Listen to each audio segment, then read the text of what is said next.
Please note that this content is for adults only. Viewer discretion advised. If you haven't yet, hit the subscribe, like, and share.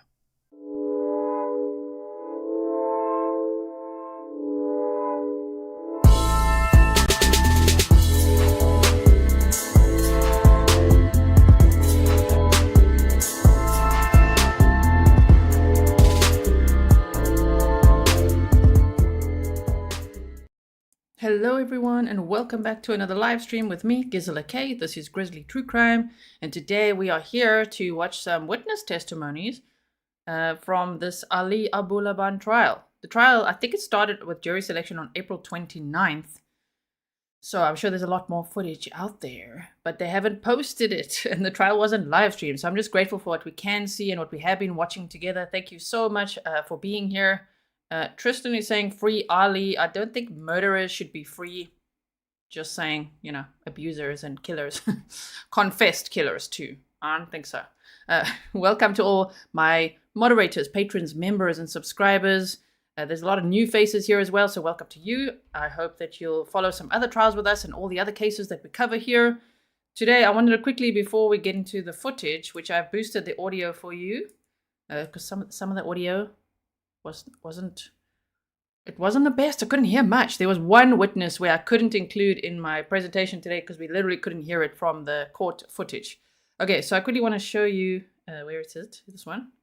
Okay, so this is from Reddit, and I wanted to show you this yesterday. We just didn't get time to do this, but it's about Ali's work situation. If you don't know anything about this case, I hope that you'll check out the playlist that I've made for you. It's actually on the DV coercive control stalking playlist, this case, because I didn't make a full trial playlist because we don't have a full trial.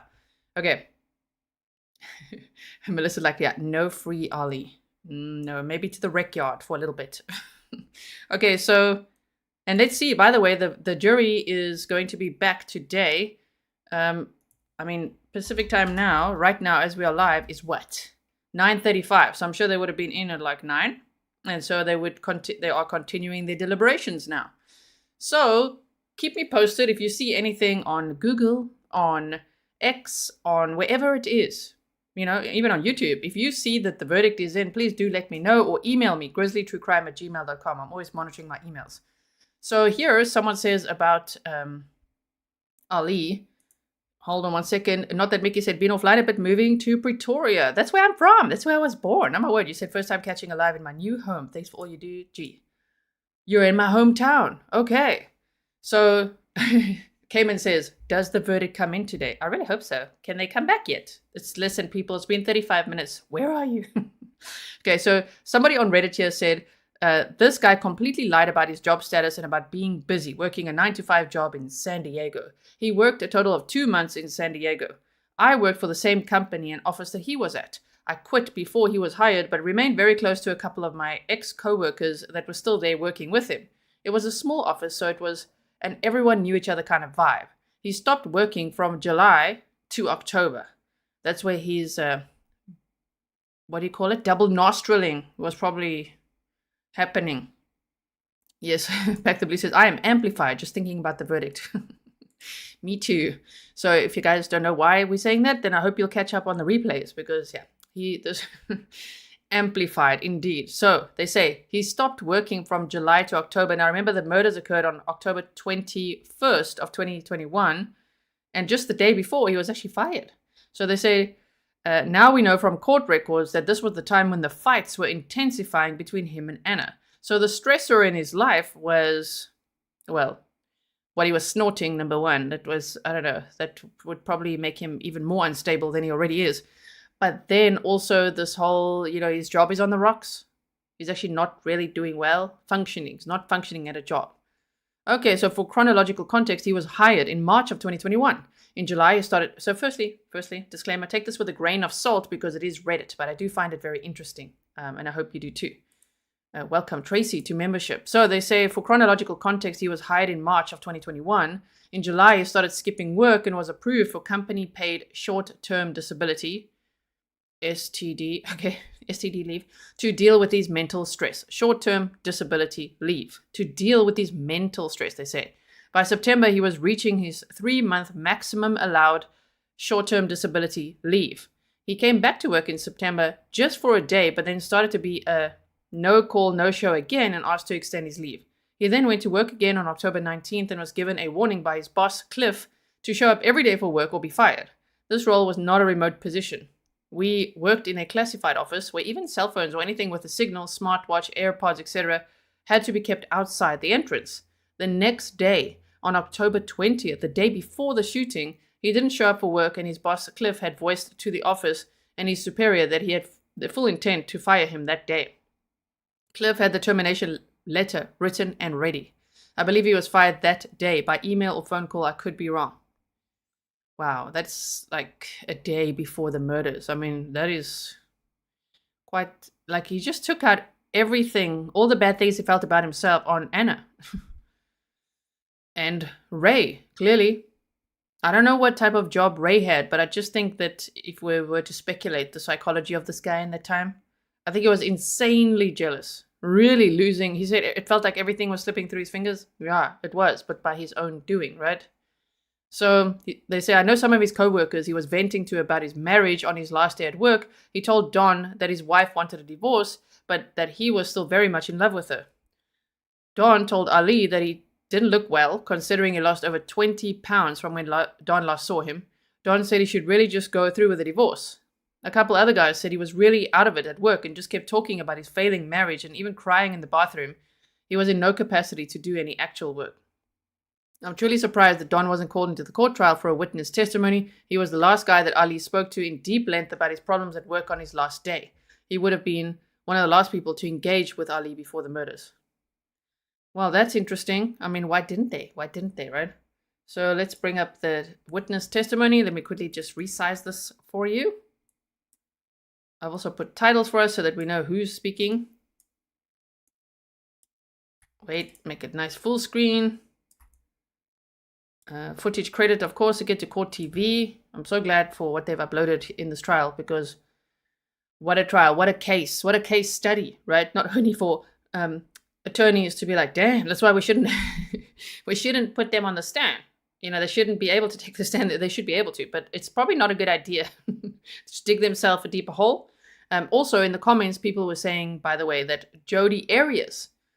Somebody yesterday said that this guy reminds them of a male Jodi Arias, right? Jodi Arias took the stand for 18 days. So 3 days is actually nothing in that context.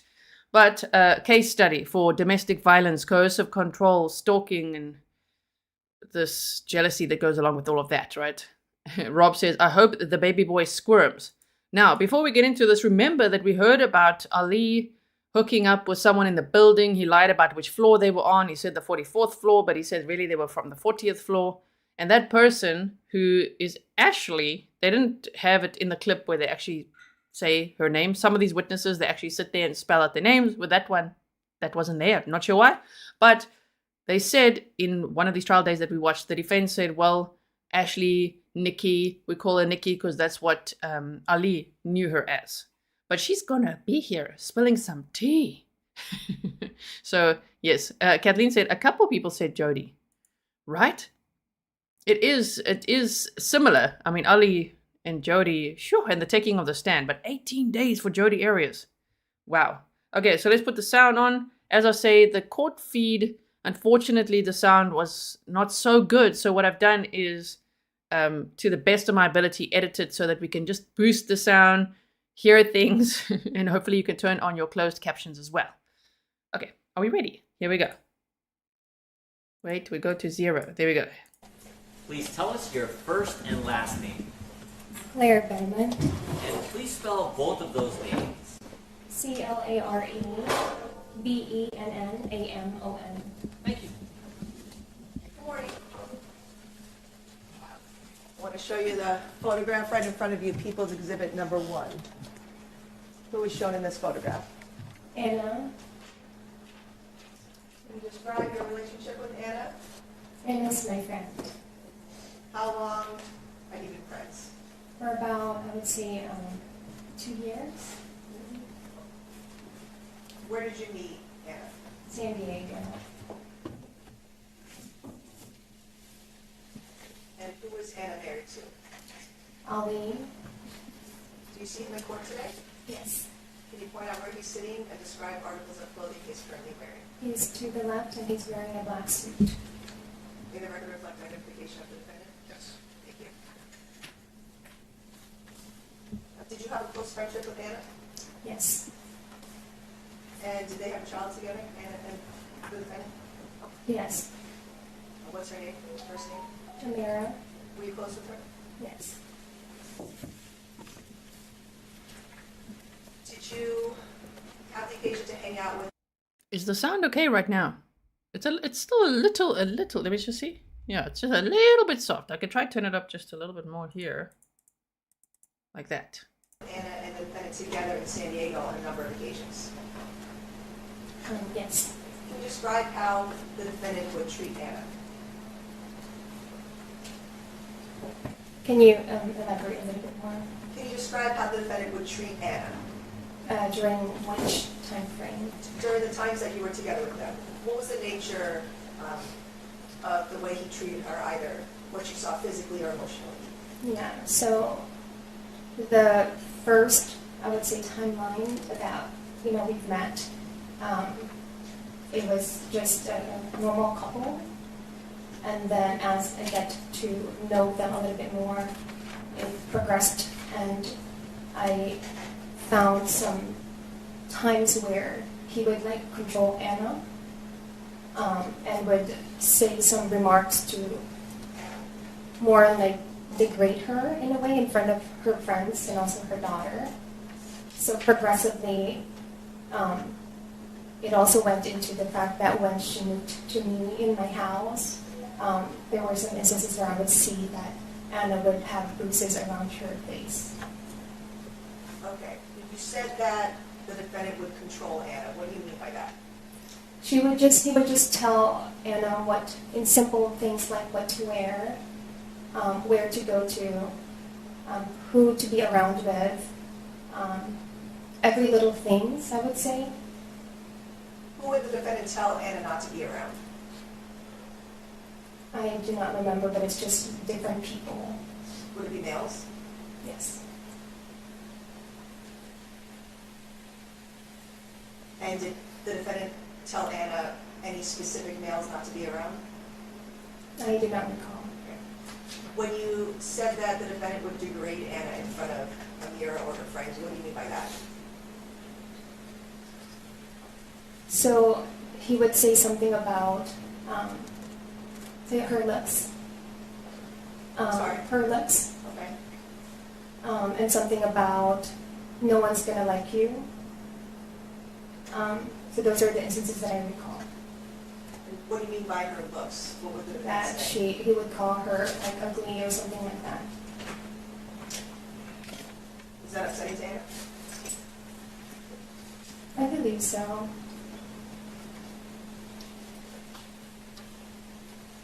What, if anything, did Ana tell you about the defendant being violent with her? They have had histories. She did not share specific instances, but she did share that Ali would hit her around Amira. So those are some of the things that she's mentioned, previous behaviors. And then when she did transition to live with me on and off, I saw the results of that. Whenever Ana would call me to pick her up, I would see the marks on her face. You said that Ana told you that the defendant would hit her around Amira. Do you remember what time frame that conversation was? I don't remember. Did Ana tell you? Quick pause. So apparently, I did link that video that I referred to yesterday. So it's in yesterday's stream link that I said video reference. And in that video, there's a tiny snippet of, they show like a screenshot of the daughter Amira's interview with a forensic psychologist, I think it was, or a social worker. I think it was a social worker. And there, their daughter said that daddy was the one that always hurt mommy. Mommy didn't hurt daddy. So that's also shame, man. And she had to witness a lot of that abuse. And Amira was only 5 years old at the time. My goodness. how often the defendant would hit her in front of a mirror? He said very often, but she would always give him a chance. What do you mean? What did Ana say about giving him a chance? She wouldn't say, so basically what she meant by that is she would give Ali a chance because she loved Ali and she basically focused on her family. So she wouldn't say it around other people or even share it with other people. And for people that would ever judge Anna for that, why? It's what happens when someone entraps you like that. Domestic violence is not so simple. And I would highly recommend, doing some more research on it or courses or something to understand. Why don't they just leave? It's one of those questions that we just love that. Why don't they just leave? As if it's that simple. Normally, the abuser, the aggressor, isolates people, makes them completely dependent on them. And Anna was actually starting to build a support group, as Ali testified to, outside of his tiny isolated circle. She was starting to connect with more people, go out with friends. And while people might say, why is she? Because they love to victim blame in this case. I don't know why. But people were saying, well, why is she going out so much if she's a mother? To create that support network so she can get away from this guy. I think she had a plan, and she was starting to finally break free from him. It's very difficult to escape people like that, right? Also, whenever we talk about DV, so firstly, trigger warning, because this case does involve domestic violence topics, coercive control, stalking, harassment, all of that, and of course, murder. Remember, the DV distress signal is like this. So if you ever see anyone doing that, like let's say if Anna was out in public and she did that, like if she's with Ali, then what if the person seeing it doesn't know what it is? That's why we share it as much as possible. Because if you see someone doing that, it means you need to call the police. That's what they're asking for help. They're either with someone who's abusing them, or they're very uncomfortable. Maybe they've been abducted. Lives have been saved by that non-verbal communication, even if they do it subtly, That's what they're signaling for, okay? These conversations that you had with Ana, were they in 2021? I believe so. Or any time earlier? I would say around 2021. And when Ana told you that the defendant would hit her, was she specific in where on her body the defendant would hit her? Face, or sometimes he would maybe the arms, and then he would also grab her. Was this one conversation you had with Ana about the defendant hitting her, or more than one? No, there were multiple conversations too.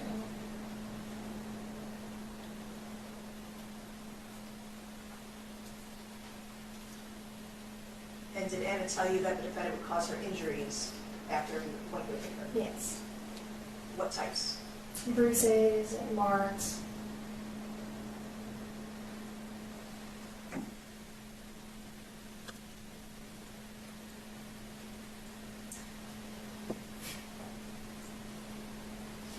When was the first time you saw any injuries on Ana from the defendant? It was around, I would say around September 2021.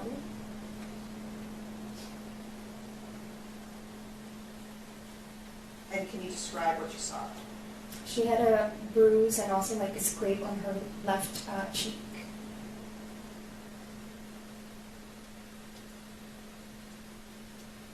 Did Ana tell you how she got those injuries? Yes. How? So they went to Convoy, had dinner, Ali and Anna, and for some reason something happened throughout the conversation that caused Ali to be violent and grabbed her belongings, her purse, her ID, and also her gate pass. And then for some reason, Ali just got furious for some reason and hit Ana on her left cheek. Did Ana tell you it was a punch or slap? I believe it was a punch, if I recall correctly. Did Ana tell you whether or not Amir was present? Yes, she was in the back of the vehicle when everything happened.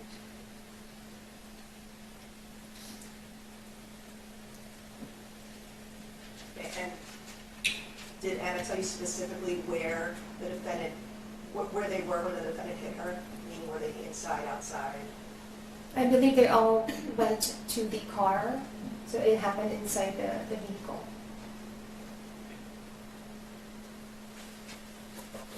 And when did Ana call you after that incident? She called me immediately after, and she was crying. So did Ana tell you on the phone what had happened? She just shared with me that Ali got really upset and then took everything from her and then punched her, but she didn't explain to me what the reason was. And then did you see her shortly after that incident? Yes, Where did you see her? outside of the base. So in September of 2021, where were you living? I lived in Rayburn base.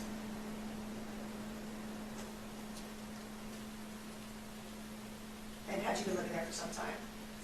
Yes, When did Ana start living with you? I do not recall the exact one. Approximately. Maybe around September. So September 2021, could be earlier, could be It later. could be earlier. Okay, well, could be earlier. Yes, it's been on and off because when she transitioned to my home, she would also try to go back with Ali and would give him a chance. And so, yeah. Before Ana started living with you, were there times where she would come stay with you because of something that happened with the defendant and then go back to him? No. All right, so around September of 2021, Ana would start coming to stay with you. So would she move her items into your home and then move them all back to her apartment, or how would that work? Yes, ma'am, that would be the case. Yeah. Okay, I'm just going to pause quickly. Tracy says, he never had friends and took rejection very personally. You know, apparently he's got friends now. There's lots of people, like more than usual, that I see in the comments supporting him. Unfortunately, men supporting him. Someone literally commented he did the right thing as a man. And I'm like, oh my, you're going to end up behind bars too. Like, what the hell is that mentality? Also, I wanted to tell you guys that, you know, as I say, we always keep the chat Grizzly, which here with Grizzly True Crime, like the bear, right? Kind, so that families can feel safe to watch here with us. And many do, and many often stay, right? And so Anna's family emailed to say, thank you so much for your coverage of this case. We really appreciate your constant consideration for the family, and we truly appreciate that and wanted to let you know. That is so sweet. So thank you to Anna's family for that email. And thank you, Grizzlies, for keeping the chat kind and respectful and understanding that if they do show any graphic pictures, I won't be showing that out of respect for the victim and their families. I want them to feel that there's a safe space somewhere on the internet for them to try to understand the case, you know, what happened to their loved one, why is this, you know what I mean? There's so many lessons to be learned here, but a safe place where it's not just, I mean, the internet is a terrible place. My goodness. So thank you so much. All right, please like and share so that others know we are live right now as well. And let's continue. If you want me to speed it up a bit, I can. I think this pace is okay for now. We've got 3 hours and 11 minutes, actually almost 12 minutes, 3 hours and 12 minutes of footage to watch today.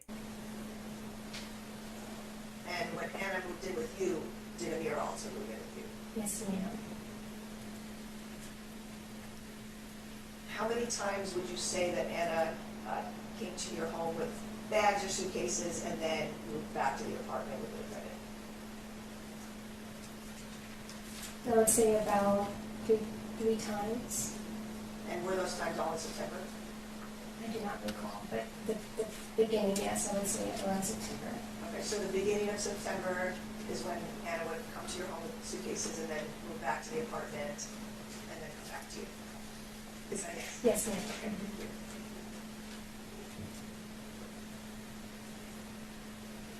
Okay, so that time you're talking about where Ana told you about the defendant hitting her at a dinner on a convoy, was that in the earlier portion of September? I do not remember. I don't remember the exact timeline. When Ana would first come to stay with you and then move back to the apartment, what did she tell you about why she was staying with you? That Ali became very abusive and she could no longer take it. What was her demeanor like when she told you these things? She was crying. She was sad. We are on verdict watch, by the way. The jury's deliberating as we speak. How long will they be? And how will we know? And will they upload it today, tomorrow? When? When will we see it? All the same questions as you. So if I look on Uncle Google and I say Ali Abulaban verdict, I'm just refreshing that the whole time. Okay, I'm checking there and I'm refreshing. So as soon as there's anything in, I'll let you know. If you see it as well, let me know. Email me, grizzlytruecrime@gmail.com. Okay, and then when Anna would move back in with the defendant, what would she tell you was her reason for that? She wants to give Ali a chance.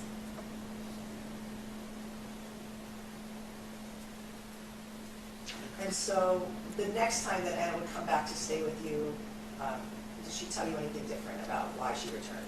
Yes, so I remember this instance where we were at Starbucks where Ali picked her up from, and she told me that she's going to stay there because she wants to give Ali a chance.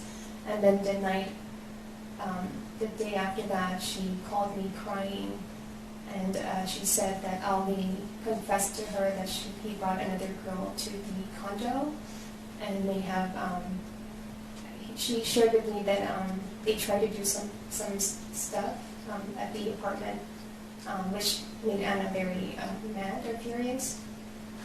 What do you mean, what stuff? They tried to have sex. And how did Anna feel about that? Why can't they say, I wish they could ask, what do you mean by try to? Because that's just to, humiliate him a little bit. Oh, you couldn't get it up. Okay, cool. In this scenario, Ali deserves all the snark, okay? What else can I say? Oh, there. I can already see there's going to be some. Some are going to say, well, you see there, she wasn't over him. Well, they're talking about this timeline. She was still going back to him, and she was jealous of that girl that he brought over. But the thing is, in this abusive cycle, he would do anything to push her buttons and to really hurt her.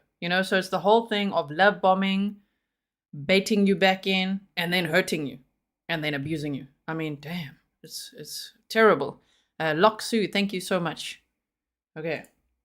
I was really sad. She was sad and also furious because she had hoped that giving him a chance would, perhaps fix it, but finding this out, it really made her sad about it. And after that point, did Anna go back to living with the defendant at the apartment? Or was she living with you? She lived with me.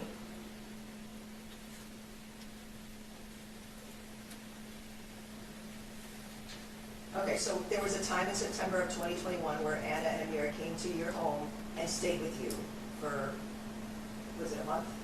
Yes, ma'am. Mm-hmm. So September into October. This testimony is about 39 minutes and we are 15 minutes or so in.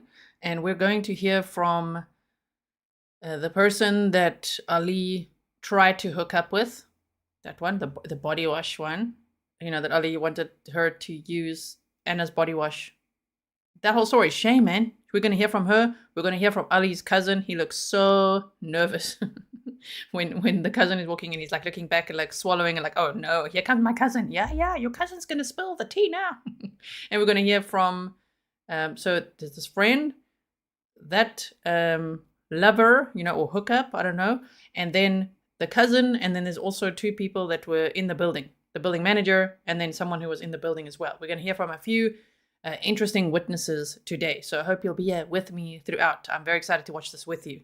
The Yeti said there are proven techniques for dealing with narcissists, which is a little different to, I know it could be like a banner, but it's not always. It's actually quite rare to be diagnosed with narcissistic personality disorder, right? So, but with narcissists, the best way is cold shoulder, completely cut them off, never talk to them again. Just freeze them right out, right? Morgan, welcome. Okay, so let's go. Before she moved back to the apartment. When you say move back, we move back. Oh, so was there a time, to your knowledge, where, so Anna was living with you, September through October, and then a few days before her death, did she move back into the Spire with Amira? Yes. And is that because the defendant moved out? Yes. So on October, was it 18th, did Anna move all of her belongings and mirrors from your home back to the Spire apartment? Yes, ma'am.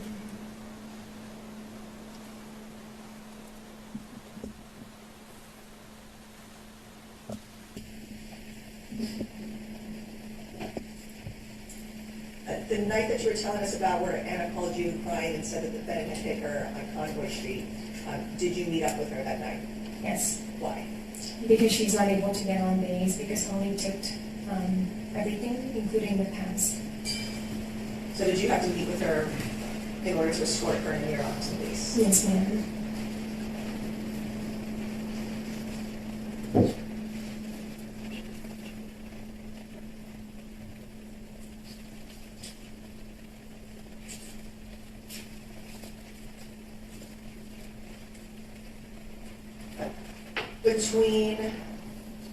So after that time where Ana told you about being heard at dinner, were there any other times where Ana either called you or told you in person that the defendant had been violent with her? No, ma'am.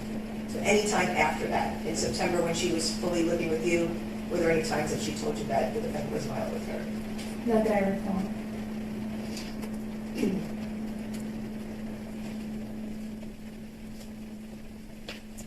Did Ana tell you whether or not she was scared of the defendant? Oh, yes. She did tell you that? Yes, ma'am. On how many occasions? A couple of times. What would she say? She's just basically really scared about Ali and her citizenship. That was her main concern. Also about Amira. Not having perhaps a presence of, the father figure. So she shared those with me. What do you mean she was scared in regards to her citizenship? She was scared because Ali would always threaten Ana that he would take her citizenship because she's just a Filipino immigrant here in the United States. Were you aware that the defendant helped her get a visa to come to the United States? Yes. So when you say the defendant would threaten her visa, is that what you mean? That he would threaten to try to get it revoked? Exactly, yes.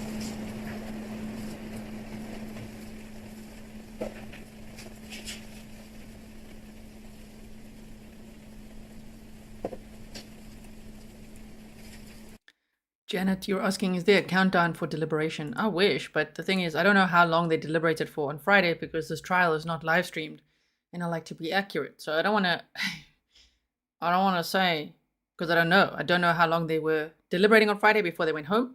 Now they're going to be back. They're back this morning now, and they're starting their deliberations or continuing their deliberations again. Okay.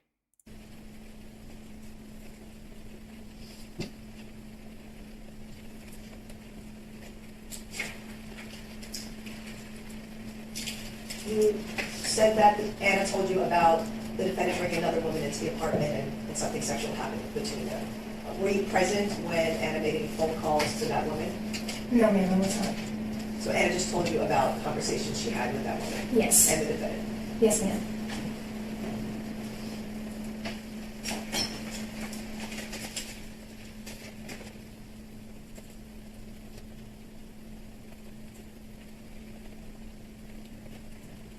Did you ever have any conversations with the defendant about how he treated Ana? No. Did you ever see any live posts that the defendant would make discussing any violence on Ana or anything like that? I saw an instance where he went on live and tried to talk bad about Ana. And I think there was if I recall correctly, there was also a mention about her citizenship. And I believe, if I recall correctly, I also sent a message when that live stream was happening to call me just to kind of help with the situation. But that's my recollection of that. Okay. You sent a message to Ana? To Ali. I just put it at 1.2 speed. Otherwise, just a little bit slow. Just a little bit. I'll slow down again if I need to later. Jamie says they didn't deliberate at all on Friday. They're deliberating today so far. They're into it over an hour. So now it would be 1 hour and 7 minutes if they got there at 9 and they started deliberating immediately. If we assume that, yes. Okay, thank you. How do we know they didn't deliberate at all on Friday? Is it? And we saw a little bit of the end there, the jury instructions, and then I guess that was the end of that. So we'll just assume maybe they didn't. My goodness, not that Mickey. 700 Rand. South African Rands. Thank you so much. You said, gee, thank you for always highlighting coercive control and DV, as well as the signal. It took me forever to get out. I'm sure there are many people going through that that are watching this. They may be on the verge of making that final move. They are not alone. Thank you so much. And yes, if anybody is in that situation, yeah, remember the most dangerous time is the time when one wants to leave. So you have to have a safe exit strategy. Also, if you do call domestic violence hotlines or shelters or anything, make sure you delete your call records. Otherwise, the abuser can grab your phone and see that you called, and so the cycle gets even worse. Or if you call police or whatever, right? But yes, thank you so much. Not that, Mickey. I really appreciate it. Because he's the one who's doing the live stream. Did you view this while it was actually live streaming? Yes. So you said you sent a message to the defendant for him to contact you? I'm not sure if it would be like a message, but if you go on live stream, at the bottom of that, there's a send a message. So I'm not sure where it actually goes to. And were you, did Ana tell you about any violent incidences that had happened right before the defendant made that live stream? No, ma'am.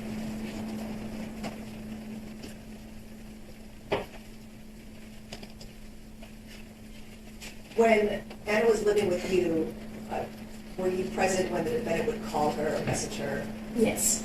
And what was Ana's demeanor like?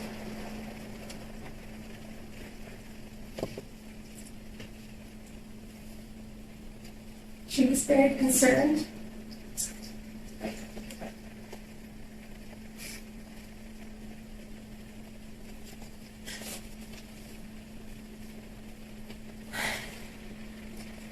There are times when I would wake up at 5 a.m. to get my kids up, and she would talk to Ali, and she would try to help you with money, and she would try to be there for you. She's sitting on my stairs all the time, or like outside my room. And she would try to talk to Ali, either to calm him down, or just be there for him. I remember waking up at 5 a.m. in the morning to get my kids up, and she's not sleeping yet. And her kid is in my other kid's room. Sorry.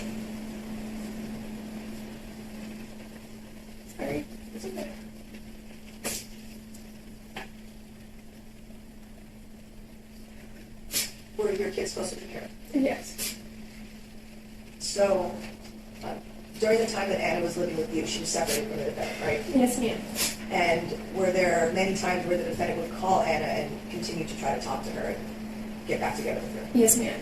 And so did you hear Ana talking with the defendant and telling him certain things about the status of their marriage? Can you rephrase the question? Were there times where you would hear Ana talking with the defendant about the status of their marriage? Yes. Meaning they were separated? Yes. And did Ana tell the defendant that she didn't want to be with him? Yes, ma'am. And you said that there were many times where the defendant would call Ana and she would try to calm him down. Yes.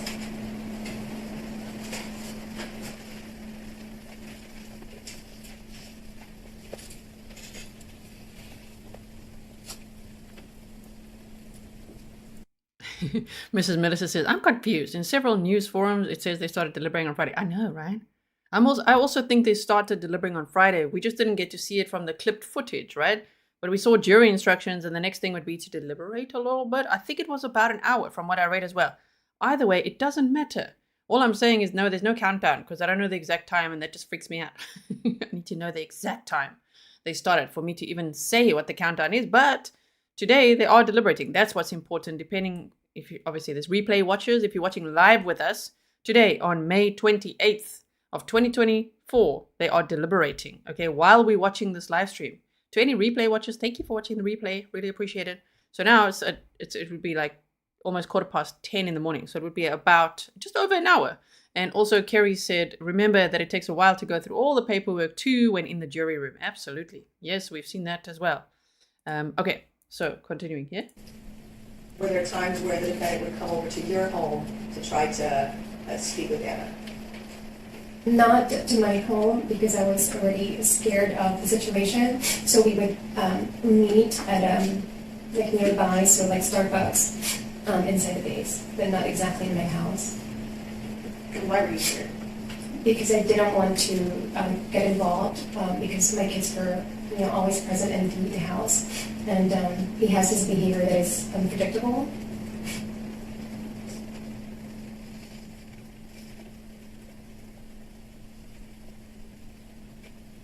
Right, thank you. Good morning. give you a minute to get some water.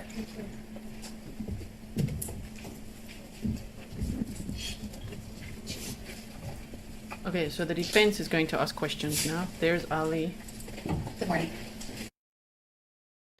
There he is, looking ever so wannabe Scarface in the courtroom. You knew Ana for 2 years, so you didn't meet her until she moved to San Diego? Yes, ma'am. And you were friends with sort of the friend group like Julia, Diana, those group of women? Yes, ma'am, for the later part of that. Okay, so you were introduced to Ana through whom? Through Juco and Julia. So Juco is Alicia Juco, is that right? Yes, ma'am. And she was a friend in that friend group also? Yes. And you were present at a birthday party at Harris Casino for Ana and Alicia? No, ma'am. Okay, you were not at that birthday party? No. So you said you met Ana through Alicia Juco and Julia, is that right? Yes, ma'am. Mm-hmm. And you lived on base during the entire time that you knew Ana and Ali, is that right? Yes, ma'am.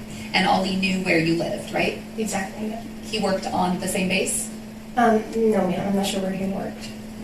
He had been to your home a few times on base, is that right? I would recall maybe once. Yeah. So he knew where you lived? Yes, ma'am. During the time that Ana was staying with you from August, September, October time, prior to moving back into the residence, Ali never attempted to come to your house to see Ana, correct? To my house? Right. I'm not sure what conversation Ali and Ana has had, if Ali asked Ana to come to my house, but every time Ana would ask me if Ali can come on base to see them, I would say not in my house, and we can meet somewhere else. Okay, so let me back up just a little bit. Ali never just showed up at your residence, right? No, ma'am. And he knew where you lived. He'd been to your home before. Yes. Okay. And during the time that Ana stayed with you, whether you had talked to Ana or not about Ali coming over, Ali never just appeared at your home, correct? No, ma'am. When you were asked about Ali and Ana's relationship, you said that they were a normal couple at first. What did you mean by that? They just look like a normal couple. Just a normal couple. Like there's no insinuations or of anything else. And when you say at first, you're referring to when you first met them in San Diego? Yes, ma'am. And so your initial interactions with them, they seemed to be like everything was fine, right? Yes. And you are aware that at some point, after Ali's introduction to this group of people through Ana, he began to use cocaine. I have never met Ali before, so I'm not sure when he was introduced to the cocaine. You knew Ali to use cocaine when he was with this friend group, correct? Can you rephrase the question? Sure. Ali used cocaine with your friend group, right? Yes. And so did Ana. Yes. And so did you. No.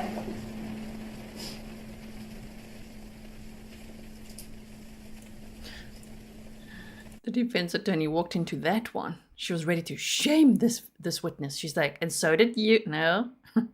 Also on X, when you go hashtag Ali Abulaban, Court TV said 43 minutes ago, breaking, jury deliberations have begun in the TikTok star murder trial. Ali Abulaban is accused of fatally shooting his estranged wife and her friend to death in his former San Diego high-rise apartment. And then they say, what is your verdict? Guilty. Okay, I'll say it. I'll go first. Guilty, first degree, premeditated. Okay, that would be my opinion. Maybe I should put a poll up just now. Okay, here we go. And it was during the time that Ali and Ana were using cocaine with this group that you noticed that things about him began to change, correct?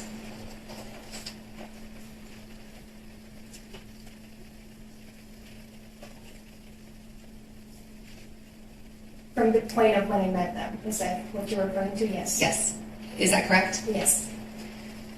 When you're talking about that Ali didn't want Ana to be around males, he didn't want Ana to be around Ray. Is that correct? No, it was mostly males in general. Okay. Are you aware that Ali and Ray had some sort of issue going on in their sort of relationship? No, ma'am. Ana never told you about that? Well, she told me that Ali didn't like Ray, but I was not aware of any altercations between the two of them. Okay, so you knew from your conversations with Ana that Ali did not like Ray. Is that Yes. right? And did you know what the issue was between the two of them? No, ma'am. Did you ever ask Ana, what's the beef? Why do they not get along? No, ma'am. Why not? because I didn't ask, I wasn't interested. Ali just become like there's times that Ali just don't want other male around Ana, so I would have just assumed that it would be different. It would be the same.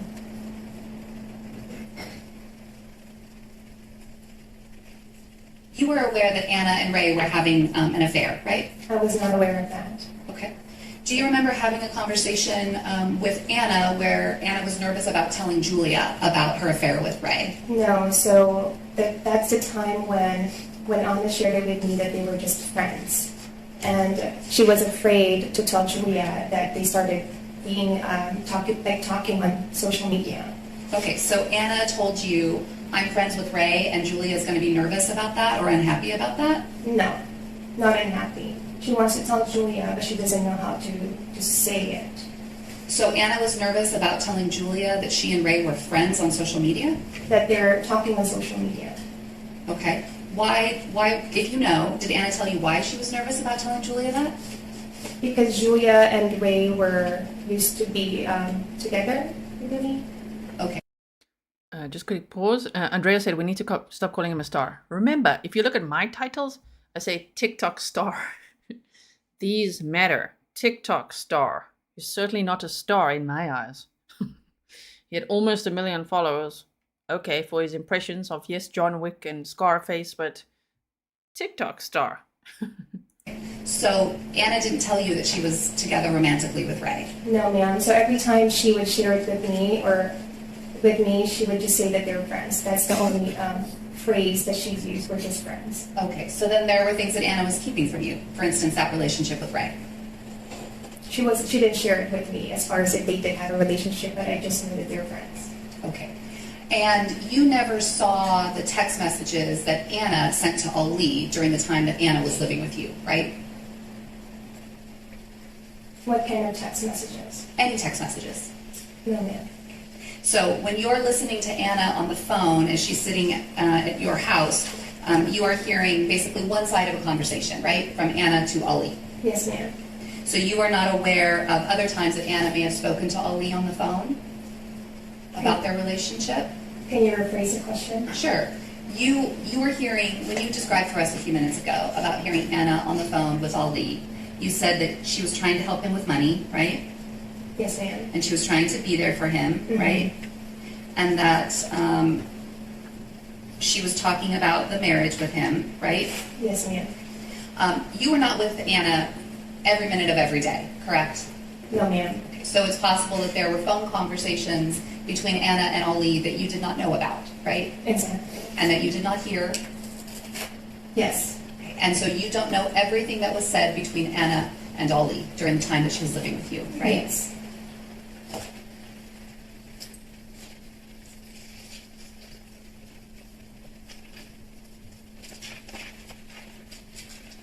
You described that Ali had unpredictable behavior. That was something that you noted sort of as during the months of August, September, October, right? Yes, ma'am. And this was also time that Ana was talking to you, living with you, telling you about Ali's drug addiction. Yes. Okay. And about sort of his behaviors, that he was acting crazy, right? Yes, ma'am. And that he was different than the person she used to know, right? No, ma'am. So just to rephrase that, she's mentioned to me that Ali has been doing that in the past, but progressively became, really violent towards her. But she's been in circumstances where Ali would hit her already in the past, and she shared with me some of the incidents that happened in Virginia. Okay, so let's talk about that for a second. This defense attorney. Also, of course, yesterday we watched the closing argument, so if anyone's confused about the order of things, well, we're at the mercy of what's being uploaded, right? I'm so grateful for what is being uploaded by Court TV, but we are at the mercy of that, so it's not in order. They're not live streaming the trial. So yes, the defense, the state, everyone's had their closing arguments. Both sides have rested their case, of course, and the jury is deliberating. So I'm just glad that they uploaded this so we could see some of this is obviously what they picked as either the best audio from throughout the trial, because some of the audio you can't really hear. I had to literally chop out one of the witnesses, which just happened to be a police officer. I've kept the body cam in just so we could see it a little bit, but the audio We can't hear it. So we're watching like old testimony, if you know what I mean. Like over the last month. I don't know exactly if these were even on the same day. But I'm so glad that we can watch it. Kim said TikTok monster, more like it. So instead of star, it's like monster. Monster, yeah, exactly. You gave an interview to a district attorney investigator, right? Is that correct? Yes, ma'am. And you were asked about instances of previous domestic violence, correct? Yes, ma'am. And you told that investigator about this incident on Conway Street, right? Yes, ma'am. Okay. You did not tell that investigator anything about other instances in Virginia, did you? No, ma'am. Okay. And you knew when you were speaking with that investigator that he wanted to know from you everything you knew about the relationship between Ana and Ali, correct? That's correct. And you would agree that that would have been the time to mention everything that Ana supposedly told you about what happened in Virginia, right? That would be the best time, yes. But also my recollection of everything was sporadic. This was a very traumatic event for me. So there's not a lot of things there's things that I recall, but there might be things that I would miss. Okay, did you ever, when you realized that you missed these things, did you ever get back in touch with that district attorney investigator? No, ma'am. Okay. So you realized there were things you missed and you just did never follow up with anybody about it, right? Yes, ma'am. And you spoke with that district attorney investigator on January 31st of 2022? Yes, ma'am. So a few months after the incident, the shooting, is that right? I believe so.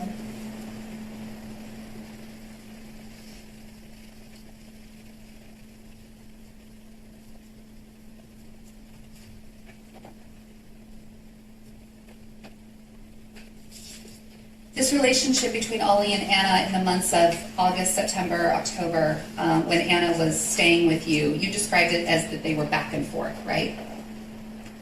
Yes, that's correct. So Ana would come and stay with you, and then she would return to Ali.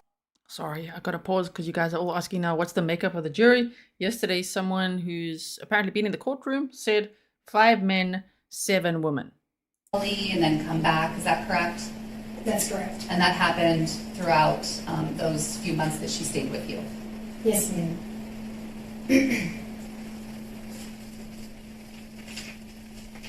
You testified that after Ana learned about, I think you said Ali confessed about having another woman in the apartment, that Ana never returned to live in the apartment. Do you remember saying that? Until like later in October? Yes, ma'am. But you are not aware of conversations that occurred between Ana and Ali even after that day where she learned about Ashley Sanchez, right? Are you asking for specific conversations? Yes. There might be some instances where she would share with me what's going on with their relationship, but not specifically recall everything.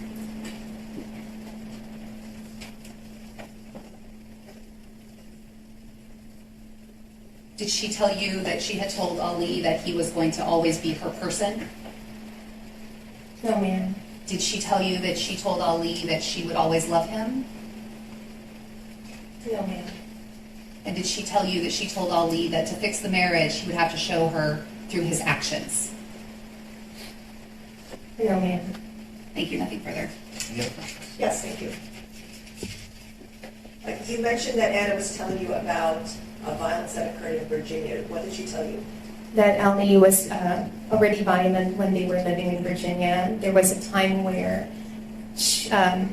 things got really bad, and I believe she drove all the way to see Julia in Ohio, I believe. I do not recall. But that was what she shared with me. Did Ana tell you specifically about how the defendant was violent with her in Virginia? Yes, he would hit Ana, and yeah. Okay, damn. Are you awake now? Like what? So, okay, let me just take some of this off the screen here. So right after that witness, it just cut to the next one. And the next one was a police officer, but unfortunately the audio, even with a boost, it's corrupt audio. You can't hear it. So I've had to cut that witness out. But that witness was a police officer. Unfortunately, I can't even give context of exactly what he said or what was asked because you can't hear it. But there was this body cam shared, which is from September 8th of 2021. And the murders occurred October 21st. So a month, August, September, October, a month and a half or so before is this body cam I'm guessing. I'm assuming Ana reported. Oh, it must have been that luggage incident, right? When they were fighting over the luggage. What did he call it? Tussling over it. Meanwhile, he hit her and pushed her into the fridge and things like that. Okay, so let's just see. I just wanted to leave this in so we could see a bit of it. They think you're unloading your case, right? Like you're right here, right? And but you.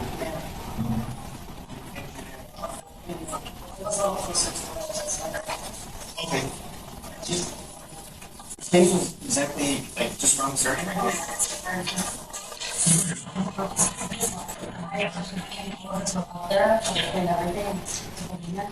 case right here. This case right here. And just switch music from right there on the football.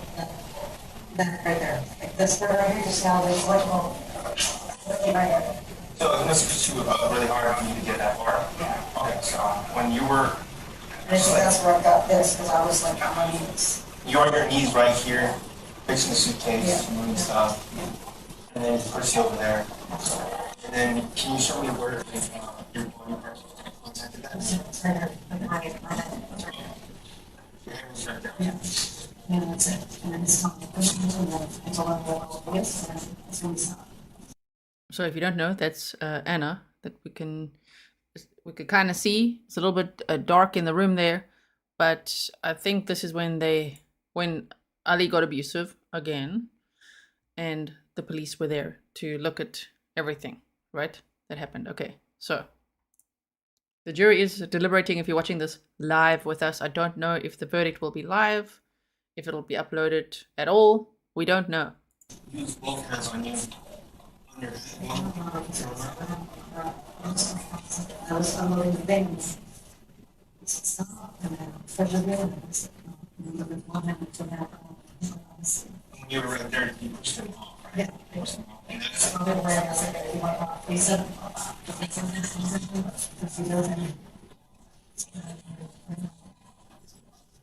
yeah, he was. Yeah, okay, let's see.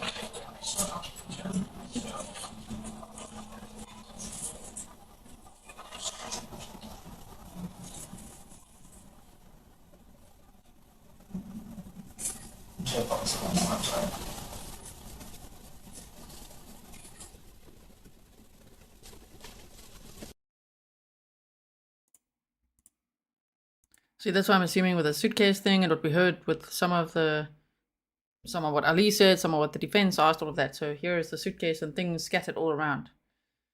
Sure. Malcriada Medina said, people don't understand. This is Grizzly true crime. Victim blaming won't be accepted here. Yeah. And those, the ones that want to victim blame would be like free speech. Also, my response to that will be standards. Here, we do not tolerate victim blaming. So if that's what you want to do, you got to go elsewhere for that, okay? Oh, that's just a short clip of that. Okay, so the next witness is Ashley, or as Ali knew her as Nikki, someone from the building where Ali and Ana and their daughter had lived, and Ali had moved out because they were separated. Even in one of Ali's text messages yesterday, he said, since we're split. So, I mean, he did acknowledge that they were split up. I mean, that also has to count as evidence, right, that they were split up. And he literally broke into the building to commit these murders that he confessed to. Okay, so this is the person that he hooked up with, or tried to, as they say. And I just love that she has no regard for all the snark. Definitely snarky pants are on. So here we go. And Ali looks mortified, and I love that. There was just some weird moments that kind of that I thought about later that made me realize it was weird. Like when I showered, he wanted me to use a specific body wash, and I was like, okay. And then I hit me later and was like, oh, that was definitely her body wash. I thought that was really weird. Why did you say it was her body? Because it was some brown sugar coconut. I don't know. It was a girly little body wash, and I was like, that's definitely not his. At least I don't think it was. And his insistence on me using that one, he was like, oh, this one's really good. You should use this one. And I was like, okay, sure. The defendant didn't say it was his body.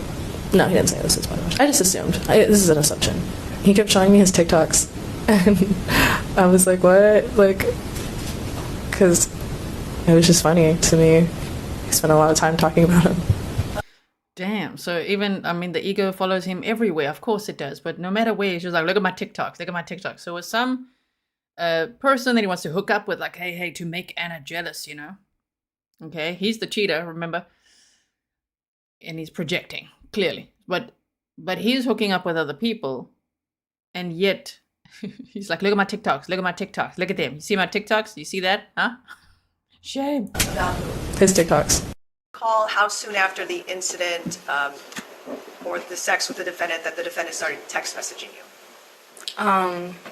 Like for this, like when he was trying to get me to talk to his wife, or which situation? Well, the first time. Oh, yeah. So how soon after? So you left the apartment. Are we now into September 16th? Like when you left the apartment? Are we in the wee hours of September 16th?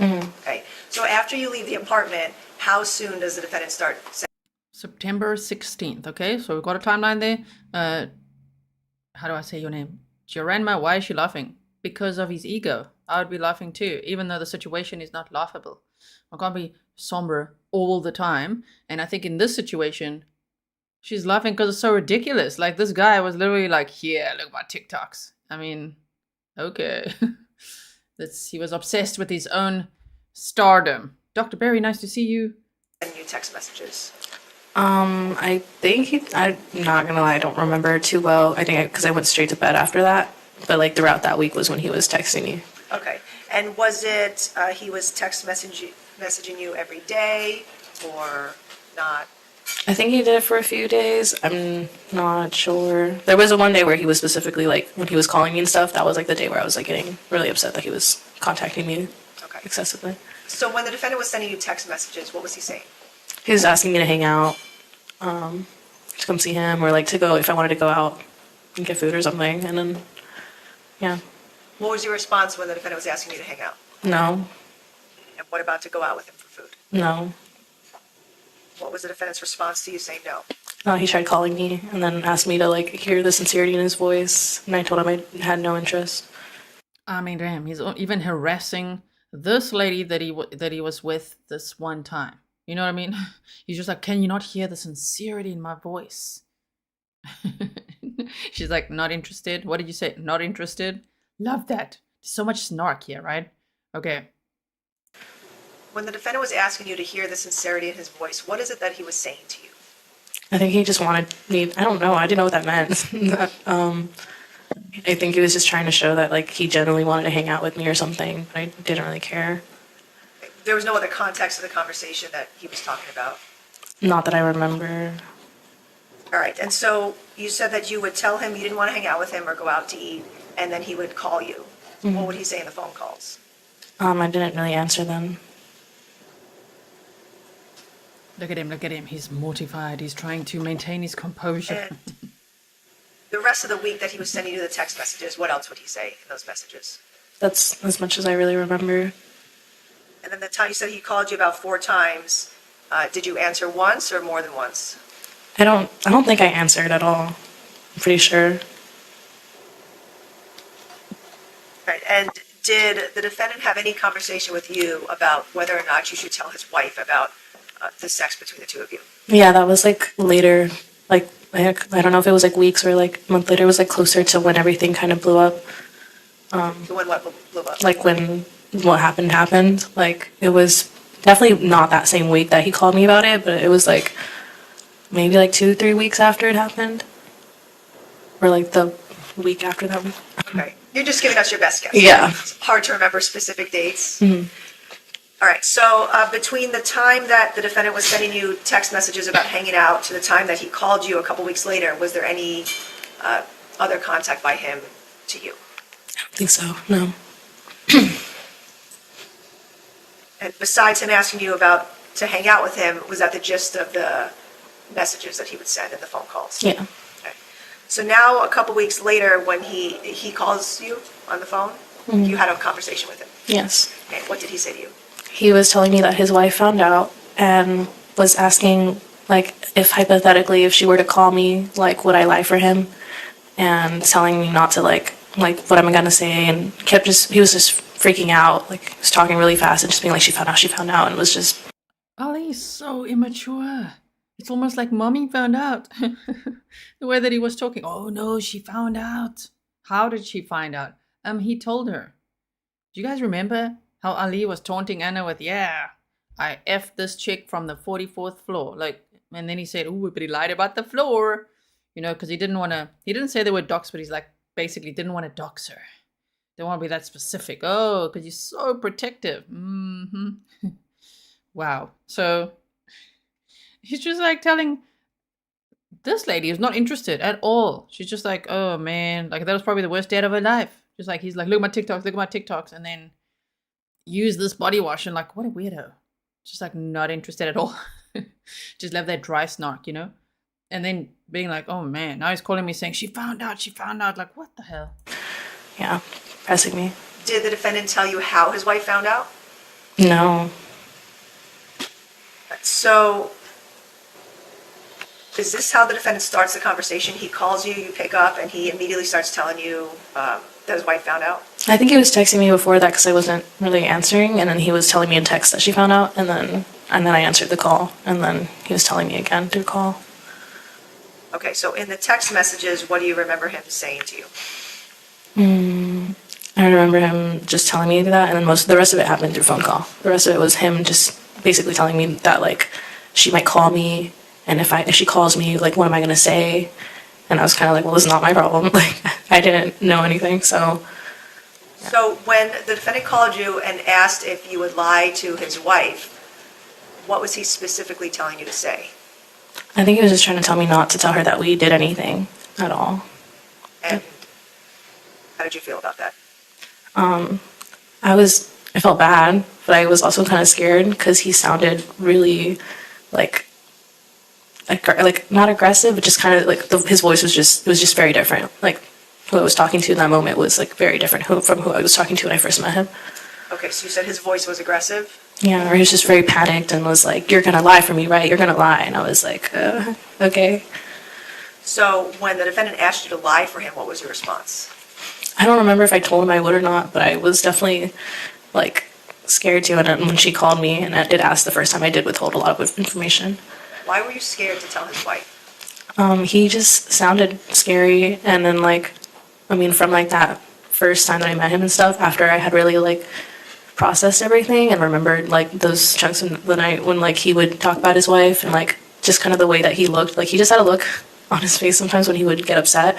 It just like kind of all came back to me, and just from the way he was talking, I was like, I don't know what this man is capable of, and he sounds really aggressive and he knows where I live, so I was really just nervous. Okay, and so when you said that when you were with him physically on September 15th, you said he had a look that was scary to you? Yeah, like when he would get like upset talking about how his wife would go partying with her friends and stuff, or like when he would talk about how he would do anything to keep his kid, like his demeanor was a little bit like, it was just different, you know, like his eyes would get really big and he just would look a little scary.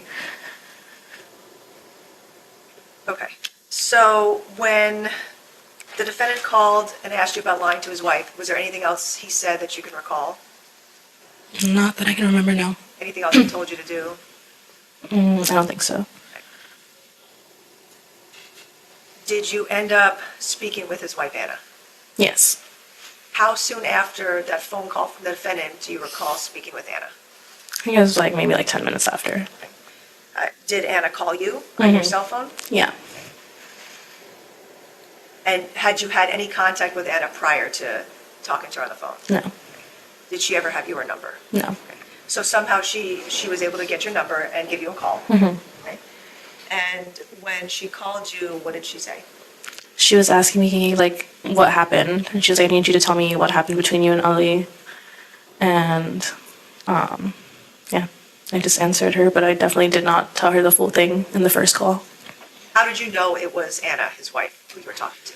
I think she told me in the beginning, and also because he just told me that she might call me, and then I get a call from like this number, I don't know. She had also texted me. I don't remember if she texted me before. Sorry. I don't remember if she texted me before or after she had called me, but yeah, she did text me too. Okay. So when the defendant was calling you and texting you, telling you these things, did you want anything to do with him? No. Did you tell him that? Yes. Was he, after you told him you didn't want, did you use those words? Like, did you want nothing to do with him? I think how I did you word it did. to him? I'm pretty sure I did, and I said it wasn't my problem, that he had to deal with it himself because this is his situation. I didn't want to be involved. Okay, and then, so when you told the defendant that you wanted nothing to do with him, did he still keep contacting you? I think this was when, like, the first week that he was texting me and stuff like that. He was still, that was when he was constantly texting me, and then I think he just backed off after that, and that's why we didn't really talk that much after, up until he called me to tell me that his wife found out. Okay, and so when he started to text you and call you that his wife found out, did you still want anything to do with him? No. And did you tell him that? Yes. And did he still keep talking to you about his wife and what Well, you should he was just telling, yeah, he called me that one time, and then she called me 10 minutes after, so it happened, like, all at once. Okay, so the first time that you spoke with Anna over the phone, you said 10 minutes after the defendant called you. You said you didn't tell her the full truth during that call, right? Why did you not do that? Because the way he was telling me to lie for him made me feel like, you know, if I don't lie, like, something bad might happen. What did you think would happen though? I mean, that's scary. And he's like, "You're gonna lie for me, right? You're gonna lie for me." What? So, That's bad. I don't know, I thought he could get violent. My mind kind of went everywhere because, I mean, like, I don't know. her gut instincts were spot on, huh? She could feel those red flags. She's like, "Damn, get away from this guy." Sure. I thought he could come to my apartment and try to confront me, or he could get mad at her. I just thought something would go wrong. Okay, so what is it that you told Anna during that first conversation? I don't remember. I think I just told her that he found me in the elevator and was trying to comfort me, and I came over and we talked, and that he was being there for me, and that, like, I think that I told her that was all that happened. Okay, so you did, during that first phone call, you didn't tell Anna anything that happened sexually between you and the defendant? I don't think I did. Or any touching or anything like that? Yeah, I don't think I did. I think I withheld that. Okay. And was there any other details from that first phone call from Anna? Not that I can remember. So you told Anna that the defendant was just comforting you and talking to you. And then what happened after that phone call? There was, like, some time, I don't know how much time went by, but she was still texting me, and yeah, she called me again, or she asked me to call her again, but I was, like, I was driving at the time, so I called her a little bit later, and then we talked again, and that time I told her more of, like, what went down, that, like, he touched me and that we got, like, sexual. Okay. So you said that you sent... Remember that she was 19 years old at the time. So if you're not too sure who this lady is, but you've heard throughout the trial that there was a 19-year-old woman that Ali tried to hook up with. He said he gave her a massage. Okay. That's this one, this witness right here. I mean, it's insane to me how he pestered her so much afterwards and entangled her in a very childish mess. Being like, "You're gonna lie for me, right?" But, you know, Anna was really on her way out already. He had already moved out. Some text messages. I want to show you, it's right in front of you. It's People's Exhibit number 167. It's page 9. Can you read through these messages and then let me know if you recognize this series of text messages? From the very beginning? Yes, from the beginning to the end. She said... I'm sorry, not out loud, just to yourself. Oh, haha, okay.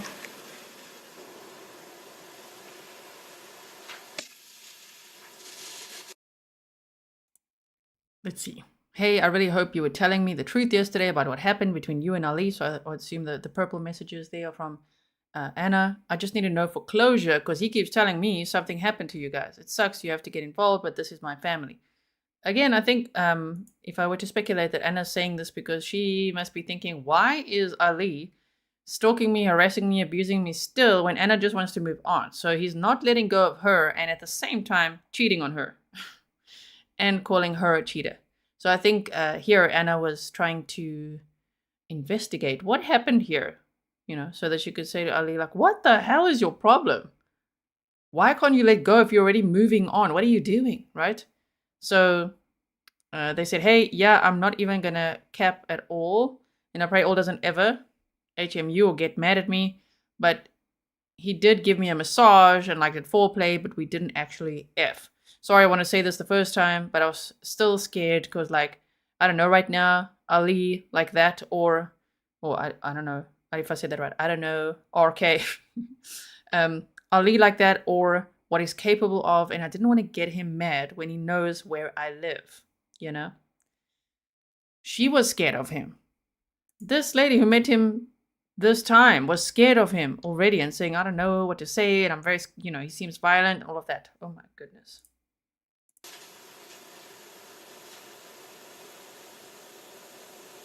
Thank you, MKO. She was 19. Okay, do you recognize what's shown here in this exhibit, People's 167, page 9? Yes. Okay, what is this? It's a text message between me and Anna. Okay, so this was a series of text messages that you and Anna sent to each other after that first phone call? Mm-hmm. Okay. And you said you don't recall what date, it was just a couple weeks later? Yeah. Right? All right, and so during these text messages with Anna, is she asking you to tell her what happened between you and Ali, the defendant? Mm-hmm. Okay. And is she asking you that because she wants closure? Yeah. Okay. And then are you starting to tell her some more details about what you and the defendant did? Yes. Okay. So in this text message, are you telling Anna that you and the defendant engaged in a massage and foreplay? Mm-hmm. Okay. But you're saying the words, we didn't actually fuck, but you said you weren't telling her the full truth there. Okay. Did he give you a massage? Yes. Okay. And foreplay? Yeah. Okay. So did you start to tell Anna a little bit of the details, but not everything? Yeah. Okay. And then in your last text message, where you say, sorry, I wanted to say this the first time, but I was still scared. Mm-hmm. Were you telling her that you were scared of Yeah. the defendant? Yes. Right. And you said, I don't know what he's capable of, and I didn't want him to get mad when he knows where I live. Mm-hmm. Right? And then YK is that you know. Yes. Okay. So were you being truthful with her in why you were not giving her certain information? Yes. Okay. And besides this series of text messages, are there any other messages you recall, text messages between you and Anna? The camera person is like, nostrils. But I think it's more just, maybe the camera person was taught. Maybe it's a thing. I don't know. I'm not a camera person. Just here, okay, on a live stream. But to like find a point and a focal point and then zoom, out from there. Because he tends to do that. He did that with Ali as well. Anyway, side comment. I don't remember, no. Right. And then did you have another conversation on the phone with Anna? I'm not sure if we had another phone call or if we had it at that second call. I just know there was a point where I did like exchange like Instagrams with her and like she was kind of talking to me like we were friends at one point in the text, I think. Okay, so you said earlier that there was another conversation that you had with Anna where you gave her more details. Was that over the phone? Yeah, that was over the phone. Okay, so that's the conversation I want to focus on now. So what additional details did you give Anna during that second phone call? I think that was the one that I was referring to in that text message. We're kind of just going over like, yeah, like he massaged me. And then I don't know if I actually told her we like had sex because I don't know if I even really count that. Like it was kind of more like an attempt. But like, yeah, I'm pretty sure I just kind of reiterated what I said in that text. Okay, so I know I should just ignore it, but those people, okay, that roll in here and say free Ali, you want a killer free, a domestic abuser. Would you like to date him and experience what that's like? Why would you want to free this guy? Are you not listening? Are you missing it? Can you not read the room? Like this guy's a killer, confessed killer, double homicide out of jealousy, rage, all of that. Okay, like why? But okay, to each their own. So you didn't tell Anna about him having sex with you for those 3 minutes and any touching involved there. You didn't tell her those details. I'm not sure if I did or not. Okay. And why did you not tell her all of the details about what happened? Because I was just nervous and I didn't really want to, like, I don't know, I didn't want to be a part of it and I didn't think that it was necessary. I thought what I said was enough, hopefully, for what she needed to know was that at the end of the day he cheated. And that was, what she needed to hear. Okay. And so did you go through with her all of the details about what he did or said like we're doing today in court? No, I don't think I disclosed that much information. And after you spoke with her on the second occasion, did you have any more phone conversations with her? No, I don't think so. What about in-person conversations? No. You had never met Ana? No. And then you said that did you exchange some social media messages? Not messages, but we followed each other on Instagram. Was she mad at you during your conversations? She expressed being frustrated, but then she would correct herself and say, like, she knows it's not my fault, and that, she's sorry that I had to get dragged into all of it.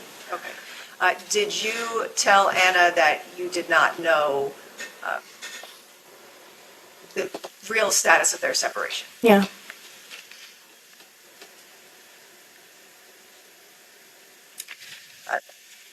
After you told Ana the details about what happened between you and the defendant, did Ana tell you that she wanted to leave the defendant? Yeah. What did she say? She was just telling me that, like, they were already in the process of splitting, but this was what she needed to hear. And that she was gonna kick him out of the apartment and leave him.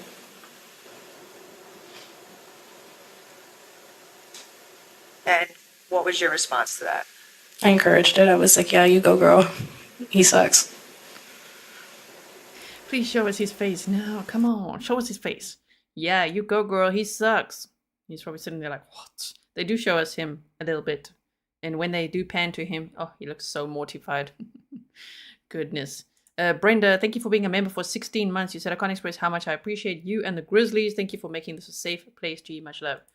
Likewise, mutual. I appreciate you all so much. Thank you so much for being here. If you haven't yet subscribed, do it. Become part of this community. It's free. You just got to tap the button. You're a Grizzly. All right. So please like and share as well so that others can find us as we watch this, all these witness testimonies today, which is obviously from sometime throughout the month of trial. Don't even know if it's on the same day, but I'm so glad we could see it. We are almost at an hour in out of 3 hours and 12 minutes of footage for today. While I'm also quickly interrupting, let me say that from tomorrow, I'm going to be covering another trial that's currently happening in Texas, okay? So put your notifications on for that. You'll see me tomorrow, same time-ish as we started today. Did you have any other conversations with the defendant after that point? A little bit. He just was asking me I think he asked me what I said. He was mostly mad that he saw we were following each other on Instagram. And he was like, so what, are you guys friends now? And he was just texting me and like all upset about the fact that I talked to her and that we were following each other. Do you recall when that was? It was like the same day, I think. Did the defendant, after you spoke with Ana that day, did the defendant call you again? I don't think so. I don't think so. Or send you any text messages? No. And did you have any other contact with Ana after those phone calls? No, I don't think so. All right, thank you. Nothing further. Witness. Good afternoon, Sanchez.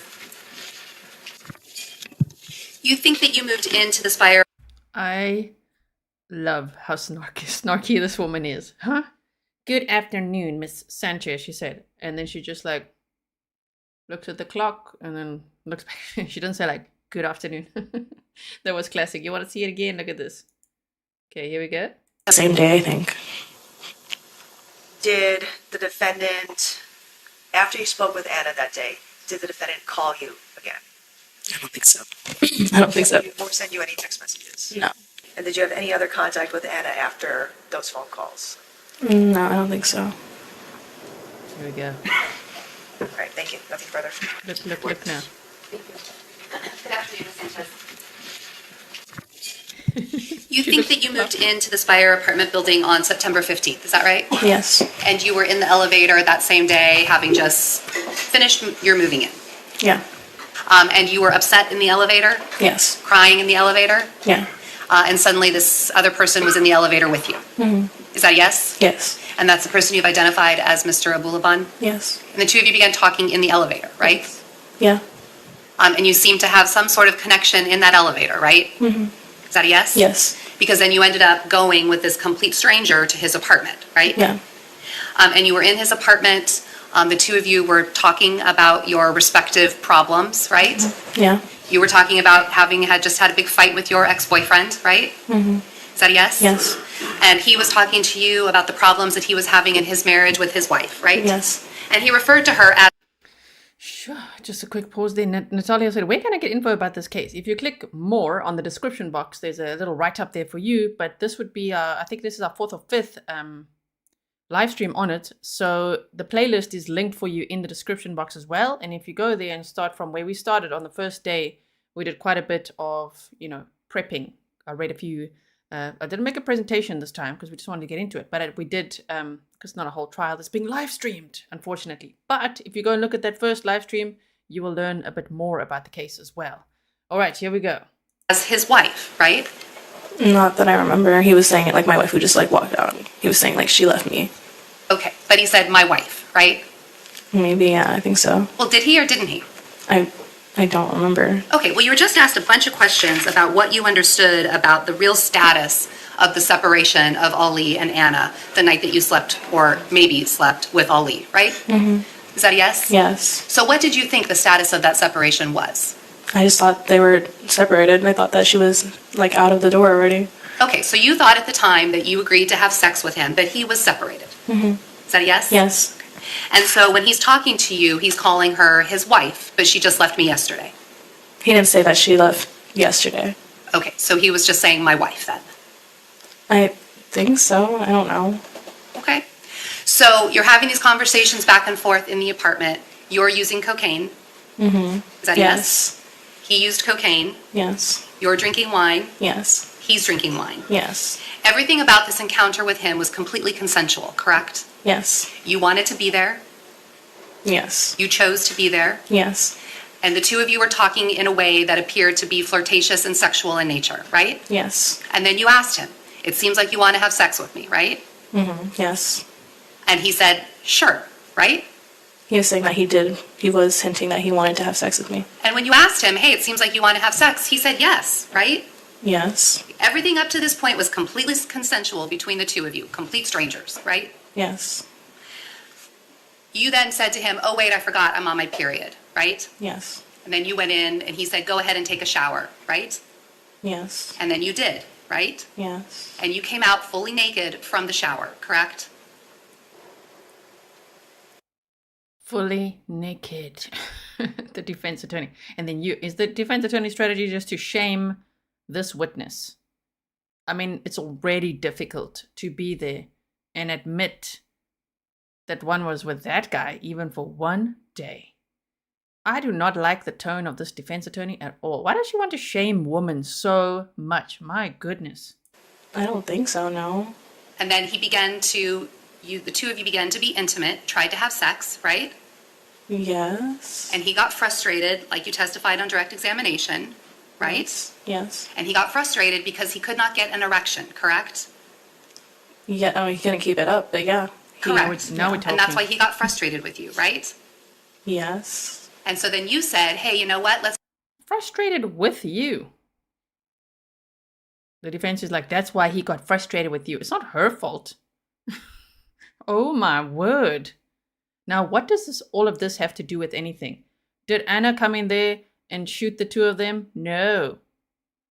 Did Ali go and they were split, as they say, getting separated, or they were separated, right? Why do this? Veronica's like, normally people shower completely naked. But the defense attorney has to point that out. You came out of that shower completely naked. Oh, wow.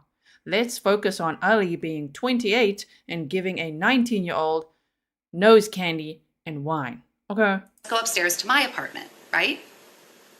No. And you got your dildo, your vibrator from upstairs, right? I got my weed pen and my vibrator, yes. And you brought it back downstairs to his apartment, correct?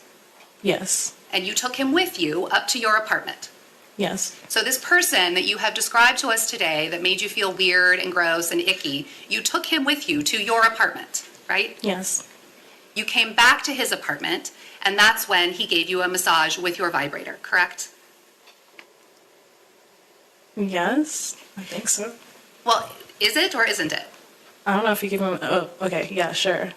Yes. Right, he massaged you sexually with your vibrator, right? Yes, I guess. And then after that, you still hung out in his apartment, right? Yes. And you watched his TikTok videos, right? Yes. And you hung out with him for about 3 hours, correct? Yes. And then that was the end of it for you, right? Mm-hmm. Is that a yes? Yes. You didn't want to have anything more to do with him, correct? Yes. It was just a real quick, consensual, wham bam sort of, let's just have sex and be done with it, right? Yes. And then you returned to your apartment and he remained at his apartment, correct? Yes. Then the next day, you had given him your telephone number, right? I don't remember if I gave him my telephone number the next day. I don't think I would have. That was a bad question. You gave him your telephone number during the time period the two of you were in his apartment, correct? Yes. And then the next day, he used that telephone number to contact you, right? Yes. And he was texting you and asking you if you wanted to hang out and do anything together, right? Yes. But you didn't want to do that, right? Yes. Because you just wanted to try to have sex with him, right? No. That was because the- he was weird. But someone who you described as weird, you hung out with him for 3 hours. I was also grieving and I was 19. Yeah, you tell her, but also you shame. She doesn't have to explain herself. She's allowed to hook up with whoever she wants to. There's no shame here. And she felt okay until she's like, this guy is weird. So within 3 hours, she went from liking him to like, oh my word, this guy's so weird, I never want to see him again. All the red flags are flying. She was just like, I just need to avoid this person. So why is the defense attorney grilling her on how she felt before and during the interaction, and then within 3 hours, how it went? You know, grilling someone with the hindsight. What? It's so unfair. It's so horrible. Okay? And you hung out with him for 3 hours, right? Objection asked and answered. Overruled. Yes. And you took him to your apartment. Yes. Objection asked and answered. Overruled. You took him inside of your apartment. Yes. And you gave him your telephone number. Yes. You then went back with him to his apartment. Yes. And you showered in his apartment. Yes. You had Do you guys remember in Jeffrey Dahmer's trial, the final guy that was in his apartment, Tracy Edwards? That was such a memorable testimony. I mean, imagine this defense attorney applying her logic to the scenario. Like, so you met up with Dahmer in a bar, you went to his house, you hung out with him for several hours. But in it, the guy, Tracy Edwards, was like, this Dahmer guy is so freaking weird, I need to get out of here, right? And thankfully he did get out of there. So if you didn't know, I wrote a book on Jeffrey Dahmer. If you do want to read it or listen to it, I've also narrated the audiobook myself. But that was, it just reminds me of that scenario of like kind of, you know, for the first time, meeting up with someone and being like, okay, you know, and sure, if people want to shame one night stands or flings or whatever, I mean, okay, there's no reason to. People could do whatever they want. And so, you know, and he was 28 and she was 19. So there's already a bit of a power problem there. It's a little bit out of balance. But I love how she's fighting back here as well. Why shame her for that? Afterwards, within 3 hours, she wanted nothing to do with him. This defense attorney makes me mad. a shower in your apartment, right? Yes. So the next day, he contacts you on the telephone number that you gave him, correct? Yes. And you told him you didn't want to hang out with him, right? Yes. And then you did not hear from him for the rest of what appeared to be maybe 3-4 days a week, correct? Yes. Until he contacted you again and said, my wife found out, right? Yes. Mm-hmm. And what are you going to say to her? What would you say to her? Those were the types of questions he was asking you, correct? Yes, and he was also asking me to lie. And he asked you to lie, right? Yes. And you did, Yes. right? And it wasn't until Anna said to you, hey, I just need to know for closure because he keeps telling me something happened to you guys, right? And then that's when you were honest with Anna, correct? Yes. After Ali was saying to Anna something happened between the two of you, right? Yes.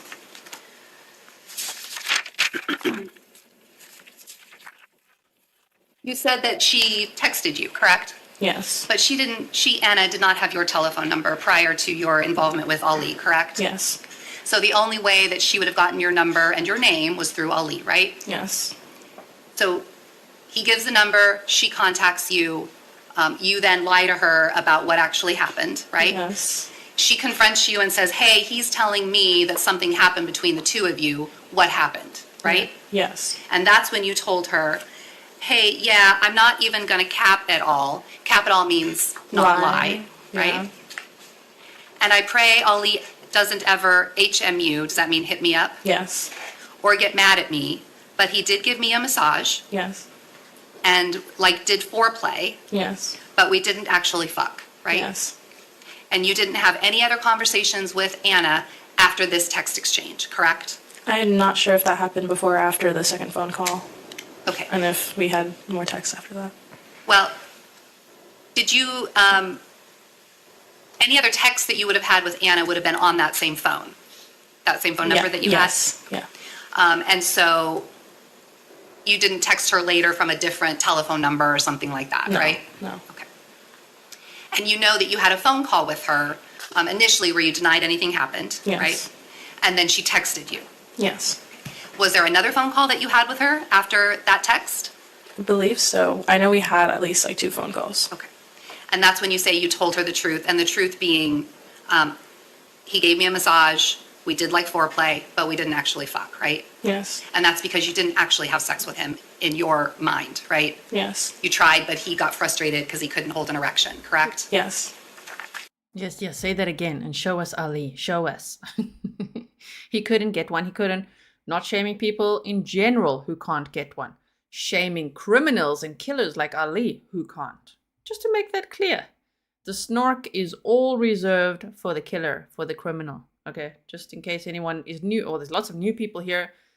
We snark where appropriate. And we definitely do it at killers and criminals, okay? All the time. That's where we put on our snarky pants and we go all out. We don't hold back. We roast the crap out of them. It's a little bit healing as well, right? If you've been through stuff, people weren't held accountable. It's quite nice when we can roast these freaking criminals. Yeah. 3 whole minutes with Ali. Shame this poor woman. I feel so sorry for her. 3 minutes. He's all frustrated. He can't do it.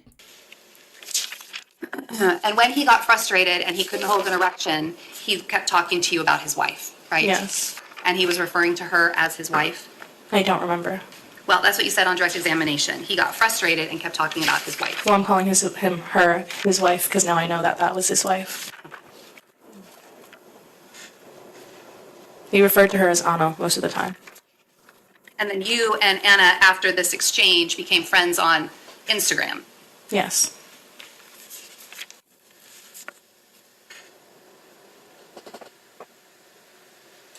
Thank you. Nothing further. Any other questions? Thank goodness. So that's what I was gonna start asking you. When the defendant was talking to you, he was using the name Anna? Mm-hmm. Right? Yes. That's what you recall versus saying his wife. Yes.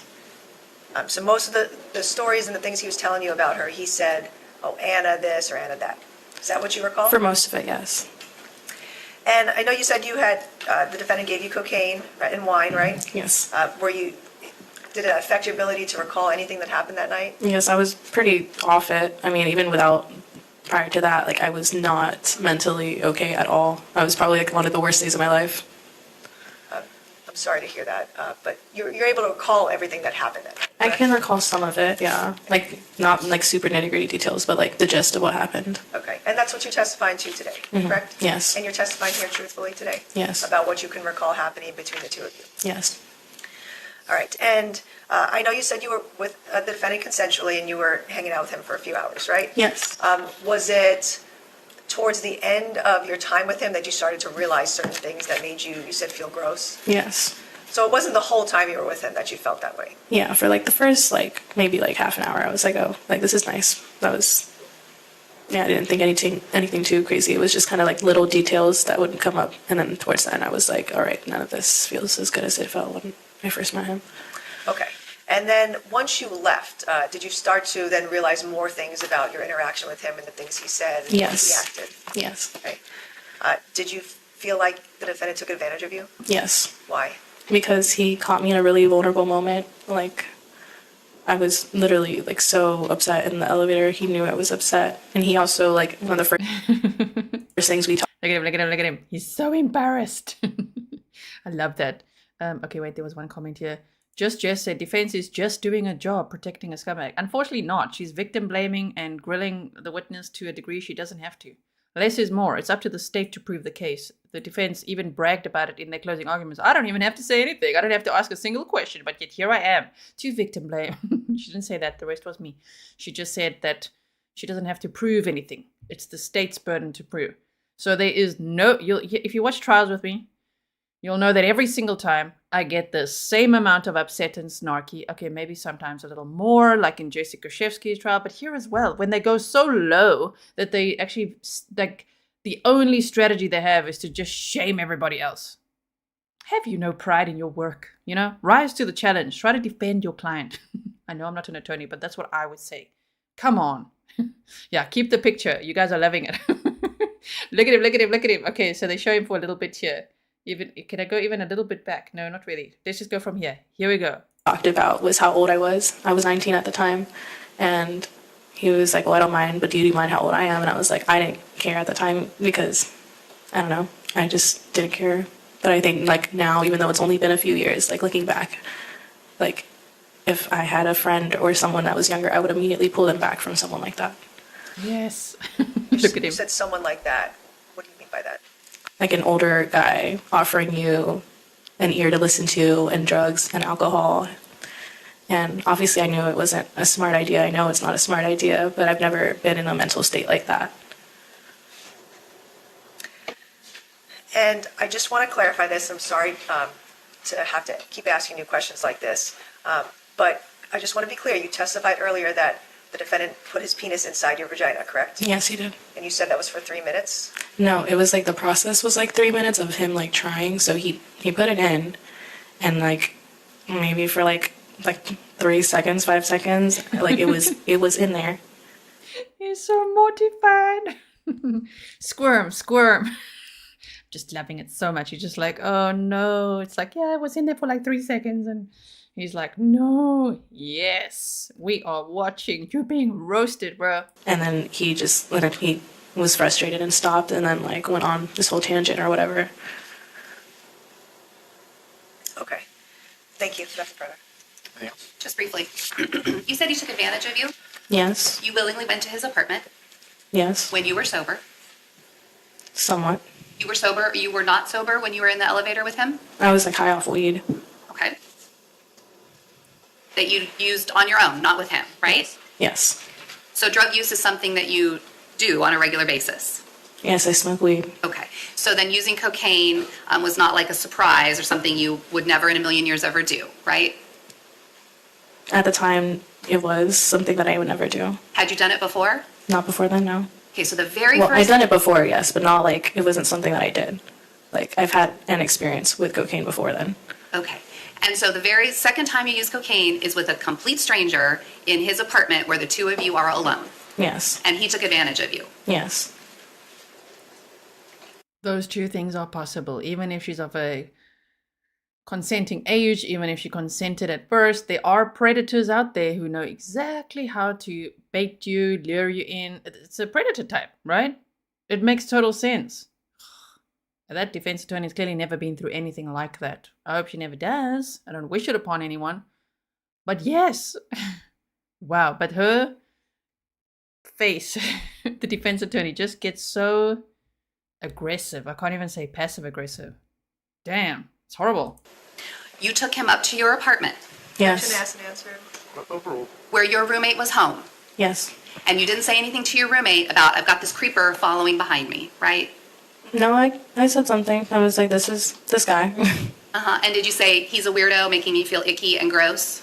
At the time, I was not like thinking that. Okay. It really didn't hit me until I really started reflecting on like what I did. On your choices. Reflecting on your choices. And is when reflecting you on started, the things that he said.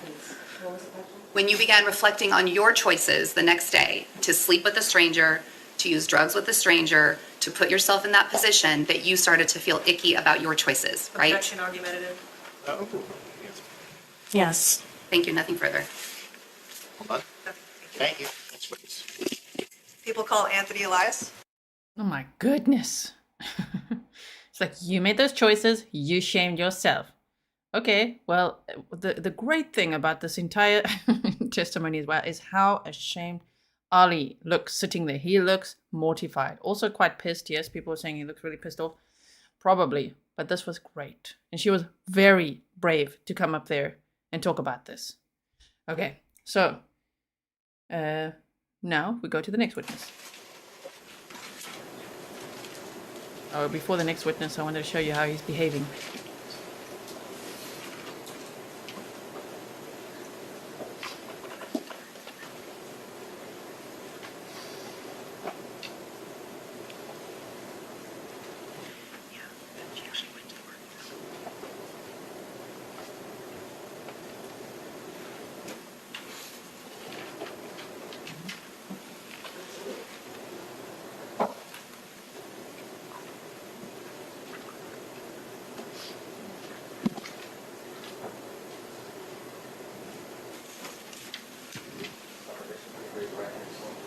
Do you solemnly state that the testimony you're about to give in this matter shall be the truth, the whole truth, and nothing but the truth, so help you God?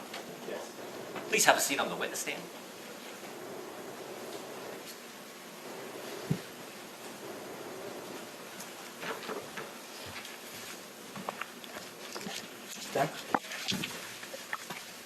Please tell us your first and last name. My first name is Anthony. My last name is Elias. And please spell both of those names. My first name is Anthony, and my last name is Elias. Thank you. Good afternoon. Good afternoon. Do you know Ana Abulaban? Yes, How do you know him? he is my cousin. See him in court today? No. You don't see him in court today? Oh, there he is. I see him, yes. Can you point out where he's sitting and describe articles of clothing he's currently wearing? I'm sorry? I didn't Can you understand. point out where he's sitting and describe articles of clothing he's currently wearing? He's sitting right over there. He's wearing like a jacket and a white shirt. He has long hair. May the record reflect identification of the defendant? Yes. Okay. Does he look different today than times you've seen him in the past? Yes. He's growing his hair. And he has a longer beard, I believe, than he had before. Okay. You said that the defendant is your cousin. Did you ever live in the same state as him where you would hang out on a regular basis? We didn't hang out on a regular basis, but we did live in the same state. We lived in Virginia together, but we weren't so close to where we could see each other frequently. So it was like a once in a while thing. Okay. So would you say that you didn't have a close relationship with the defendant growing up? As children, we did. Okay. But not as adults? No. Did you talk to the defendant on the phone while you were both adults? Yes. Okay. Or how often? Not very often. Once in a blue moon. Did the defendant call you in the year 2021, if you recall, to talk to you about his marriage or Ana? I don't remember the exact dates, but I just know like bits and pieces. He's only told me once before when I was in Virginia. I went to drop off my kids. He told me that he's going to get some therapy over there to fix his marriage, and then just one other time in a text. Okay. So you didn't know a lot about what was going on in his marriage with Ana? No. Had you ever met Ana? No. Had you ever talked to her on the phone? No. Okay, I want to talk to you about a text message conversation you had with the defendant on October 1st of 2021. Do you remember those messages? Yes. Okay, I'm showing you People's Exhibit number 176.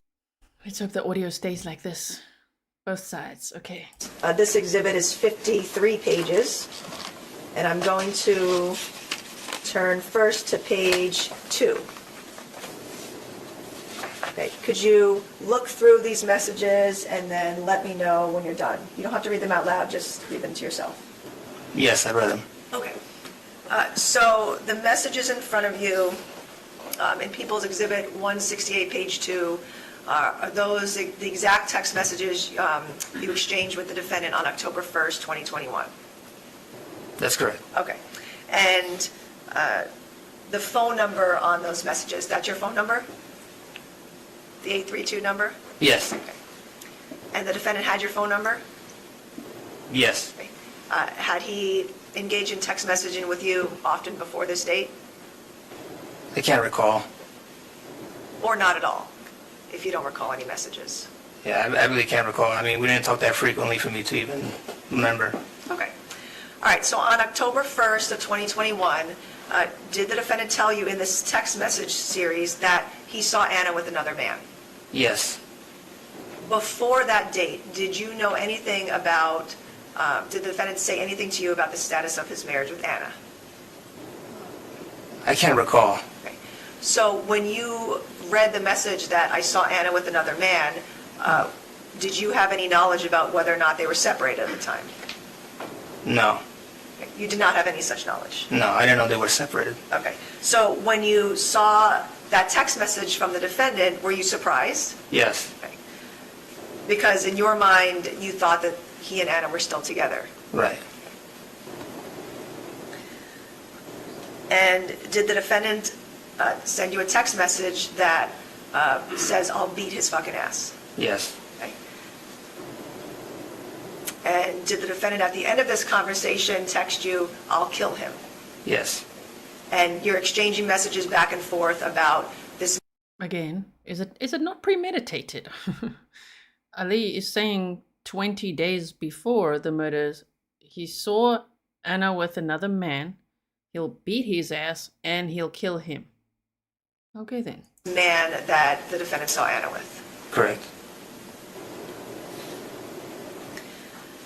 And you were responding to him? Were you just being supportive of him? Yes. Okay, because you thought that they were still together? Yes. And he didn't tell you anything about the fact that she had left him, No. right? You didn't know that? No. And did the defendant tell you anything about the fact that he had already had sex with another woman? No. Before that time? No. Okay, so you didn't know any of the background about the status of their marriage, right? No. All right, and then if you turn to the next page, in the packet is page 3. Okay, if you can just look through these messages to yourself and then let me know when you're finished. I read it. Okay, and Exhibit 168, page 3, is this also an exact depiction of a series of text messages you and the defendant exchanged with each other on October 1st of 2021? Yes. Okay. So the defendant is telling you, first of all, he's sending you a phone number at the top. Did you know what phone number that was? No. Did you know if that was Ana's phone number? I can't recall. I know he wanted me to call her and say something to her. So he may have told me her number at that point, but I think he wanted me to call some restaurant over here and ask about her. Okay. So is the defendant sending you a couple of different phone numbers for you Yes. to call? And is the defendant telling you to say that your name is Randy from La Jolla Cove, and you are calling because you found a debit card on her table and can't read the name? That is Is he correct. telling you to say those things? Yes. And then the defendant is telling you to ask her the names of who was with her. Is that the defendant telling you to ask Ana who she's with? I believe so, yes. Okay. So Ali wouldn't just want to bug the apartment and stalk her. He also wants to use his own distant cousin to stalk her and make up some sort of a scam or whatever it is. What? So when the defendant is telling you to make a call to Ana and pretend to be someone else, what did you think about that? That's when I stopped talking. Okay. Did you make the phone call? No. Is the defendant telling you to call Ana and say that Ali thinks he saw you with another man and he's going crazy? No, I didn't say that. No. Is that what the defendant is telling you to say? Yes. Okay. And then is he also telling you to say to Ana, "I'm scared he might hurt himself"? Yes. Okay. So did that concern you that the defendant was telling you to lie essentially and say that he was going to hurt himself? I thought he was overreacting at the time. I didn't take it serious. Damn. Ali wants to use his distant cousin, who he doesn't talk to that often, to lie to Ana and say and emotionally blackmail her that Ali is going to hurt himself because he saw her with another man. It's next level crazy, this. I mean, it's really extreme. Like, it's shocking. Okay, and so, but the defendant is asking you to lie essentially to Ana. Right. Right? He's telling you to pretend to be someone else. Correct, yes? Yes, that's correct. Okay, and he's telling you to find out who she's with, because he wants to know who she's with, correct? That's correct. And the defendant is telling you to say that he may hurt himself, That's correct. because he's trying to get Ana to talk to him. That's correct. So these are the things that the defendant's telling you to say to Ana to get her to call him or talk to him, right? Correct. All right, and the defendant's telling you to just fucking work with him and settle things because he hasn't moved on, and help him understand that it's over. Is that what the defendant is telling you to do? That is correct, yes. So the defendant's asking you to meddle into his relationship to try to get Ana to talk to him? That's correct. Right. And you did not agree to do that, right? No. You didn't want to be involved in that situation? No, I just, it wasn't my place. Okay, wasn't your place. So you never made any phone calls to her after this conversation, right? No. Did you do anything to spy on Ana or to look up her social media or anything like that to tell the defendant what she was doing? No. Have you talked to the defendant since this date, October 1st, 2021? No. All right, thank you. Nothing further. Any questions? Yes, thank you. Good afternoon, sir. You at some point gave an interview I really love how people don't want to say good afternoon to the defense. They must have been warned. She's terrible. Don't even talk to her. to the district attorney's office. Is that correct? That's correct. Okay, and you spoke with an investigator by the name of Elliot Schaefer. Does that sound right? Yes. And when you spoke with Mr. Schaefer, you explained to him that there was this series of text messages between you and your cousin Ali. Is that right? That's correct. You didn't really remember independently this text message conversation. Is that right? That's correct. It was only until the investigator kind of showed them to you that you remembered having had this conversation with your cousin. Correct. That's because when you read these text messages, you didn't think that it was anything serious, right? Correct. Objection, relevance. Overruled. You described that to the investigator that your cousin Ali had a history of making comments like this, right? Objection, Right. hearsay, relevance. Overruled. The answer was stated. So the answer is yes, he had a history of making comments like this. Is that correct? Yes. And that you thought he was making these text comments because he was upset, right? Yes. Objection, relevance, speculation, improper impeachment. I'll sustain that as a speculation. Did you ever talk with him on the phone, or these were just text messages that you had? These were just text messages. We rarely spoke as adults. Okay. Based on your relationship with him, you told the district attorney just a few minutes ago that you guys were closer as younger kids, kind of grew apart as time went on.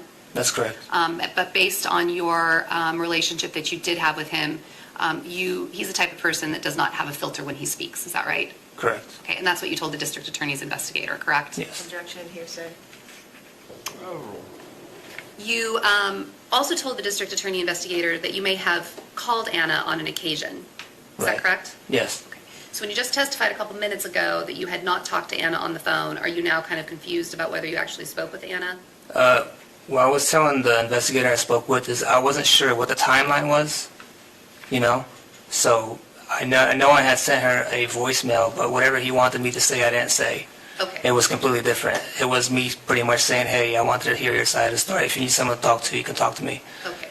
So you Pretzel crisp and dip. You're making us hungry now. You said defense attorneys do get a bad rap when in truth they're just doing their job. Not all of them are just doing their job. Some really go low. They really victim blame to the max. So we've watched quite a lot of trials together here at Grizzly True Crime as a community. And there's, at least two cases that stand out for where the defense attorneys went to victim blame. Jessica Shevsky's trial and this one. Actually, Daniel Howard's one as well. We just watched the sentencing yesterday. If you didn't see that trial, go check that out. All the playlists are still there for you for all these trials we watched together. You can watch them anytime. They're all time-stamped for you. But I just think defense attorneys in general get a bad rap because of these few bad apples that just victim blame. You know what I mean? And even if they don't have a lot to work with, I just think you know, just, I don't know, just try not to do that. Try not to victim blame, because it doesn't usually go well with a jury either. The jury is human, just like all of us. We're like a mock jury, you know? So it's hurtful to know that, okay, in this case, they say 2 people were murdered. So to just victim blame, to say Ana was a cheater, a deceiver, and she was this and that, like, why go there? That doesn't prove the case. It doesn't help your client, actually. Right? Michelle said, thank you, G. Okay.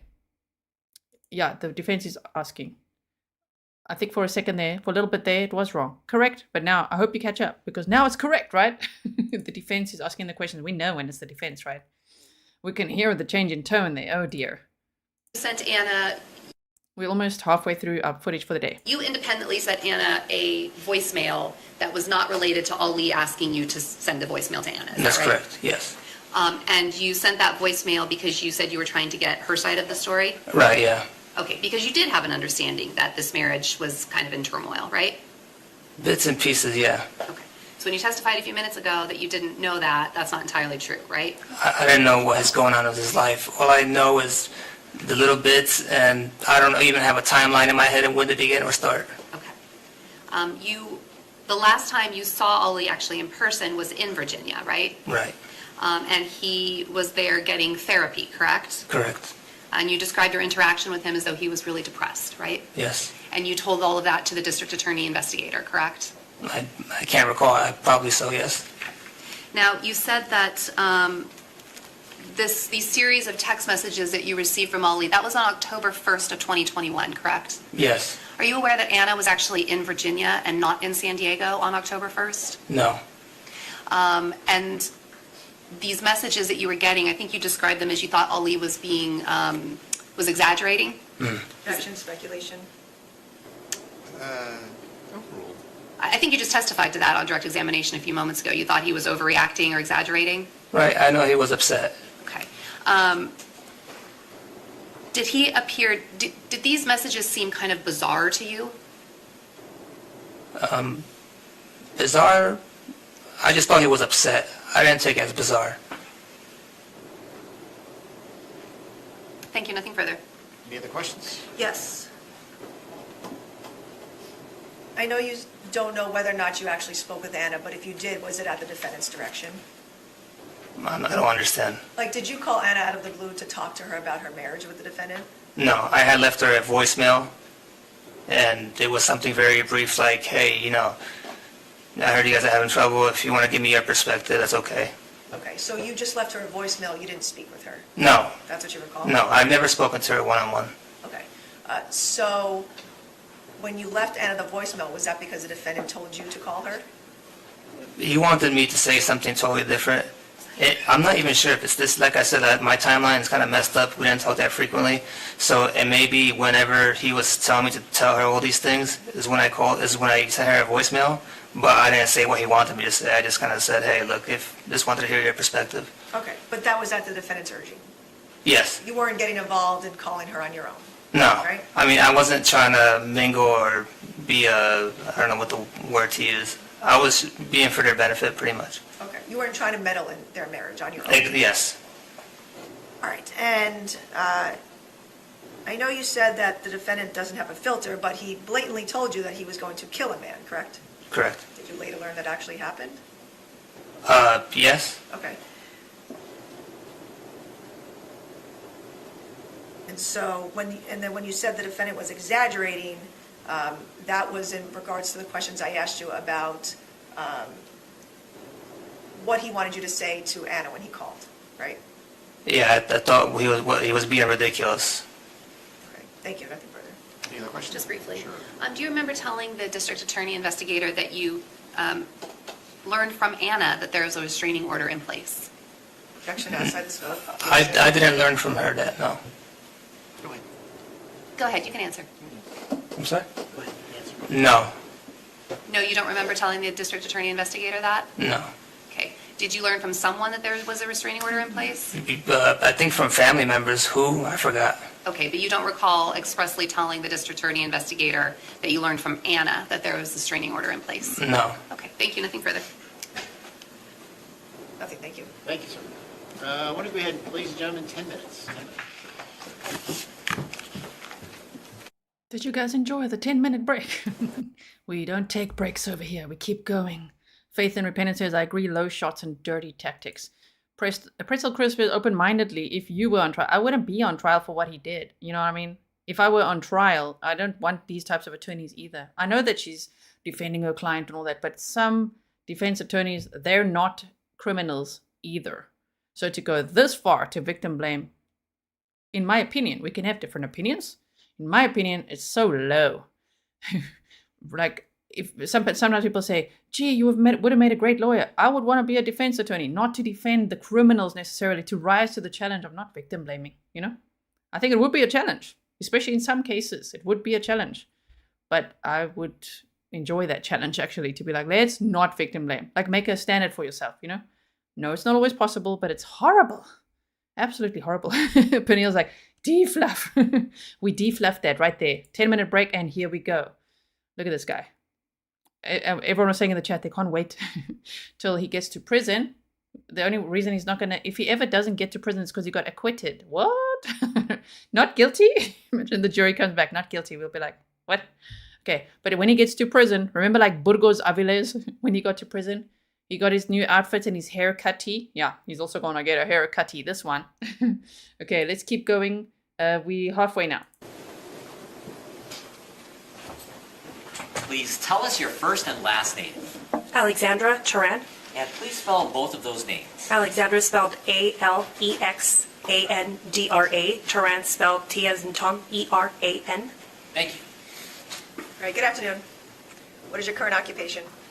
I currently work as a regional manager for Pinnacle International. So Pinnacle International is going to be the building where the crime took place, the Spire building. We looked at it on map time 2 days ago. Okay, I'm gonna stop debating about this topic now. Dean just says, well, every single one of them do it. They really don't. There's some really good defense attorneys out there who don't resort to that.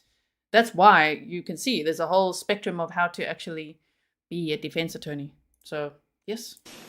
What is Pinnacle International? It is the management firm for Spire San Diego. What is Spire San Diego? Spire San Diego is the building where the incident took place. Is that an apartment complex in the area of East Village? Correct. Were you working at the Spire building on October 20th, 2021? Yes, I was. How long have you been the regional manager for the Pinnacle International? I was promoted last year in April 1st. Before that, I was the property manager.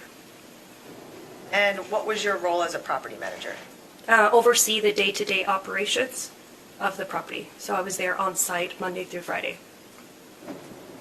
And can you describe for us the Spire building and the different towers? It's a high-rise, 45 stories each. It's physically attached to the sister property that's also 45 stories. It shares the underground parking as well as the first floor amenities. Okay, so you said that each building is 44 stories each. What is each building tower called? Spire San Diego and Pinnacle on the Park. Jamie says how he convinced Anna to marry him is mind-boggling. Apparently, he got her pregnant. That would be the first step of entrapping her. That's sad. Okay, so tenants of the apartment complex either have an apartment in the Spire San Diego tower or they have an apartment in the Pinnacle on the Park tower. Correct. Okay, and each tower is 45 stories, and then both towers share a parking garage. Yes. Is that right? And then you said or tenants in both towers can share the amenities on the first floor. That is correct. Does Spire San Diego have its own lobby entrance? Yes. Okay. Is that an entrance that requires an access or key card to get in? Not necessarily. Yes, you can enter with the key card, but you can also be buzzed in by the receptionist. Okay, so Spire San Diego has its own lobby where you can either flash your key card to get in or be buzzed in by the receptionist, correct? Yes. And then Pinnacle on the Park has the same? Correct. Same, has lobby doors, and you can either use a key card to get in or be buzzed in? The same, yes. And then are tenants from each of the apartments assigned to a particular parking spot in that underground garage? Yes, they are. How many levels is the parking garage? 5 levels. So what is each level called? That's B1 through B5. I see some people saying, why was she called as a witness? It gets quite interesting, actually, because remember when Ali broke into the apartment the morning of the murders and he threw out, like he vandalized the apartment and threw out a bunch of Anna's stuff? Yeah, she called that day to say, can I get some of my stuff? Like he's throwing some down the trash chute. He's put some in the dumpster. So we're going to get to that. F Sharp says, I've been a defender for 22 years. Welcome to the chat. I always know there's very smart people. We're all smart, okay, guys? You're all smart. But there's very smart people lurking or here in our chat. Thank you for your comment. You said, I've been a defender for 22 years. I've never once victim blamed. I brought out facts. The heat of passion defense requires facts that you call victim blaming. But the thing is to say that she was a cheater, she was a deceiver. I don't think that's true. Right? So that's not what I call victim blaming. I mean, if you see the Jessica Shevsky trial, how they said, Lynn, all the things, we're not going to go over it. It was so bad, right? SO says, oh, sorry, I'm just talking quickly and then I'm going to carry on. SO says, did his wife have citizenship? No, apparently she had a visa. She was from the Philippines, but her parents were in Okinawa, Japan. So she was there with him. Okay, sorry, I'm going to not interrupt too much now. Let's go. B or P? Sorry, P. Okay. So P1, P2, P3, P4, and P5 Yes. are the parking garage levels. And is there an elevator on every parking level? Yes. And so it would be labeled, if you park in P1, you take the P1 elevator to get up to your apartment. Yes. And when you're in the parking garage, are there 2 separate sets of elevators, one set to get to the Spire apartments and one set to get to the Pinnacle apartments? Yes, there is. Or could somebody take, let's say, the Spire... Sorry, I see some people are still behind in chat. Maybe, mods, you could tell people to catch up in chat. It's okay to be behind, but catch up and come and watch with us right now, right? Okay, Tracy says, squirm, squirm. I did say squirm, squirm. Let's go. Parking elevator to the lobby and then walk through to the Pinnacle. Yes, that's also an option. Okay. So is there a hallway on the first floor between the 2 towers? Yes. So tenants can access both towers just by walking through the inside of the complex. Correct. And when if a person were to come through the lobby and go to the set of elevators, does every person need a key card to be able to get onto the elevator? Yes.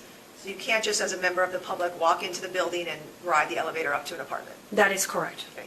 So you would either have to have a key card or the front desk receptionist perhaps would use a key card to allow someone upstairs. Yes, that's exactly what happens. And then that's in both towers, Spire and Pinnacle. Yes. Okay, so you started to tell us about your duties as a property manager. In October of 2021, you were working as a property manager. Yes. What building? Spire, San Diego. Okay, so you worked in the Spire Tower Monday through Friday? Yes. Okay. And you said you would oversee operations of the building. Anything else in particular that you were responsible for? I think that kind of sums it all. So anything that has to do with the building, it kind of goes through me, whether it's a resident. We're going to get to the day in question now. A lot of people are asking this question. So if family is watching and if you are able to clear that up, I know people want to know. Apparently, their daughter is staying with Ali's mother, which makes sense to me because they're in America. Anna's parents are in Japan. So it makes sense to me that Amira is with Ali's mother, but I'm not 100% sure about that. So, okay, carry on. Or a prospect or a resident needing assistance with something, they could go through me. Are all of those apartments rentals or do some people own? No, they're all rentals. Okay, so then a renter who lives in the building could come to you with a problem or, anything they wanted to, or any questions they wanted answered? Yes. And what are your duties as a regional manager? They are a little bit different because I oversee a couple buildings, not just the Spire building. So I oversee 4 total buildings. You oversee 4 total buildings? Yes. And as of October of 2021, how long had you been the property manager at Spire? For a little bit over a month. I started my employment with Pinnacle September 13th of that same year. And did you have any similar occupations before that? Yes, I've been working in the property management industry for over 17 years. Okay, just at other apartment complexes, not Spire. Correct. Okay, with similar duties as a Yes. property manager? Damn, I'm trying to keep up with all your comments, you guys. Thank you all for being here. There's so many people here. I'm just looking at all these comments flying. I'm trying to keep up here. Blue said there's a difference between victim blaming and facts. You could do it in a respectful way. When you have a defendant that is a known abuser and admitted to the murder, I'm sorry, that's not okay. Even the tone and everything, right? Caroline said, heat of passion does not mean that the motive was romantic.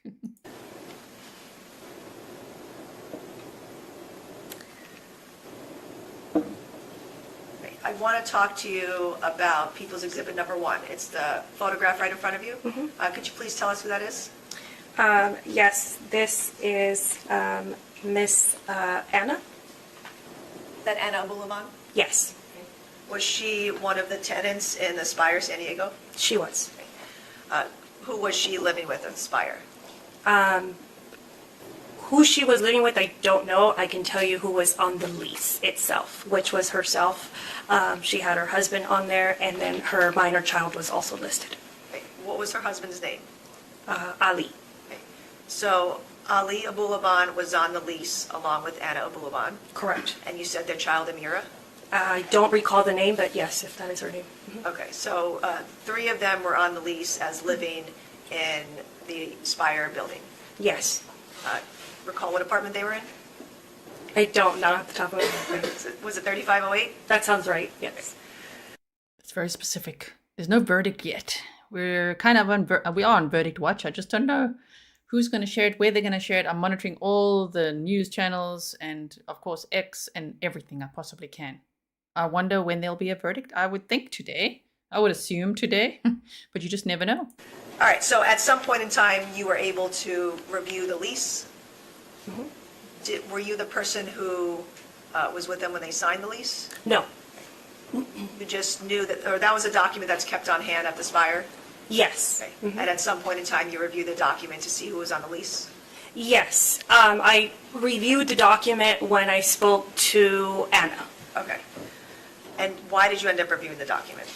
She came into the office the night before the incident, and she was requesting assistance with a parking pass. And so I first have to check who's on the lease before we issue anything. So that was the first time I actually reviewed the not the entire lease, but who was listed on the lease. Okay.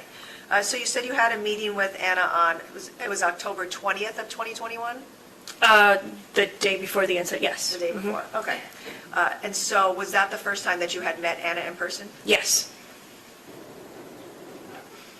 And had you ever met her husband, Ali? No. All right, so on October 20th of 2021, Ana comes into your office, your property management office, to meet with you? Yes. Right.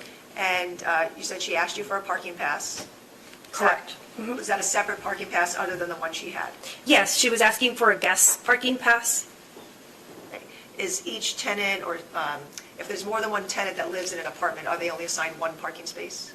Yes, they're only assigned, actually, they can be assigned more than one, but in this case, they only had one. Okay. So you have to pay for an extra parking pass? No, the guest passes are free. We issue up to 5 a month.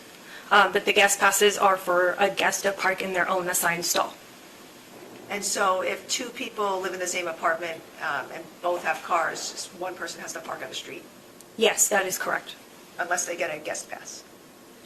No, unless they get another stall. We don't have any guest stalls. The guest would park in that resident stall, and then the resident chooses to park on the street or something. Okay.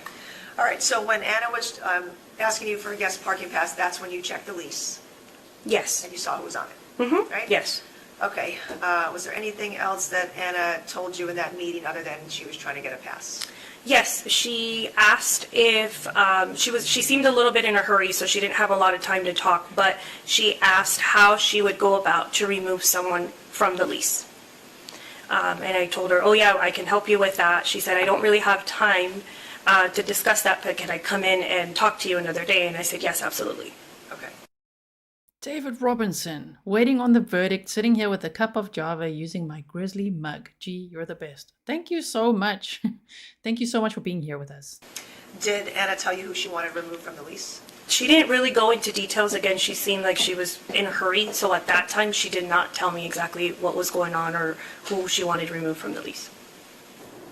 Okay, you just knew it was somebody that she wanted removed, and the only other adult on the lease was... Right, it was kind of obvious who she wanted because there was only 2 people on the lease, yes. Okay. All right, and what was your response to her? I told her I could assist her with that. There was a procedure where we remove a roommate that required some signatures. Again, I didn't go into full details with her because she was in a hurry. She wanted to, it sounded like she was parked in the red zone, and so she was trying to move her car and park it downstairs. So she was in a rush. Okay. Okay, yes, don't you just love her jacket? Side comment, I just love it. I can't wear one like that. I have one like that. I can't wear it. I have a green screen. Green jackets don't work with green screens. Oofda says, Oofda, am I saying that right? Lawyers in the comments defending, it started off so well. But anyway, my job is to protect victims and their families. So I'm doing my job over here. And I'm allowed to, with my community, comment that I do not like defense attorneys who victim blame, and I think it's a low blow. So that is me doing my job. And families appreciate it. They're here with us. They're watching with us. And that's what I care about. So I do not care about Ana Abulaban. His rights, I just don't. He is a confessed killer. There's audio, the 911 call, the Nest cameras. Literally, he couldn't say he didn't do it because there's too much evidence that he did. So now it's only about, did he premeditate it or not? I don't think that argument has to involve shaming every woman that comes onto the stand. I don't think so, in my opinion. Okay, so, but I really appreciate it when there's attorneys in the chat and giving us feedback. I read out a comment yesterday from a criminal defense attorney that was very helpful. So I appreciate that very much. Yeah, Dr. Bray's like, very beautiful color. So beautiful, right? Okay, so let's continue listening to testimony. We are currently at 1 hour 45 out of 3 hours and 11 minutes of trial footage for the day. So she was asking for a guest pass for her car. Correct. Her other car she had there. Yes. Okay. All right, and so you gave Ana information about that you could assist her with breaking the lease or removing someone from the lease? I did. Correct. And was there any other conversation that you had with Ana that day? Not that I recall, no. Okay, and then when is the next time you spoke with Ana? The morning after. She called me, she called the office actually, and coincidentally I happened to answer the phone. I recognized her voice because I had just spoken to her the evening before. But she called the office saying she was a resident of Spire and that she wanted to know if she could gain access to the dumpsters because some of her personal belongings had been thrown away in the trash. And I then said, is this Ana? And she said, yes. And I said, oh, I recognize your voice from last night. I said, this is Alexandra. We met yesterday. She's like, oh. She's like, so I need to get access to the dumpsters because she said, my husband is in the building and he just called me to tell me that he threw a bunch of my personal items down the trash chute. And he did that on the morning of the murders because he went to the apartment the first time, vandalized it because he saw that, and he went there because she did not appreciate his groceries, even though they were separated, done. She said it's over. He just lost his job the day before. Now there he is, firstly ordering groceries, it gets delivered. Then he says, is everything okay? Because he's expecting a response. He also sent roses. I know people in chat are going to be like, roses, because he's like, I sent roses. He sent roses, then he went there, broke into the apartment with a copy of a key card that he should not have had. So there's that as well. He had to park outside because he no longer had access to the inside. Threw a pumpkin, okay, because it was October, I guess. Halloween was coming up, I don't know. Pumpkin season. Threw a pumpkin, threw the roses, and then started throwing Anna's shoes, or Ana, as her family says, Anna's shoes down the trash chute. So here you can hear how Ana was saying, well, is there any way I could get it back? There's like a little buggy now. There's a Freddy in my room. Did you see him fly here somewhere? Sorry about that. She literally was like, he threw things into the dumpster. Could I maybe access it? Do you think I could get some of the stuff back that day? So it also doesn't surprise me that later she brought Ray to the apartment with her, because if in that situation she was probably terrified already. And look what he did. And I mean, yeah, what provoked him? The Discord app that he installed on his daughter's iPad and put in the bedroom. And remember, he said the R&B music for him was like, that's it, because he assumed. But he provoked himself. He literally provoked himself. Like, oh my goodness. I don't know if that's a crime of passion, in my opinion. And what was Anna's demeanor like when she was talking to you? She was actually pretty calm. I remember thinking, man, if somebody threw my stuff down the chute, I would be very upset. But she was actually very calm. It almost seemed like she was used to it. What do you mean by used to it? Like she was very like, oh, okay, that's fine. You know, when I told her she couldn't have access to the dumpsters, that we couldn't retrieve the items, she was very like, oh, okay. Like just very calm about it, very forgiving. She wasn't trying to dispute it. Shame. Okay, and do you recall, so now we're on October 21st of 2021, correct? Mm-hmm. Yes. Do you recall what time Anna called you? I want to say it was around 10 a.m. or so. All right, and then, so Anna told you that her husband, did she identify him by name? No, I don't recall if she did. I don't think so. Okay, so she said her husband threw some of her items into the, was it the dumpster or the trash bin, or how did she word that? So every floor has access to trash chutes. So I'm assuming, she said the trash chute, so I'm assuming it's the trash chute on their floor where items were thrown away. Okay. And is there a trash chute just outside of apartment 3508? I don't recall the location of the trash chute in comparison to the unit. But on that floor? Yes. And Anna told you that the defendant was in the building at that time? Yes, that's what she said. I'm sorry, or her husband was in the building at that time? Yes. Okay. And that he had told her that he had thrown the items away? Yes. Apparently she was not home. She received a phone call from her husband letting her know that he was in the apartment and that he had just thrown away personal items down the chute. Okay, and so presumably when you throw items into that trash chute on each floor, they end up into some type of dumpster downstairs? Yes. Mm-hmm. Right, and you didn't have access to that dumpster? It's not that we don't have access, it's actually not safe to go in there. Everything is compressed and then shot out, so it has a cover on it, so it's not like open where everybody can reach into it. It's a covered dumpster, and then everything gets compacted and then it spits out, but it's very dangerous to gain access to it. Okay. I don't know if you guys have ever heard of the Mr. Ballin story on something like that, where a dumpster like crushes everything and someone got stuck in there once. Oh, no. Some of those stories are very scary. So that's why they couldn't access that, because they're like, it would be very dangerous. And so you explained that to Anna, and then you said she was very forgiving and calm about it. Yes, I explained, at first I told her, no, you can't gain access, and she said, oh, it's because it's very expensive items, it's a couple, she mentioned some expensive purses, she said something about a Gucci purse, something like that, and I said, no, I kind of explained what I just explained to you, where it's all in a compactor and we don't have access, and she just said, oh, okay. Right. And then did she ask you some more questions during that phone call about removing someone from the lease? She brought it up again, just saying, hey, I want to remove my husband off the lease, and I said, okay, no problem, come and see me and I can help you with that. Okay, so this time she told you that she wanted to remove her husband from the Yes. lease? Mm-hmm. And what did she tell you about why she wanted to remove her husband from the lease? I don't think she went into details. I think at that point she kind of assumed that it was an obvious thing where her husband had thrown away some stuff, so she said, He actually shakes his head because he's looking at the camera the whole time. He was just busy like nervously eating his fingers there. Now he's like, what? He thinks he's a stallion staring to the camera. Sorry, what now? Shaking his head. He's always watching. that I want to remove him from the lease. Did Anna tell you that she was splitting up from her husband? No. Okay.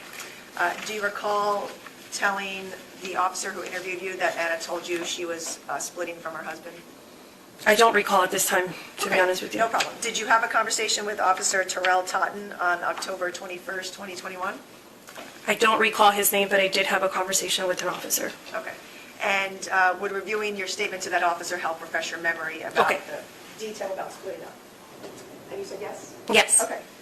So if you could, just read your statement here to yourself, starting with this paragraph, and then... This one right here? Yes, and then let me know when you're finished. Okay. Ana No, also... oh, I'm sorry, to yourself. Oh. Oh man, we wanted it read to us.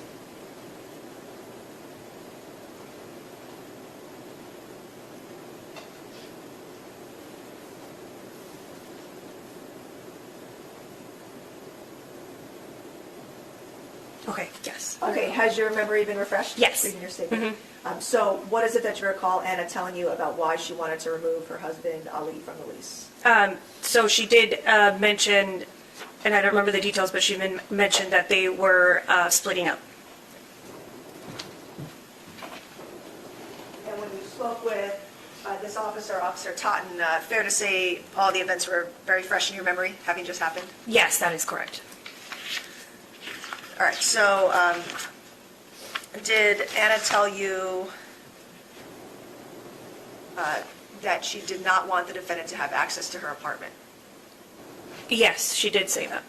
So was it your understanding from what Anna had just told you that the defendant did have access to her apartment that day on October 21st?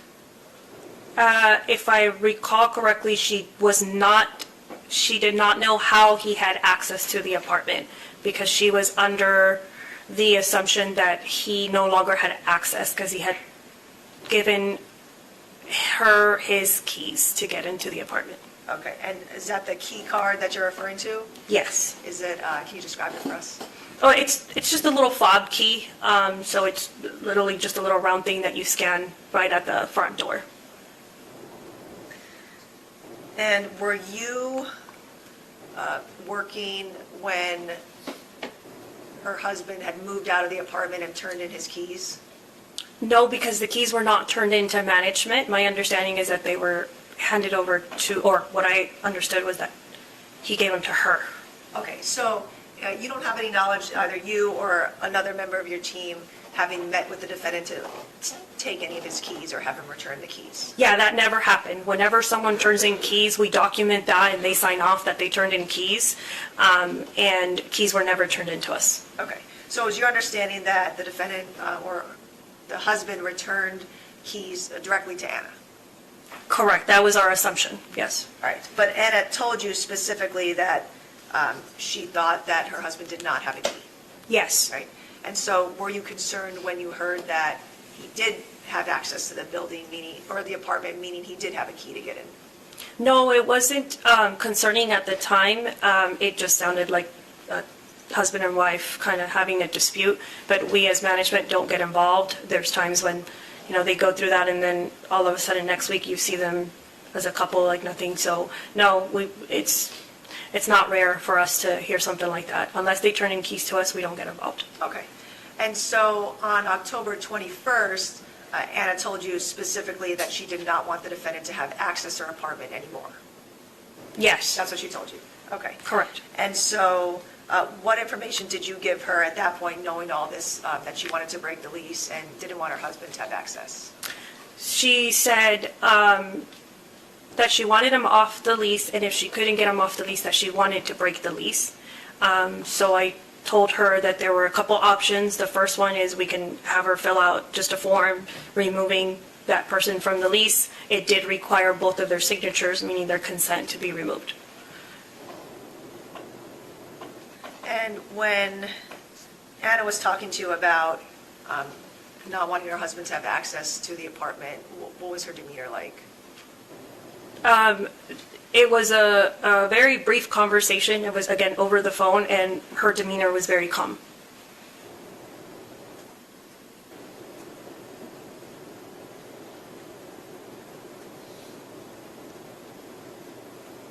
Was that the last time you spoke with Anna? Yes. Is there anything else Anna told you during that conversation about her husband or them splitting up? I don't recall.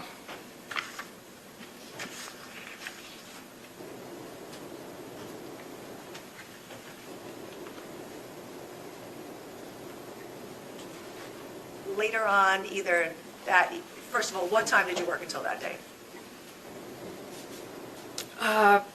Probably close to 7:30 or 8. Yeah. Yes. Shame, that whole day. She must have heard a lot. Faith and repentance, thank you. Follow your dream, said Gisela, how you multitask amazes me. My daughter's dreams are similar and I am in awe. I think for me, when I was a pilot, that really taught me a lot of multitasking. I was a pilot for 9 years, right, at South African Airways. So that, sometimes I feel like I'm back in the flight deck with all these screens and just all the things I'm doing. But yes, thank you. Thank you all for being here. If you're only joining now, we are, of course, watching some older testimony, meaning it happened sometime during the month of trial. I'm just so grateful that Court TV uploaded this so we could see some more witness testimony. I don't know if they're going to upload any more. Not sure if this is like the best of the trial or what it is, but I'm so glad that we can watch this together. So thank you for being here. Really appreciate it. Like and share so that others can also find us and come and chat with us. All right, so there's only one more witness after this. We're almost at 2 hours now out of 3 hours and 11 minutes of footage. At some point after 3 p.m., did officers arrive to the building? Yes. Where were you working? On the first floor, our leasing office, out of the leasing office, which is located on the first floor close to the lobby. When the officers arrived in the building, did you learn what happened? Yes. And did you receive information from the police directly? Originally, no. Originally, the police arrived and spoke with my front desk, who then came back and told me, hey, there's a situation in the building. We're being told there's an active shooter. We need to evacuate.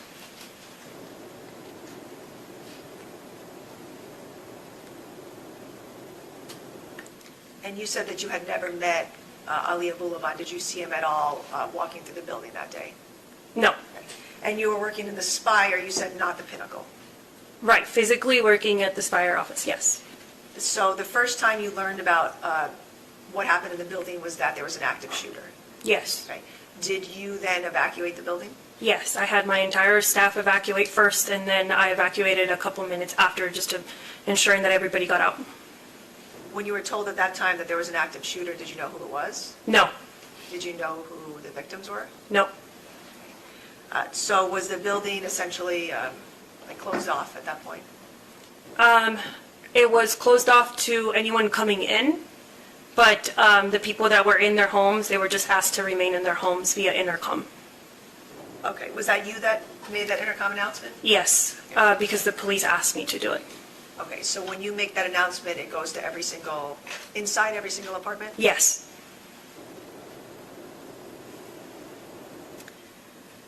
And were you or someone on your team there to assist the police officers with being able to get onto the elevators?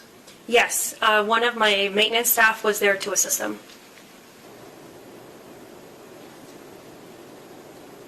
Right, so, and then how long did you stay evacuated from the building? At least an hour, if not maybe an hour and a half. And then so at some point you went back into the building, and then what were you doing that day? I went back into the office, just trying to get regular work done, and then kind of assisting police as they needed access or had questions or anything, just making myself available to anything that came up, and then also trying to conduct regular business. And at what point in time did you learn that Ana was one of the victims of the shooting? I don't recall, but it was around the time we were evacuated. And then at some point that day, then you gave your statement to Officer Totten? Yes. Correct. And then also at some point, either later that day or the next day, you met with a Detective Robert Hopper about the surveillance video? Correct. Can you describe for us where the surveillance cameras are in the Spire and Pinnacle buildings? Yes, there we have cameras in the lobby, in the elevators, one in the parking garage, right at the entry and exit of the parking garage, and a couple in our amenity areas. Okay, so cameras in both of the lobbies, and then cameras on every elevator? Correct.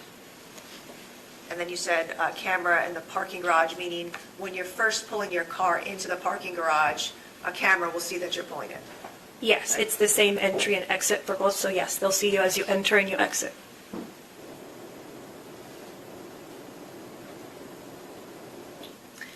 And then how, is there a room where one can see like, all of these cameras? It's not necessarily a room. The camera system is located at our front desk, both of our front desks, at both Pinnacle and Spire. It's a different computer, obviously, from the one that my front desk uses on a daily basis. Okay, and so at the front desk, you can see all the elevators and the parking garage and the lobbies, Yes. correct? And so videos are also stored, correct? Like the surveillance video, let's say you wanted to look at video from the day prior, where would you access that? Yeah, you go to the surveillance system and you can access that on the system. You know how long video is saved on your system? It depends. It's not based on time. It's Ooh, I think cross-examination is going to be hectic. So right now it's, let's see, it's 12:15 Pacific time. So I would assume that the jury is having lunch. Any lawyers in chat? What's the average time, especially in a case like this? If you have been following, like, how long do you think they're going to deliberate? I know no one has a crystal ball, but I'm guessing they'd be going through a lot of paperwork, exhibits, you know, rewatching some of the videos, making up their minds. I know for us watching, we're like, come on, what is it? But it's a big responsibility. They've got a lot to go through. I don't think it's unusual that it could take all day or maybe even tomorrow. That sounds hectic, that it could take to tomorrow or more. How do we know? But I would, if I had to guess, I would guess there could be a verdict today, right? But you just never know. We've seen lots of outcomes that maybe we didn't quite expect. Remember that Gurpreet Singh, where 11 jurors said guilty of quadruple homicide and one juror is like, nope, nope, nope. So a mistrial was declared and then they had to have a whole nother trial. Yeah, that was hectic. based on memory. And so our cameras record when there's activity. So it can record, it can hold up to maybe 60, I've seen it go up to like 65 days maybe. Okay. And so were you the one that met with Detective Robert Hopper when he came in and wanted to see the surveillance video? Yes. Okay. And did he want to see the surveillance video from the entire day of October 21st, 2021? That was my understanding, yes. Okay. Did you personally meet with him on a number of days so that he could view the surveillance video? Yes. Mhm. And the surveillance video, when you were viewing it with Detective Hopper, did you explain to him that the time stamp was off? I believe so. I had made that observation maybe a couple weeks before that the timestamp was off a little bit, so I might have brought it up to him when we met, yes. Okay. And so was it your understanding based on looking at the surveillance video, if you're looking at it, let's say, for example, you're looking at the video at 2:50 p.m., was the time on the video 13 minutes earlier? I don't remember if it was 13, but I do remember it was off, yeah. Okay, meaning earlier. So let's say if it's actually 2:50 p.m., would the surveillance video timestamp be 2:37 p.m. or something to that nature? If it was off by 13 minutes, yes, but I don't recall exactly how many minutes it was Okay. off. You just recall it was behind? Yes. Real time? And how was it that you gave Detective Hopper access to the video? I actually gave him access to our surveillance system, so he would have to come in and sit at the monitor in the computer, and he was able to access it. Just because he needed to review so much footage, I couldn't sit with him for that many hours, so I just gave him access directly to our system. Okay, and then he just viewed it over the course of a couple days because there was so much, as you said? Yes.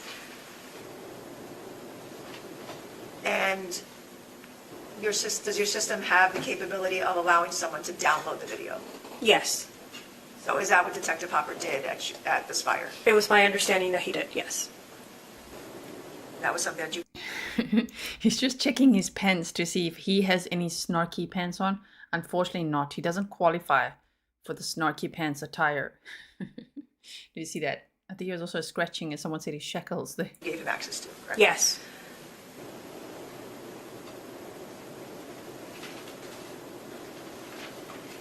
All right, thank you. Nothing further. Any questions? Yes, thank you. Good afternoon. Hi. You said that Ana Abulaban came into the office on 10/20/21 with an unknown male to get a guest parking pass. Is that correct?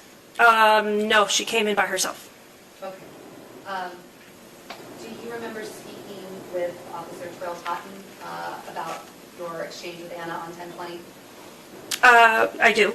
Yes. Do you remember telling him that Ana came in with an unknown male to your office? She came in by herself. There was someone in the lobby. There was a couple friends with her, and one of them was a male. Okay. Do you remember telling the officer that Ana came into your office with an unknown male? I do not. And that she left with the unknown male in a silver BMW 5 Series? I remember the vehicle, but I don't remember her with who she left with. And you didn't say anything to Officer Totten that she was there with a group of friends? I don't recall what I said to him, to be honest with you. It's been a while. You just reviewed the statement when the district attorney gave it to you. Do you need to see it again? Sure.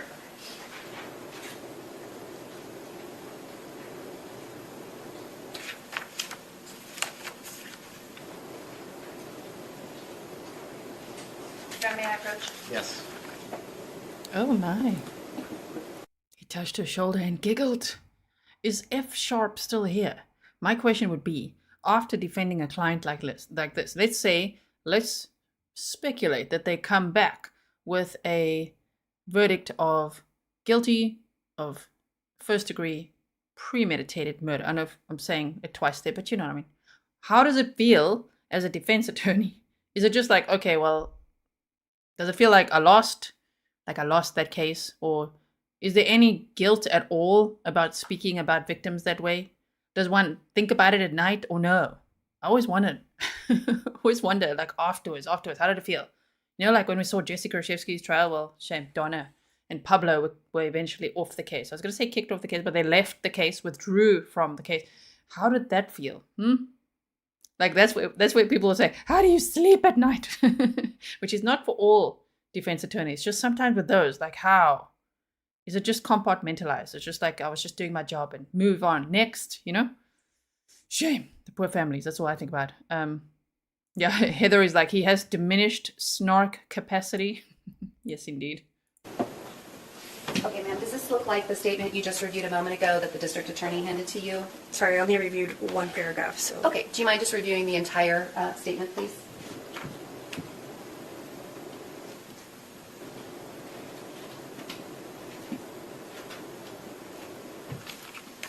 Just look up when you're done. Okay. Okay. Do you recall having that conversation with Officer Taunton?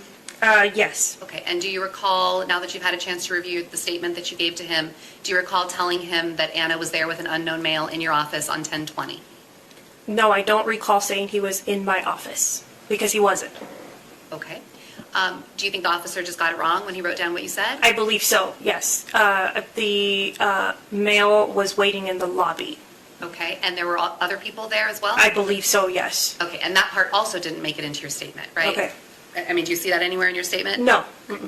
And then you, Ana and the male left in a silver BMW. Is that also wrong? No, that sounds about right. Okay, you remember telling that to the officer? That they left in a silver BMW, yes. Okay. Nothing, let me back that up for just a second. That was described, at least in your statement that the officer took down, as the interaction you had with Ana on 10/20. Is that correct? I'm sorry, I didn't understand the question. Okay, you spoke with Officer Totten about 2 interactions you had with Ana Abulaban, correct? Okay. Is that correct? The interaction prior to the incident and after, or? Okay. You spoke with Ana in your office on 10/20, is that right? Yes. And then you spoke with her on the telephone on 10/21, is that correct? Yes. Okay. So those were 2 interactions that you had with Ana Abulaban. Yes. On 10/20, she was in your office, and on 10/20, it was over the phone. Sorry, Correct. 10/21 was over the phone. Correct. So when you met with Officer Totten, you explained to him those interactions that you had, those 2 interactions, correct? Yes. You did not tell Officer Totten that on 10/20, Anna talked to you about wanting to break the lease that she had for the apartment. Is that correct? I don't recall. Again, the statement in front of you, do you see that anywhere in the statement that is prepared by Officer Totten based on the conversation you say you had with Anna on 10/20? No, it's not on my statement. That conversation, at least according to Officer Totten and what he says you told him that day, was just about the parking pass. Okay. Is that correct? Yes. Then the next day, you said, in explaining it to Officer Totten, you said that Anna called you on the phone, right? Yes. And wanted to talk to you about how she could access property of hers that may have been thrown down a trash chute. Is that right? Yes. And in that conversation, you were asked how Anna's demeanor was, and you said she was calm. Is that correct? Yes. And then you added, as if she was used to it. Yes. Okay. This was just the second interaction you'd ever had with Anna, correct? Second interaction, yes. And so her demeanor the day before was calm? Yes. Okay. And when you were talking to her on the phone was calm, correct? The demeanor was calm, but she was kind of in a hurry the first time, right? But the second time, yes, she was. Okay. So then, her tone of voice was calm. thank you. You saying as though she was used to it. You don't have any idea what Anna was used to based on these conversations you had with her, correct? Correct. Okay. That was your assumption, and I think you said you would have been upset had your stuff been thrown down the trash chute, right? I did, yes. So then saying she was calm as though she was used to it, you don't have any idea, other than these two interactions with Anna, what her experiences were? I don't, correct. When you were speaking with Anna over the phone on 10/21, Anna, this was the first time that Anna contacted your office about wanting to have Ali removed from a lease. Is that correct? That she spoke with me, yes. Do you have notes that she spoke to anybody else from your leasing office about having Ali removed prior to October 21st? I do not. And in fact, you instructed Anna that she should contact the leasing manager, Dennis, correct? No. Okay. Do you remember telling Officer Totten that you told Anna that you would get in contact with the leasing manager, Dennis, to go over her situation? I don't recall that. Okay. Do you have the statement there in front of you? Yes, Do you see the last line of your statement? I do. Okay. And it says, I told Anna I would get in contact with the leasing manager, Dennis, to go over her situation. That doesn't sound correct. Okay. So Because we did not have a leasing manager by the name of Dennis. okay. So you think Officer Totten just pulled that out of the blue? I don't know. There is a person that worked for us. His name was Dennis, but he wasn't involved with any leasing or anything that had to do with this. So I don't know where this came from. Had you ever met Officer Totten before? No. Any reason to believe that he would know who the employees were of Pinnacle or this particular apartment building, this fire? Objection to speculation. Overruled, you know. I don't. Candace says, how do you tag people? You just and type in the whole name. If they've got characters in their name, then you would normally have to type in those characters as well. So that's how you would tag people. Thank you so much for being here. I really appreciate all of you watching this with me. It's very intense today. I'm just like watching this chat. Oh my goodness. I'm going to get up and just stretch my legs for a second, so you'll see me off screen for a bit. And I'm also going to open the door for the cats. So wish us luck, because they might just do zoomies in here. But I know otherwise they're going to be scratching at the door soon. So, okay, let's Sharebear says, did anyone testify for Ray? I don't know. Man, I wish we could have seen this whole trial. It's usually up to the judge, and I think certain states also don't live stream. I know usually on the West Coast we don't see a lot of trials. That's all I know. It's hard to get documents from the West Coast, and it's hard to see live trials. So I'm just grateful for what we can see. And I also don't know, are we going to see the verdict? I'm hoping that they can see there's interest. You know, people do want to see it. There's a lot of interest between Court TV and all of us. We want to see the verdict. Yes, we do. So I hope that they will show that. At minimum, make sure you check my community tab and YouTube Shorts, because sometimes if it's just, here's the verdict and it's not enough to go live with, right, to like show anything, then I would share it on a YouTube Short or on my community tab. And then later, hopefully they'll upload footage and we can watch it together, like we did yesterday with Daniel Howard's sentencing. If you missed that, go check that out. Okay, here we go. Okay, so if he included that part in your statement, talking about Dennis or other employees of this building, you don't have any reason to believe that he would know anybody else there? No. Okay. After speaking with Officer Totten and then the detective who came to pull video, did any of them inquire from you whether Ana had spoken to anybody at Spire about removing Ana Abulaban from the lease before October 21st? I'm sorry, you're saying, can you repeat the question? Sure. Did you ever tell any of the other officers, at any time that you spoke with anybody besides Totten or the detective who came about the video, that Ana had talked to anyone at your office about removing Ana Abulaban from the lease? I don't think so. I don't recall. Did you ever go back and look through any of the records that you have? Well, we did pull the file, but I didn't find anything. Okay. So then it appears to you then that there was nothing at least noted in your file for that apartment and those people for Spire that Ana had asked you or anybody else about removing Ana Abulaban prior to October 21st of 2021. Is that correct? That is correct. Okay, thank you. Nothing further. Hold on. You said that Ana had a couple of friends outside waiting for her when she tried to get the parking pass? I didn't see the couple friends. It seemed at the time when she came in, there was a lot going on in the lobby. There was a lot of people in the lobby, and it appeared as if there was people waiting for her in the lobby more than just, I thought it was a couple people, couple friends. Okay. And did you know how many people? No, I have no idea. And you didn't know who they were? No. You assumed that they were friends of hers? Yes. Getting the pass? Okay, and when you were asked questions about the statement that you reviewed from Officer Totten, is that an entire transcript of your statement to him? I'm sorry, what was that again? When you reviewed the statement from Officer Totten that you gave, is that an entire transcript, question-answer session, or is that just a summary of the things you told him? From reading it, it seems like it's just a summary. Okay. So there may have been things that you told Officer Totten that he just didn't write in the report, correct? Correct. And he could have gotten information from other individuals besides you and included that in his report? I'm assuming Is that fair so, to say? yeah. All right, thank you. Nothing further. Hold on. All right, thank you, ma'am. Next witness. People call Daniel Lacerda. Please tell us your first and last name. Daniel Lacerda. And please spell both of those names. Someone in chat said that Ray's best friend testified. Okay. Thank you for that. Okay, so continuing with the next witness, Daniel Lacerda. Daniel Lacerda. Thank you. All right, good afternoon. In September of 2021, where were you living? I was living in Spire, apartment 3507. Spire, San Diego? Correct. Who were you living there with? My wife, What was her name? Carolina.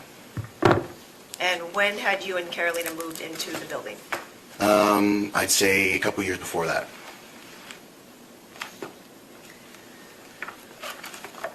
In September and October of 2021, who was living in the apartment directly across from yours? Ali and Ana. Do you see Ali in court today? I do. Can you point out where he's sitting and describe articles of clothing he's currently wearing? Yeah, he's wearing a suit, black, and then white button-up. Identifying the defendant. Thank you. Right. And had you met the defendant, Mr. Abulaban, on several occasions prior to October 21st of 2021? Yes. Okay. What about his wife, Ana Abulaban? She was the first person I met out of the apartment. Okay. Let me just check the photograph in front of you. All right, People's Exhibit number 1. Who is this? That's Ana. Ana Abulaban? Correct. Did you know Ana and the defendant well? No, did not. When you moved into the apartment, were they already living there or you had other neighbors? I had other neighbors, but I didn't know them. So at some point in time, the defendant and Ana and their daughter moved into the apartment across from you? Correct. Melcriada Medina says, Court TV has some of the friend testimony. Did we watch it together though? Like my memory is just foggy right now because I tried to obtain all the footage we possibly could. So I just don't remember. We did look at it. We did look at it. I remember now. It's coming back to me. So in the first live stream we did look at it. Okay. Thank you, everyone. Here we go. Did Ana come over to your apartment sometime in September of 2021? Yeah, that's how I met her. She didn't come inside the apartment, but she was knocking at the door. She never came inside. Right. And do you recall when in September this was? Maybe first, second week of September. It's hard to tell. It's been like 2 years, so. Okay. So your best guess is first or second week. You just don't remember the exact date? Correct. All right, and so your door is closed to your apartment, Yes. and you hear a knock. Yeah. Do you answer the door, or does your wife Carolina answer? I answered the door. And then who was there? It was Anna. Just Anna, or anyone else that you saw? It was just Anna, but I could see their daughter in the door frame in their apartment. Did you know their daughter's name? No. Did you know how old she was? I think she was around 6 years at the time. So you see Anna, is she in the hallway? Yes. About how many feet of hallway is it between your door and their front door? 4 or 5 feet maybe. So you see Anna in the hallway, and how does she appear to you? Frantic. She was banging on the door asking to use my phone to call the cops. She said that Ali had run off with her phone. She was so frantic she didn't have her shirt on, and she didn't seem like she realized that. So I took my shirt off and I gave it to her. That was her status at the time. Okay. Was she wearing pants? She was wearing leggings, yeah. What time of night was this? Or what time was it? I think it was pretty late at night. Are we talking about after midnight, before midnight? I'm not quite sure, but I think my wife was asleep at the time, so. Tracy's here, so does this killer have siblings? Yes, he has a brother who, yesterday we read that in 2021, I think it was in April, he went to a shooting range that he actually used to frequent, and then he just stole weapons and then went around shooting random people. No one died. But what? That sounded pretty unhinged too. Like, what the heck is going on there? So he went to jail. He kind of said, from what we read yesterday, that he wanted to be in jail. Like, that is so strange, but okay. So it was late. Yes. You said that Anna was frantic. Can you describe what made you see that she was frantic? Yeah, she didn't realize that she wasn't having a shirt on, and as I was trying to give her my shirt, she said that, no, I have a shirt, I just need your phone. So I did just give her my phone. Did you hear, what else did Anna say? She said that that her husband was beating her and that he ran off with her phone. So, that's why. At that point in time, had you met the defendant? No. Did you see the defendant that night? No, I just saw his feet as he turned the corner. Didn't know who it was. I just saw someone kind of running down the hallway. Okay, you saw the defendant's feet as he turned what corner? If you are at the apartment leaving my place, it's his door. Take a right, and then it's a left. It's a hallway down, and it's another hallway on the left, and then it's the elevators. Okay, so when you see his feet, where do you see that? I see it as he's turning the corner out of the hallway. Meaning, is he inside the apartment No. and then leaving? No. He's already down the hallway, leaving. Okay, so when Anna first comes to your apartment, She was alone. the defendant is not inside? No. And you see the defendant leaving the hallway away from your apartment? Yes. Do you see him come back at any point? No, not that night. What did Anna say she was worried about in regards to the defendant? That he was going to come back. Was Anna crying? Yes. What was Amira's demeanor like, the child? She seems very frightened.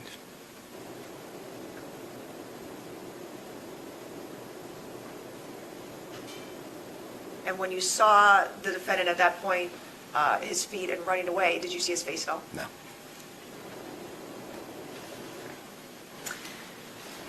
All right, so you said that Anna told you the defendant ran off with her phone? Correct. Okay, so she asked for yours? Yes. Did she ask you to call the police? No. Did she ask for the phone to call police? Correct. Did you ever see her on the phone with 911 or the police? No, she didn't call the cops. No. Okay. Did she appear to you to be struggling with that decision? Yes, she seemed a little worried, scared. To call the police? Yes.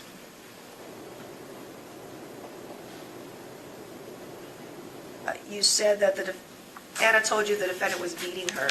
Did she say anything in particular No. about how he did that? No. Okay. Did you ask? No, I just gave her my phone, tried to help her out as much as I could. Okay. Right. Did Anna tell you whether or not she changed her mind about calling the police? No, she didn't explain herself. Okay. Did she tell you she was going to call anyone else, like family?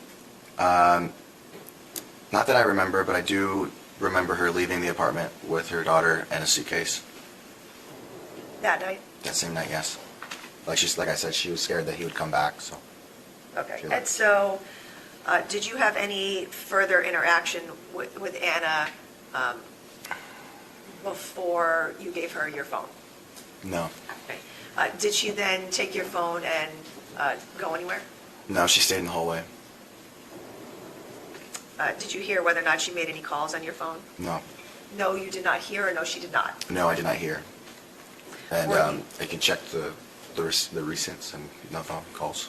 Okay, so were you standing outside, or did you go back into your apartment? I went back in my apartment, but I left the door open. The doors close automatically, so I kind of wedged it open. I said, if you need anything, let us know. So you went back into your apartment, and you let Ana have privacy if she were to Yes. make any calls? Correct. Just make sure you let me finish my Yes, sorry. question, just so the woman in front of you can type everything down we both say. Okay, thank you.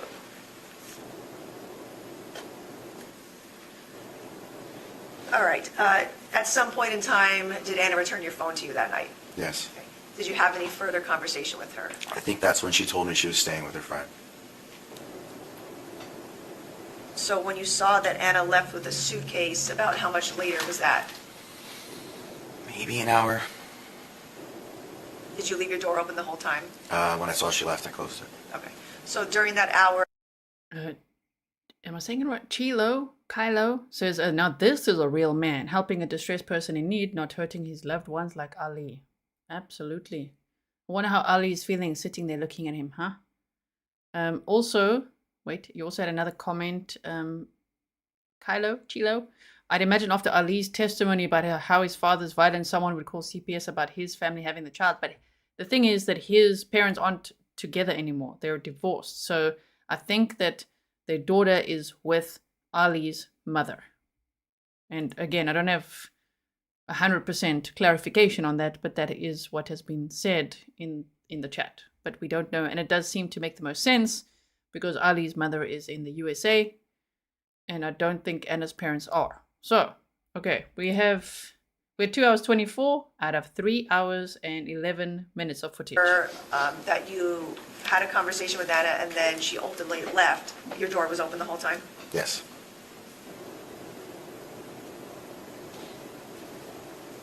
And when she left with a suitcase, was the child with her? Yes. And no further interaction after she returned your phone to you? That's correct. All right. The next day, did you have an interaction with the defendant? That's when I met Ali. He came knocking at my door. What did he say? He said he wanted to explain himself the night before and apologize for what had happened. Did he discuss with you any violence that he has inflicted on his wife? He told me that he was not hating his wife. He said that he's not been violent towards his wife. Wow. Just like totally denying it. We've already gone over the Darvo that these aggressors do. Criminals deny, attack, reverse victim offender. But to actually go there, knock on this man's door and say, oh, by the way, I didn't, yeah. So what, implying that she's lying? Okay. Did you believe him? Benefit of the doubt. I told him regardless of if he's telling the truth or not, that he needs to probably back away from a relationship like that. And did he specifically tell you about a time that he was violent with his wife? Yes, he said that she was, she accused him of beating her and that she had photos of it, but he said that he just pushed her and she hit a fridge on accident with her face. Did she hit her face into the fridge? Yes. Okay. Just by mistake. You know, she. Do you hear that language? How Ali would have told him, because he's repeating what he heard. Ali said that Ana hit her face into the fridge by mistake. See? You see that blame right there? Flipping the script. It's all her fault. Again. Did the defendant tell you this that very next day? Yes. Or was it a separate conversation? I believe that was the very next day. Okay. So the defendant first told you he had not been violent with his wife. Correct. And then he did tell you he was violent with her. Yes. Okay. Did he tell you that that was the only time he had ever been violent with her, was pushing her into a refrigerator? That's correct. Did the defendant tell you that when he pushed Ana into the refrigerator, she was injured? Yes, bruised in the face. I'm sorry? Bruised in the face, and he said that there was a picture of it. Did he show you a photo? No, not that I remember.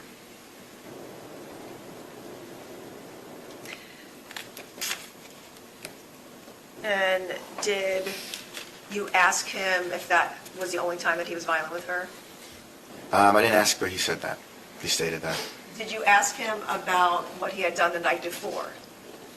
No, I didn't ask him specifically, but because he had already told me, he was already explaining to me that it was just a misunderstanding and that he's never hit his wife and that he would never hit his wife and he's not that kind of guy. Okay, and did he tell you that that was the worst he had ever done, was push her into a refrigerator? Correct. All right, did the defendant tell you that that's what he did the night before, or was he telling you he did that on a prior occasion? Prior occasion.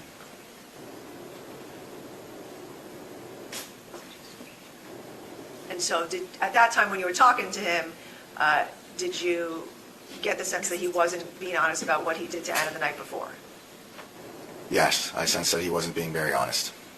But I thought regardless, it's definitely a relationship that needs to end, and that's what I told him. Okay, so you told the defendant that his relationship with Ana should end? Yeah, that he should separate himself emotionally from that relationship.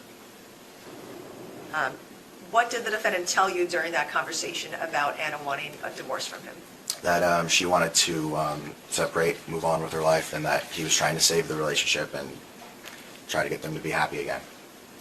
Okay, and is that part of what your reason for telling him that they should separate, because Ana wanted to be separated?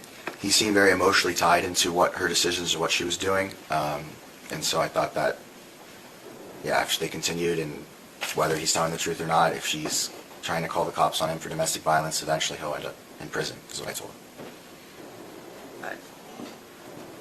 Did the defendant tell you details about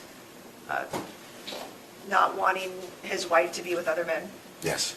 What did he tell you in that regard? He said that he was suspicious that she was out partying and cheating with other people, and he didn't like that. Did he tell you that he wanted to always know where she went? I didn't hear him say that specifically. Describe the defendant's personality just in more detail in regards to his wife. Like, what kinds of things would he... He was on edge. He was pretty paranoid about what was going on. They were going through some tough times, so he just seemed like he was really dealing with it and not doing a good job dealing with it. Did he tell you to call him if you ever saw Ana with another man? He did. He said, let me know if you ever see anybody come in, any guys come in and out of my apartment. Was this that same conversation in September or a later one? Different conversation.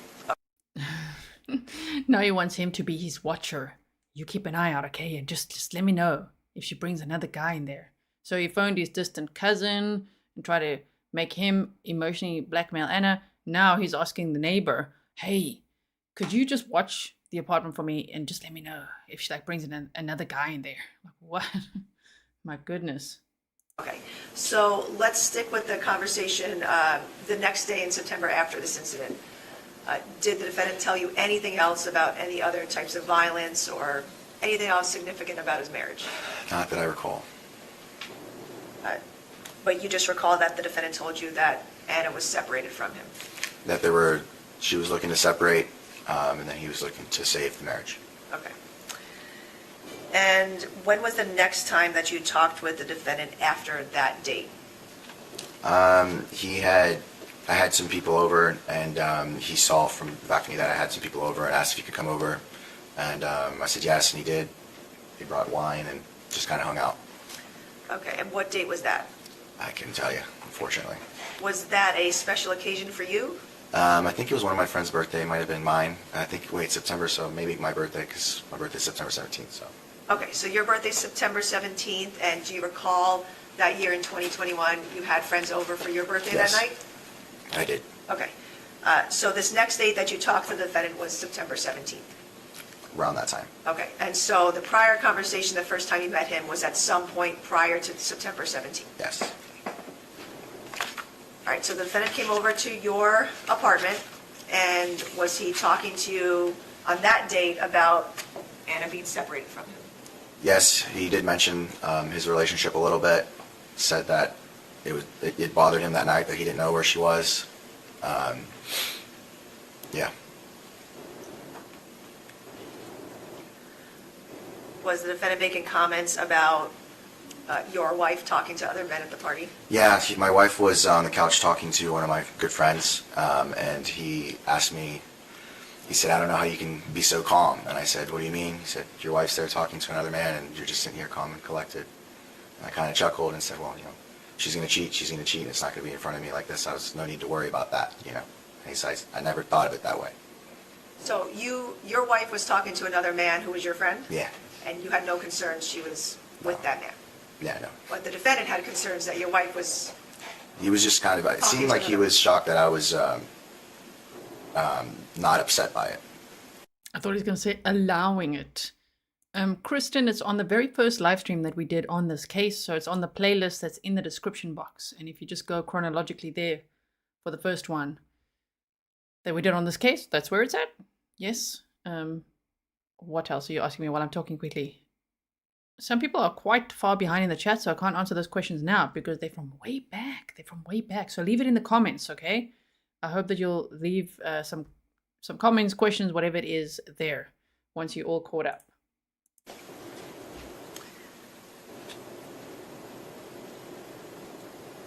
Was there anything else that night on September 17th that the defendant said to you about Ana or his marriage? He asked if he could borrow my phone because he wanted to call her and FaceTime her to see where she was at, to see if she would answer and just get an idea of where she was at, who she was with. And I let him borrow my phone so he can FaceTime her. Did he? Yes.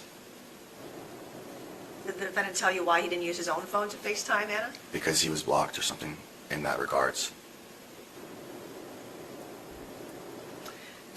I think the extremes of Ali's stalking is very scary. I mean, to involve so many people just shows you how big of a problem he has. You know, we've seen other stalker cases like, you remember Gareth Pursehouse? I mean, he was focused on the victim, but he didn't involve all these other people. Like, Ali is literally involving his cousin and the neighbor and this one and that one. He'll grab their phones. If you could I use your phone? I just want to quickly FaceTime. I'm like, what? Can you watch my apartment? I mean, he really wasn't well. Did it concern you that he was trying to contact his wife even though she had blocked him? It concerned me more that he was trying to FaceTime someone from a stranger's phone. I don't answer FaceTimes from numbers I don't know, so I thought that was a little weird. I just thought, yeah, you can have my phone, but there's no way she's going to answer it. Anything else happened that night that was concerning to you? Yeah, when he called her, he didn't look at the phone at all, and when she didn't answer, he went back in the recents and deleted the number right away. And I thought then that maybe he was suspicious that I'd already had her number in my phone. Okay. Did you see him look in your phone? Yes. The contact list? He looked at recent, saw her number, and deleted it right away. Oh my word. The lens he goes to. Like, can I use your phone just to like FaceTime her? But then it also checks at the same time to see if this guy is now in contact with Ana. And then deletes her number. What? I thought that was a little weird. Did you tell him you thought it was weird? Not that day. Anything else concerning that night that the defendant said to you? No. Now, had you, between the time that Ana came to your home, to the time that the defendant came to your birthday party, had you seen Ana at the home, at the apartment? No. Okay. So, was it your understanding that she had moved out? I wasn't quite sure what was going on. But no, that was the first and last time I saw her was when I met her. The next time I saw her, she was deceased. Okay. On September 17th, was Ana home that you could see? I don't think she was home, no. Okay. Did the defendant tell you she wasn't home with him? I think they were living in separate places at the time. Okay.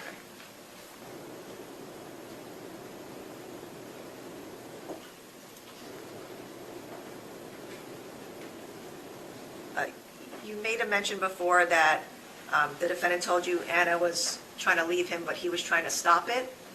Or what did you mean by that? It seemed more like he was trying to save the marriage and wanted them to be happy again. Right. And did he tell you that Ana did not want to be with him? he was telling me that her actions was that way, yes. Demonstrating that she did not want to be with him and was kind of moving on with her life. And did you offer any further advice to the defendant, knowing that he acknowledged that Ana was moving on with her life? Yeah, it was what I said earlier. I told him that he should probably distance himself emotionally from her and the relationship and try to move on. Was there another date in September where you had contact with the defendant?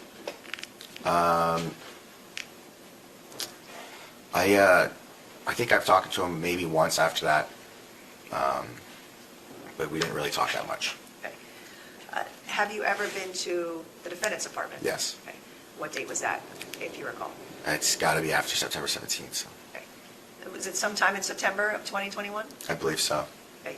Describe that interaction with the defendant. He invited me over to his apartment. I think he had a friend there at the time.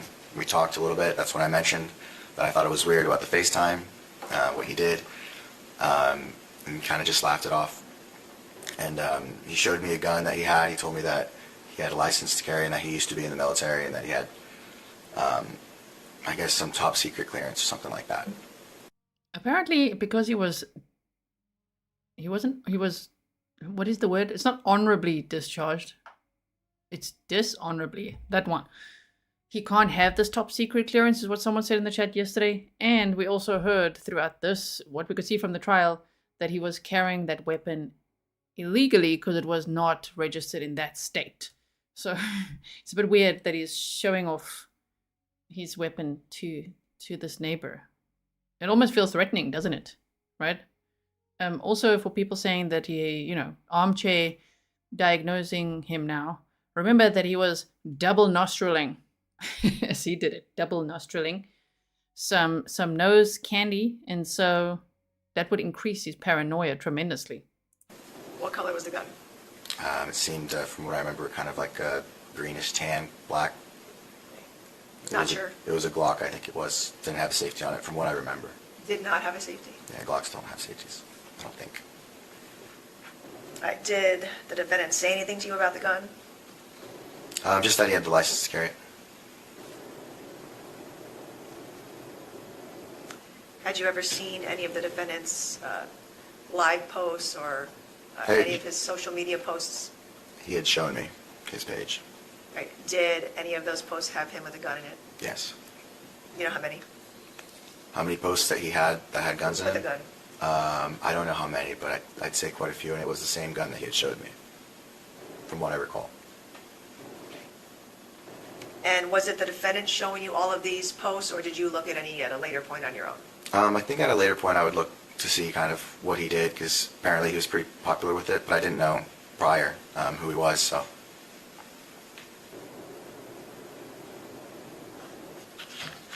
And when was that the last, I guess, interaction you had with the defendant until October 21st of 2021? In between that time, he had called me, I think it was the Sunday before that week of what happened. And I didn't answer. He left me a quick voicemail, and I told him, texted him and said, hey, we'll catch up during the week. I have work the next day. So I wasn't able to catch up with him until I saw him in the elevator. All right. And besides what you've already testified to, what was your view of the defendant based on his conversations with you? Objection relevance, Your Honor. Sustained. When you saw the defendant with a gun, did you have any concerns that he was dangerous?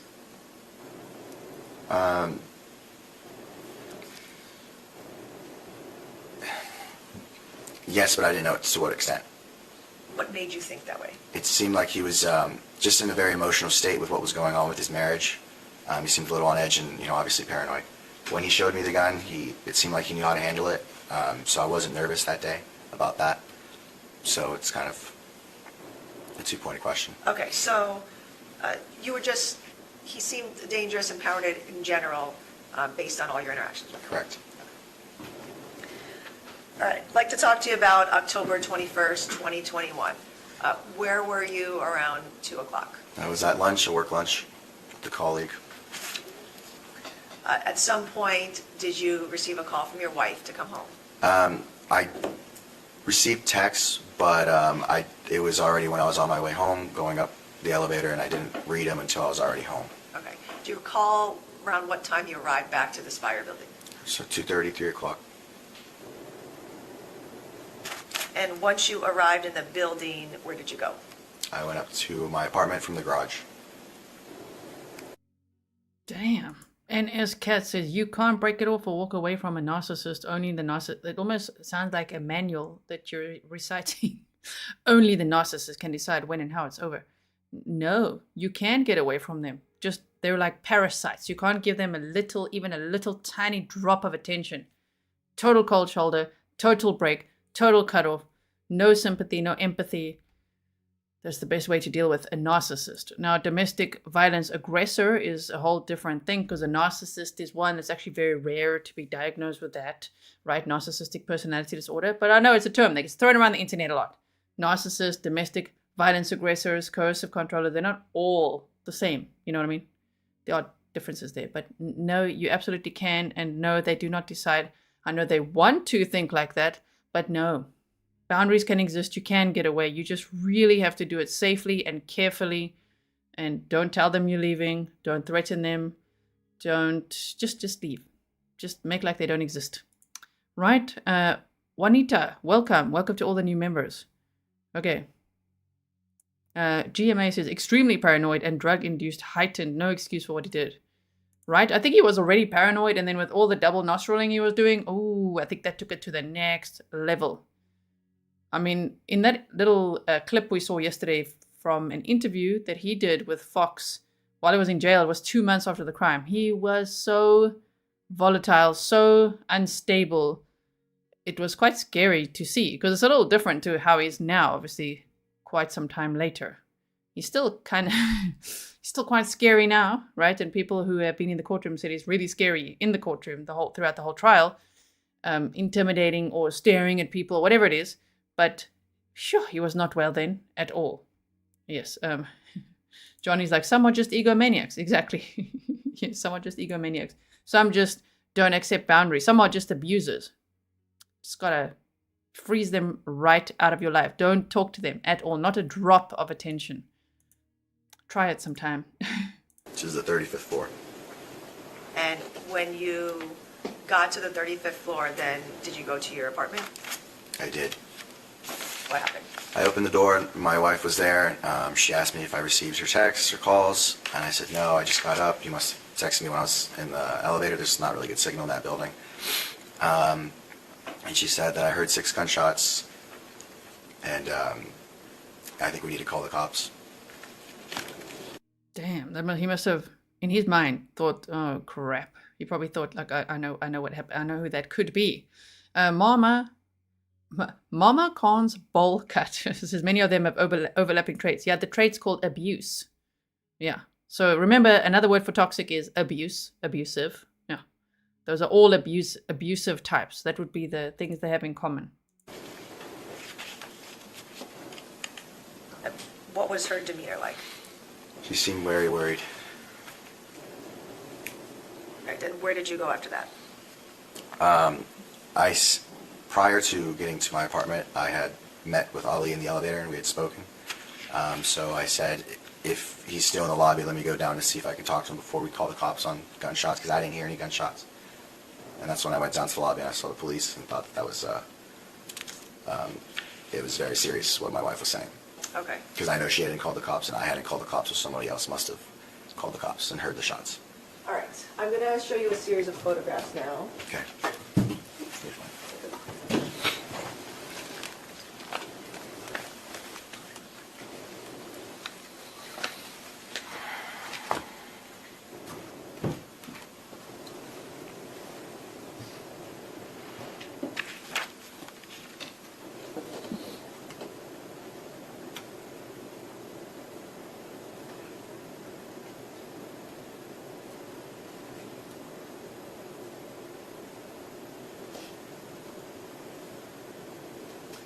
Okay, you see in front of you People's Exhibit number 18? Yes, I do. What is shown here? My apartment and his apartment. Okay. On this photograph, is your apartment on the left or the right? It's on the left, 3507. Okay. So the apartment on the left is 3507, and is the apartment on the right 3508? That's correct. Okay. And so both your apartments are at the end of a hallway? That's correct. So when you testified earlier that Anna was speaking with you in the hallway, do you mean just that little area between both doors? That's correct. Okay.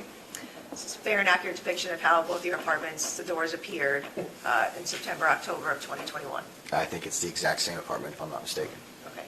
And then where on the door is the key, is the area where you would put the key fob to enter? It's right above the door frame, the doorknob, Okay. the handle.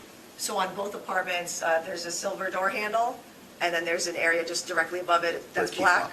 Yes, yes, ma'am. And then that's where you swipe a key fob to get in? Yes, ma'am. After you swipe the key fob to get into the apartment, does the door close automatically, or do you have to close it? Closes automatically. All right, flip the page in the book in front of you. Is that People's Exhibit number 19? That is, Okay. What's shown here? it looks like our apartment after the day. Okay. It looks like the hallway to our apartments after the day that happened. So this was October 21st, 2021? Yes, I believe so. And how do you know that? The police tape, there's some broken door on the floor, it seems. Okay. The gray door that's on the left side of People's Exhibit 19, what is that? That's the trash chute. So the trash chute is directly, almost directly outside both of your apartments? Very conveniently so, yes. Okay. And there's a case of water in front of 3508. Do you remember that being there when you went back to your apartment that day? No, I don't remember that being there, if I'm honest. Okay. But you know that this was from the day of because of the yellow police Because of the tape, and then we had the door was breached, and so there's pieces of the doors in that hallway for a long time after. So I remember that. All right. And then just flipping the next page to People's Exhibit number 20, what is shown here? This is my door. Right, this Sure, those doors are pretty close. It must have been so weird to live there after that. I'm assuming they still live there, right? Knowing what happened there, just because it was all the tape still and everything, and shame, this guy sounded like he saw some of the risk, but of course no one knows that what someone's really capable of, what they're actually going to do, right? I see now we're all back to where's the verdict? We forgot for a second there, like where is it? But there is, I mean, there's a lot to discuss for the jurors, right? There's a lot of differences between all these charges that they have to make sure they understand before they reach their verdict. They all have to obviously reach a unanimous verdict, and there's all that paperwork. You know, paperwork will slow everyone down. And they probably just had lunch. It's only 1:05 Pacific time now. So if they deliberated for about an hour on Friday, which I think would mostly be just preparing the paperwork, some of that type of stuff, you know. If it was 1 hour and then 9, 10, 11, 12, maybe until lunchtime, it's like 4 hours so far. That's still not that long. We might only hear later. We might hear tomorrow. We might hear days or weeks from now. I really hope not. I really hope it's much quicker than that. But you just never know. Okay. Also, because we have now a limited view of the trial, I wonder what all they're going over. is the door to 3507? Correct. Okay, and so the black oval above the door handle, that's the key fob area you were discussing, Correct. correct? And then is there a peephole on the door? Yes. Okay, so what does that mean? That means you can look through and see the peephole to see who's on the other side of the door. Okay. Meaning when you're inside? Yes, you have pretty good visibility to the whole hallway. Okay. Then I'm going to jump to People's Exhibit number 62. Okay, what is shown here? That is me and Ali in the elevator, I believe the day of, just by what I'm wearing. Okay, so on October 21st, 2021, you recall that you were wearing that same red shirt? Yes, I believe so. Okay. When you came home from the lunch, were you wearing a backpack? Yes. Right. And what was the defendant wearing that day? From what I remember, black shirt or hoodie and jeans and maybe white shoes. Okay. And is this a fair and accurate depiction of the way both you and the defendant appeared? Yes. On October 21st? Yes, I believe so. Okay. And so just looking at the time in the top, is it your understanding that you were on the elevator sometime after 3? Yes. Okay. So the timestamp on the elevator was behind real time? Maybe. Right, to the best of your knowledge? To the best of my knowledge. Right. When the defendant first gets on the, so you are coming from the lobby, Yes. Okay, No, so- I was coming from the garage. from the garage, my apologies. So in People 62, you're on the elevator, you get on in the parking garage, and then you ride the elevator up to the 35th floor? Right. And then does the defendant get on the elevator? Yeah, the elevator was going up still, and as soon as it opened, he was there in front of me, and then he came on, said hi to each other, and I believe that's exactly what this picture is right when he came on and we were saying hi to each other. Okay. And you can see in this photograph the defendant smiling? Yes, I believe so. All right. So then this was your first elevator ride up after your lunch? Correct.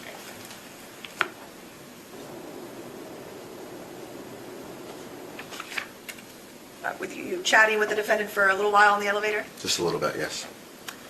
And then did you stay on the elevator instead of getting off on 35? Yes, I said, like I said earlier, he had called and left me a voicemail. I told him I'd get back to him when I wasn't able to. So this is the first time I saw him since that. And so I asked him if he had some time, I could just ride the elevator with him and try to catch up, see what's going on. Yeah, so he came on the elevator and it went up instead of down. And that's when we were talking. All right. And so the elevator went up to another level? Yeah, I think it went up to like 37. Did anyone else get on the elevator? I don't remember. I think someone might have. So initially you're having a calm conversation with the defendant? Yes. Okay. You talked about leaving him a voicemail, and then was he responding to you? No, I said that, sorry I couldn't get back to you. I have some time. I didn't have time this week. I have some time now if you want to chat. What's going on? And I said, are you going to the lobby? I can just ride with you. He's like, no, it's okay. And I said, no, it's totally fine. I have some time. We can just chat.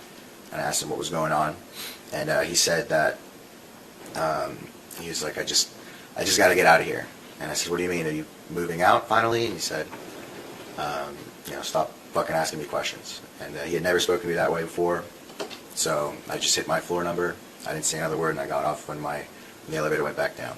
Okay. Did you see in the days prior to October 21st that Ana and Amira had moved back to the apartment? Together? No, I don't think so.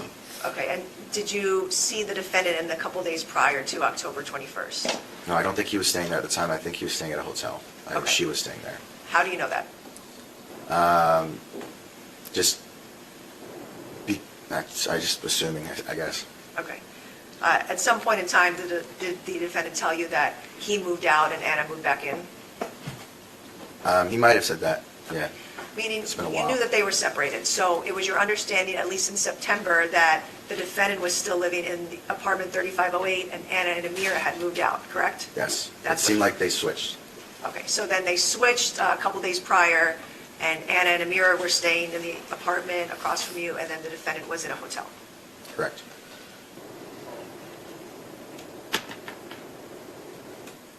All right, and so you said that you rode the elevator up, you think 2 more floors, and then back down to 35, and then you got out? Correct. Okay. And then, Adam Bluefire, why would this witness want to be there? Imagine just living in a building. Next minute you're like, oh crap, now you're a witness at a double homicide trial. I mean, that must be quite something. Sometimes if I'm nervous, I also do that. I actually work really hard not to do that, while we live every day. But yeah, sometimes I do that. So it's just, I think it would be a self-soothing thing. This must be quite stressful as well. I mean, Ali's like right there in the room staring at him, right? Yeah, okay. We've got 21 minutes left of footage. when you got out, is that when you went back to your apartment and first talked to your wife? Correct. When your wife, Carolina, was telling you about hearing gunshots, did you then leave your apartment and go back downstairs? That's correct. When you were in the elevator with the defendant, did he say anything to you about having just shot 2 people? No. All right, and you didn't know that at the time, right? No, I had absolutely no idea. So when you go back downstairs, do you go to the lobby? I do. And who do you see? I see a good amount of cops with assault rifles. They looked like they were responding to gunshots. So that's when I considered that what my wife was saying was very real, and that her panic was real, and they were talking to people at the lobby asking what floor, and they asked if anybody had a fob, and I said that I did, and then I asked if they were responding to gunshots, and they said yes, and I said, well, it's on my floor, so I can fob you up. And they hurried me into the elevator, and I fobbed them up, and that's when they got out to approach the apartment, and I had to stay back. Okay. And were the police telling you to stay back from the investigation? Yeah. Okay. So where were you in particular? Did you wait in the hallway or somewhere else? I waited in the hallway initially, and then they moved me into the stairwell, and then they moved Carolina out of the apartment into the stairwell. Was there some period of time that went by where the officers were inside your apartment? I don't believe so. Okay. Were the officers using your apartment to set up a plan to enter 3508? I don't think so. I think they were talking through the plan prior. Okay. But you weren't there, so you didn't see what they were doing? No. Right? At some point in time, you met up with your wife in the stairwell? Yes. Okay. And when were the police asking you both questions? What do you mean? Can you rephrase? Were the police trying to get a statement from you and your wife about what you had seen or heard that day? Not prior to breaching the apartment. Or after? After, yes. Were you trying to be helpful with the police investigation? As much as I could, yes. Did you tell the police or show the police the defendant's Instagram or social media? So when they breached the door, they saw Anna's body and they saw another man's body who I didn't recognize. They thought that it was potentially the person that shot her and then himself. So I said that that's not who you're looking for. That's not the owner of the apartment. And that's when I showed them the Instagram. And I said I just spoke to him, and they asked me what he was wearing. And from what I recall, I told him exactly what I could remember he was wearing. Okay. You were able to see inside apartment 3508 at the bodies that were deceased? Yes. Okay. And you said you recognized the female? Yes, yes. As? Anna. And you didn't recognize the male? No. And what color shirt was the male wearing? I thought he was wearing a brown shirt, but as you look further, you realize that it was a white shirt that was soaked in blood, and it seemed like the blood had dried to brown, so it looked like a white and brown shirt that he was wearing. Okay, and so, and where were the two bodies when you saw them? On the couch. He was sitting, he was sitting on the couch, and she was leaned over. They were both sitting on the couch. She was leaned over on his lap. So you were trying to help the officers find the people who were living there? Yes. And based on the fact that you had just had a conversation with the defendant in the elevator, you knew he was dressed differently from the man on the couch? Correct. Okay. So you advised the officers about that to help them assist in finding the shooter, correct? All right. Did you have any other involvement in helping the police that day? No, and then later that night, the detective, came and interviewed me and asked me questions about what happened that day. That's the last time I interacted with them. All right, thank you. Nothing further. Thank you. Good afternoon, sir.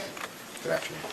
When you were speaking with the police officers, with the detectives about what happened in your interaction with Mr. Abulaban that day, you said that he had always previously been cordial with you, right?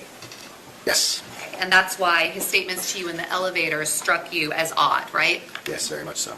So when you were taking the elevator up, you got to the 35th floor, and that's when he came onto the elevator. Is that correct? Correct.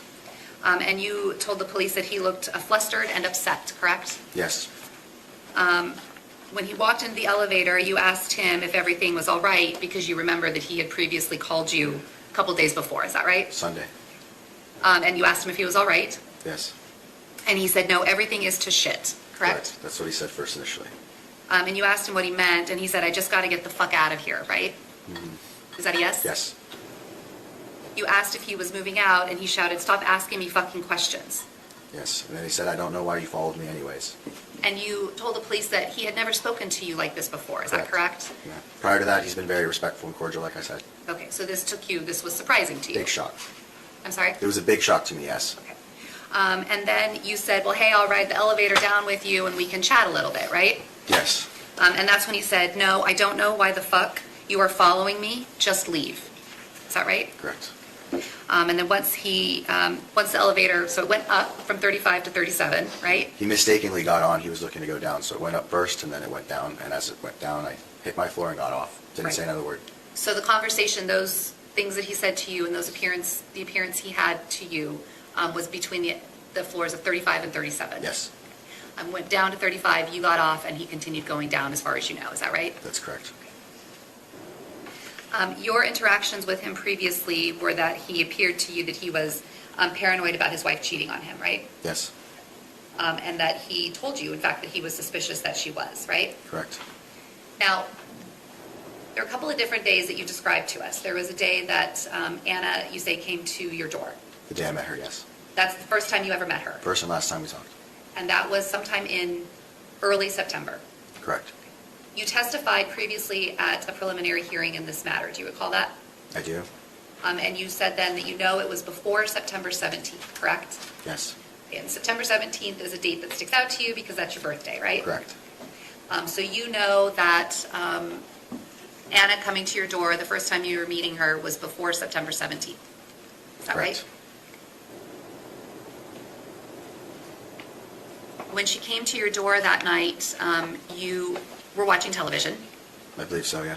and you heard a knock on your door. Is that right? I believe so, yes. Yes, And when you opened your door, Ana was not actually knocking on your door at that moment, right? yeah, I guess so. I guess she knocked and waited, so she wasn't knocking as I opened it.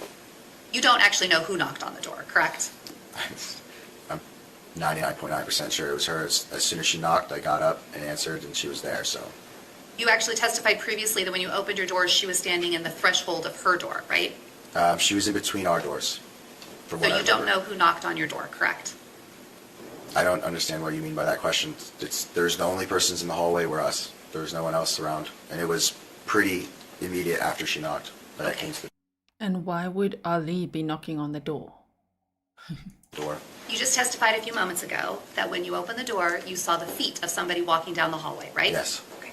And that was after the knock, correct? Yes. Okay.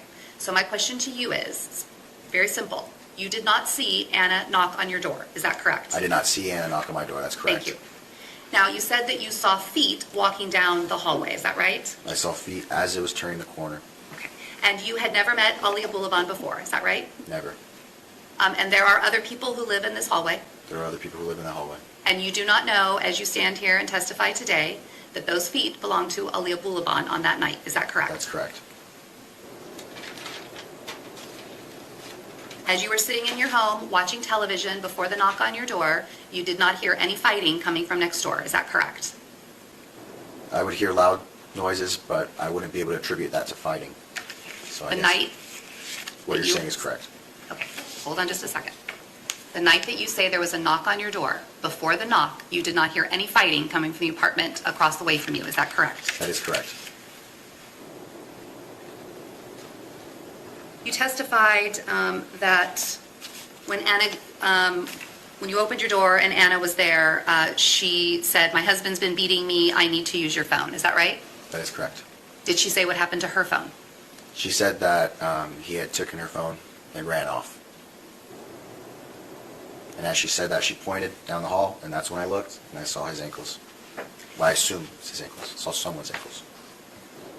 The night that this happened, you say that you saw Ana leave her apartment. Let's see his ankles. Okay, let's see those ankles in shackles. Can you just confirm, are those the ankles you saw? He'll be like, wait, what? Apartment with a suitcase and her child. Is that correct? Yeah. Was there anybody else with her? No. So she walked out of that apartment alone Correct. with her daughter. I assume so, yeah. Did you, while you had your door open, after Ana went back to her apartment, did you ever hear a man's voice or a woman's voice come into Ana's apartment? No.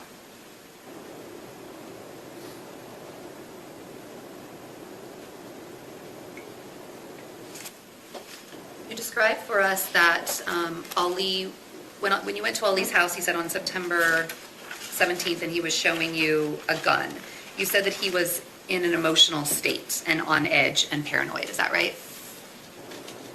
In general, I would say so. I wouldn't say when he was showing me the gun, or else I would remember that, because that would be a very dangerous situation if you're showing me a gun, paranoid and on edge at that moment. But So when you say in general, what are you referring to with relation to the ways that you just described him? well, he told me that he was going through a tough time, obviously, with his marriage. upsetting him a lot, and it was hard for him to deal with it. So in general, he seemed always a little on edge and paranoid. And he also was suspicious that his wife was cheating on him, so paranoid. Okay, so this sort of emotional state, as you described it, was based on the conversation you had with him when he came to your door? It was based on all the conversations I had, essentially, with him So in let me, general. when he came to your door, after you say Anna came to your house, so the next day, that was the first time you met him? Correct. And he appeared in this emotional state then? Not only then, but yes. Okay, just please just listen to my question and answer it. He I'm in. appeared in an emotional... He's like, okay, no, listen to my question and then you answer it. Whose ankles were they? Also, someone was saying, the chat is not very Grizzly today. The thing is, there's lots of new people and we welcome them all, but it takes a little while to get used to how we roll, you know? That we don't victim blame, or all of the things that we do here at Grizzly True Crime. People aren't quite used to it. So thank you so much to the moderators who are working hard today to make sure that people get used to our chat, right? I mean, as much as everyone wants me to grow, get to the 300K, which we're almost at, huh? We need about 300 more people or so, and then we get to 300K. That's pretty cool, but with every milestone like that means growth, new people, and they might not quite know how we roll yet. But eventually they do, and we're all happy then to chat. The more, the merrier. Emotional state on that day, correct? Yes. And then when he came to your house for your birthday party, he appeared in an emotional state on that day, correct? Yes. And when you went to his house in September, he appeared in that emotional state on that day? Yes. And when you saw him in the elevator, he appeared in that same emotional state on that day, is that correct? Yes. Aside from those 4 times that you had conversations and saw Ana Abulaban, were there other times that you saw him or talked to him? Not that I recall. So those 4 times that you saw him, basically over the months of September and October, that is how he appeared to you? Yes. You were asked about whether you knew if Anna and Ali were separated in October, and you said that he was staying at a hotel. Do you remember saying that just a few minutes ago? Yeah, I assume that he was staying at a hotel because it didn't seem like he was at that apartment. It seemed like she was there, but I honestly don't know. Somewhere else. I don't recall if he told me or not if they weren't staying together. I just can't recall that. So every time after that night that you saw Ali, he was at the apartment? Up until October 21st. Well, you don't know where he was staying on October 21st. I guess you're right. Is that I don't know where he was staying. Okay. So a lot of what that information that you just told the jury about, that he was staying at a hotel. Have you been watching the news about this case? No, I try to very well stay away from what's going on here. Okay, so where did you get the information that he was staying at a hotel? Was he staying at a hotel? You said that he was. Assume so. I didn't think he was at the apartment. Based on what? Just not hearing from him, not seeing him in there at all.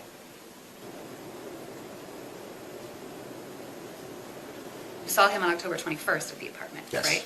Saw him leaving. I'm sorry? He was leaving. He was going down. Saw him then.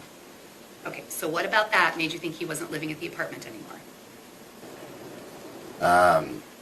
He called me that Sunday, and he left me that voicemail. He didn't leave too many details of the voicemail, but when I texted him, from what I remember, it sounded like they had been fighting that day. So I guess it was my assumption that they weren't staying together. Because every time I've interacted with him, it's always been separate. They weren't together. Okay. Physically, or staying together at the time. I'm sorry? They weren't together physically, and from my understanding, they weren't staying together in the same place at that time. Okay, so this is all before September 17th, correct? Correct. And it was based on you being at the apartment once that you thought that they were not together.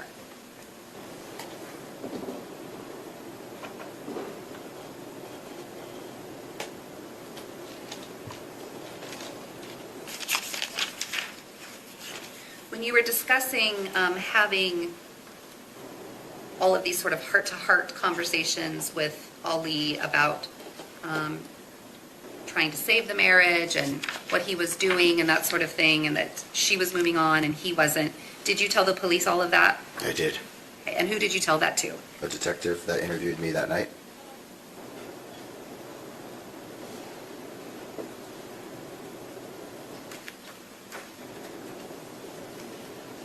That was Detective Ilsen? I believe so. Okay, thank you. What you told us that Ali told you he had pushed his wife into the refrigerator and that her face was bruised. You did not tell the police about any face bruising, right? I don't recall telling them that, no. Okay, that's new as of today, right? Maybe. Thank you, nothing further. Any other questions? Yes, Your Honor. One moment.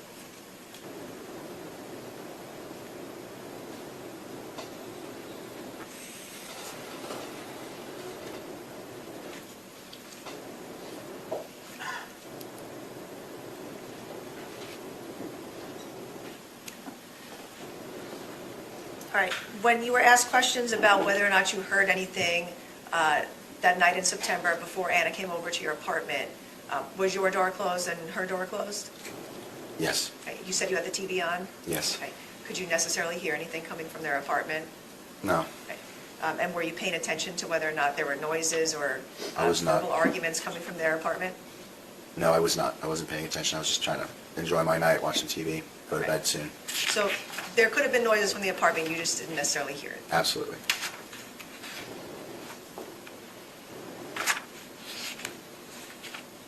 Right, and when you were interviewed by Detective Ilson, you said you told him, for sure, a lot of the details you're testifying to today, right? Correct. And you specifically told him that he said he's never hit his wife ever before, that the worst he's ever done is push her. He told me that one time he pushed her and she hit the fridge and so she had bruising. So you did tell Detective Ilson that she had bruising. Okay? Yeah, if it's there, then yes, I did. Right, and so I can show this to you. This is a transcript of your interview with Detective Ilson. And I'm going to show you page 14. It's at the bottom.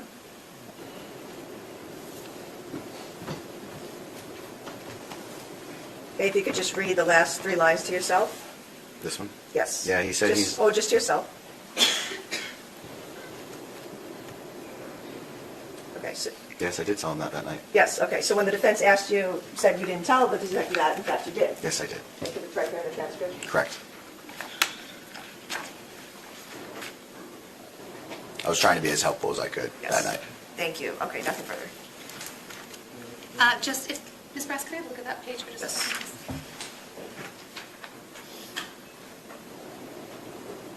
Okay, my specific question to you was about your testimony on direct examination that she had bruising to her face. Do you remember that?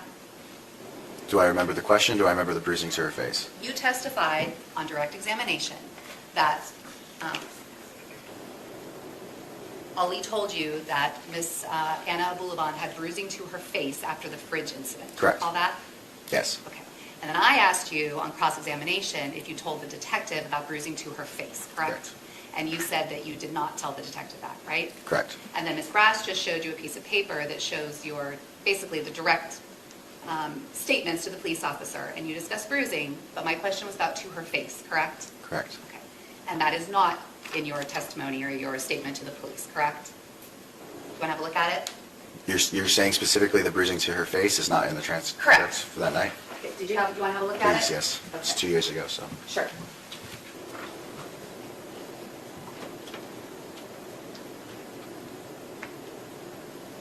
It says that she has bruising, but not to her face specifically. So specifically, your testimony today that you understood there was bruising to her face was not something that you told the police when you spoke with them, correct?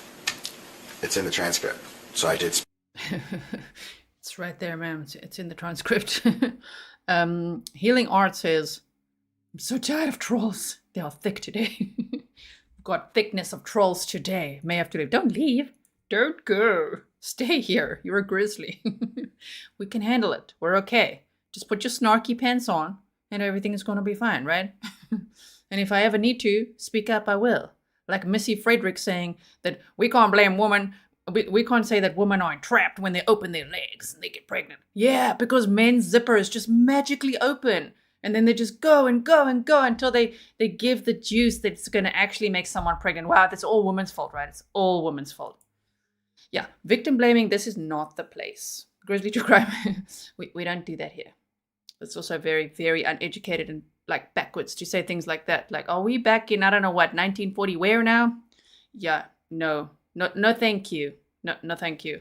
we can absolutely blame men that are coercive controllers. It can be men or women. In this scenario, there's a man on trial for double homicide who's a coercive controller, a domestic aggressor, and he absolutely wanted to entrap Ana from beginning to end. And there was a bit of information that was shared, which that can be taken with a grain of salt. We don't know if that was his motive, was to get her pregnant to entrap her, but it certainly helps his motive out because that is his plan. He's like, she's my only love, my first love, the love of my life. Where's his other girlfriends?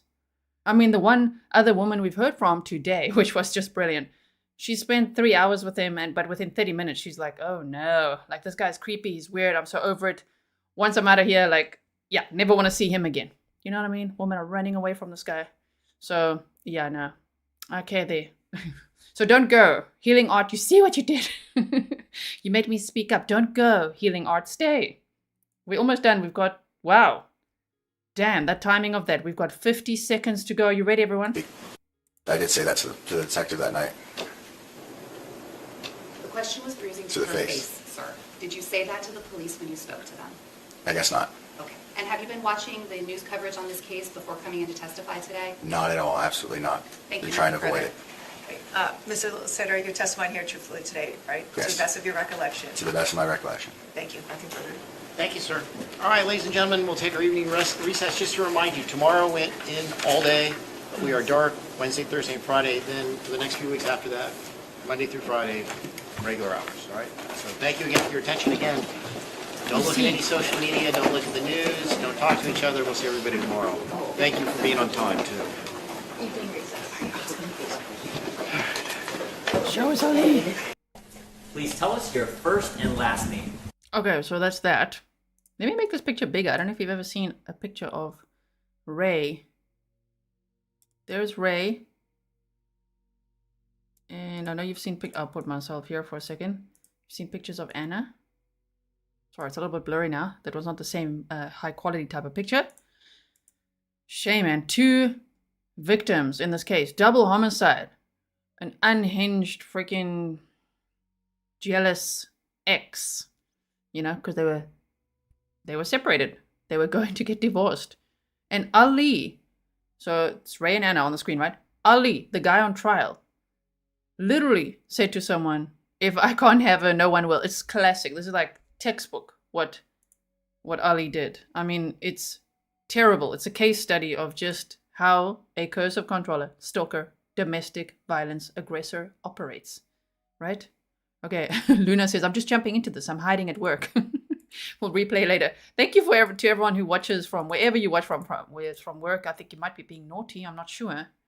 But whether it's from work or if you're gardening or, I don't know, feeding the animals or whatever you're doing, many Grizzlies take us with you, right? It's really nice. So thank you so much for having us in your ear, right? Yeah, beautiful people and so young, 28 and 29.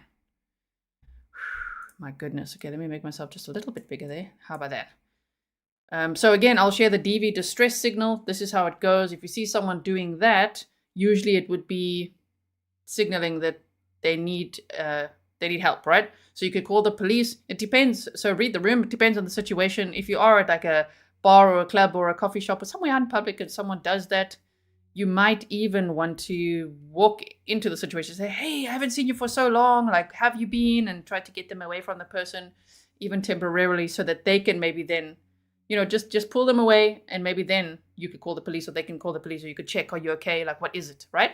So just make sure you share that with everyone, because what I worry about is someone doing that one day, like really needing help. And then people being like, cool, like, what are you doing? No. Like, I'm trying my very best to share this as much as possible so that more people know what it is worldwide. Okay. It might help. It has saved lives before. You know, I'm just so happy that there is a non-verbal signal that people created. So smart. Okay. So that's it for today. Now we're on verdict watch, of course. We're waiting. I'm just going to refresh X quickly. Hashtag Ana Abulaban. So let's see what's happening here. Yeah, on X, they're just saying there's a lady called Narinder Chana that said, we all know how this is going to end. We all know, right? So I don't know. I don't know how what's going to happen. luckily what we know is that this trial is all about, was this premeditated or a crime of passion? It's not really about guilty or innocent. I mean, you just never know in cases, but can you imagine if they're like, you know what, this guy's so innocent, acquittal. I mean, that's just I don't even know if that is on the table. I know the defense attorney said it, so I'm just assuming it's always on the table. But this trial, essentially, because Ali also admitted to it, because he called his mommy right afterwards, so they've got the call logs, they've got the 911 call, they've got him on surveillance, all of that. You know, he really can't say he didn't do it. So he admitted that he did it. So this entire trial is just about, was it premeditated, which I think it was, based on everything we know, the stalking, the installing the app, the everything, the going in there with the loaded gun, all of it. So, but was it premeditated or was it second-degree murder, crime of passion? Now, I won't be that surprised if they come back with a unanimous verdict of second-degree murder, crime of passion, because 12 people have to agree, obviously, unanimously on the verdict. Why do I say that? Do you remember how Daniel Howard, we just watched that trial as well, and we saw him sentenced yesterday? I mean, yeah, he got second-degree murder, and we were like, what the hell? So it can happen. It can happen, right? Melissa says, thank you, Gisela. This is an exhausting case. It's keeping us on our toes. So this case is exhausting, and it's only the little bits we can see. If there's any other footage that's uploaded, maybe we can watch it at some point. I don't know if there will be, if this was just a collection of footage from a day, from a week, from who knows where, because we don't have all of it. They're not live streaming the trial, unfortunately. It's usually up to the judge, and normally on the West Coast, they don't as a general rule, from what I've learned, they don't generally live stream trials on the West Coast. But anyway, I'm so glad that we got to watch this together. Now we're waiting for verdict watch. So please look out on my community tab. I hope you know what that is, right? You know where to find it? Because many of you watch on the TV. I don't know if you can see it on a TV. But on a device, if you go to my channel, it will be like home, videos, shorts, live streams, playlists, community tab. And then I think about. So if you go to the community tab, I usually would update you there and on a YouTube short. Or if there's footage that we can actually see of the verdict, if they're streaming it, which they haven't streamed the entire trial. So, I don't know why they would stream the verdict, but okay. If they stream it, if they show it, obviously we'll meet again to watch that together. Even if it's a little delayed, we don't know. We'll see. But please do keep me posted. My email address is grizzlytruecrime@gmail.com. Let me know. If you see a verdict anywhere, let me know. It's always helpful. There's always been somebody that during those times, like remember Danilo Cavalcante? Oh man, the emails were so helpful because I'm in a different time zone. Of course, I'm in Switzerland. And for me, it's almost 11 p.m. So sometimes like the verdict will come in at like 2 in the morning or whatever it is. So your emails really help so that I can just refresh those and look at X and look at everything, go round and round and round until we get one. All right. So thank you so much, everyone, for being here.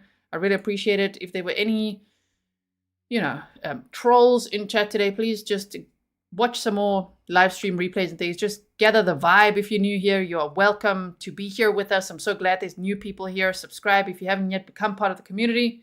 Just try to read the room and get the vibe, okay? Because it's not just like freedom of speech. We can victim blame if we want. We could say whatever we want. Not really, no. No, it's up to the channel owner to decide how we're gonna run this. Otherwise, chats can get filthy. I'm sure you know, all right? So thank you all for pretty much behaving today. And I will see you all again very, very soon. Make sure your notifications are on. And if you want guaranteed notifications, Patreon is the best place. You can either sign up for the $1 tier, because some of the notifications go there if I'm attaching documents, or you can just sign up for free and you'll get most of the notifications as well. Okay, everyone, I'll see you again soon. Stay safe. Bye.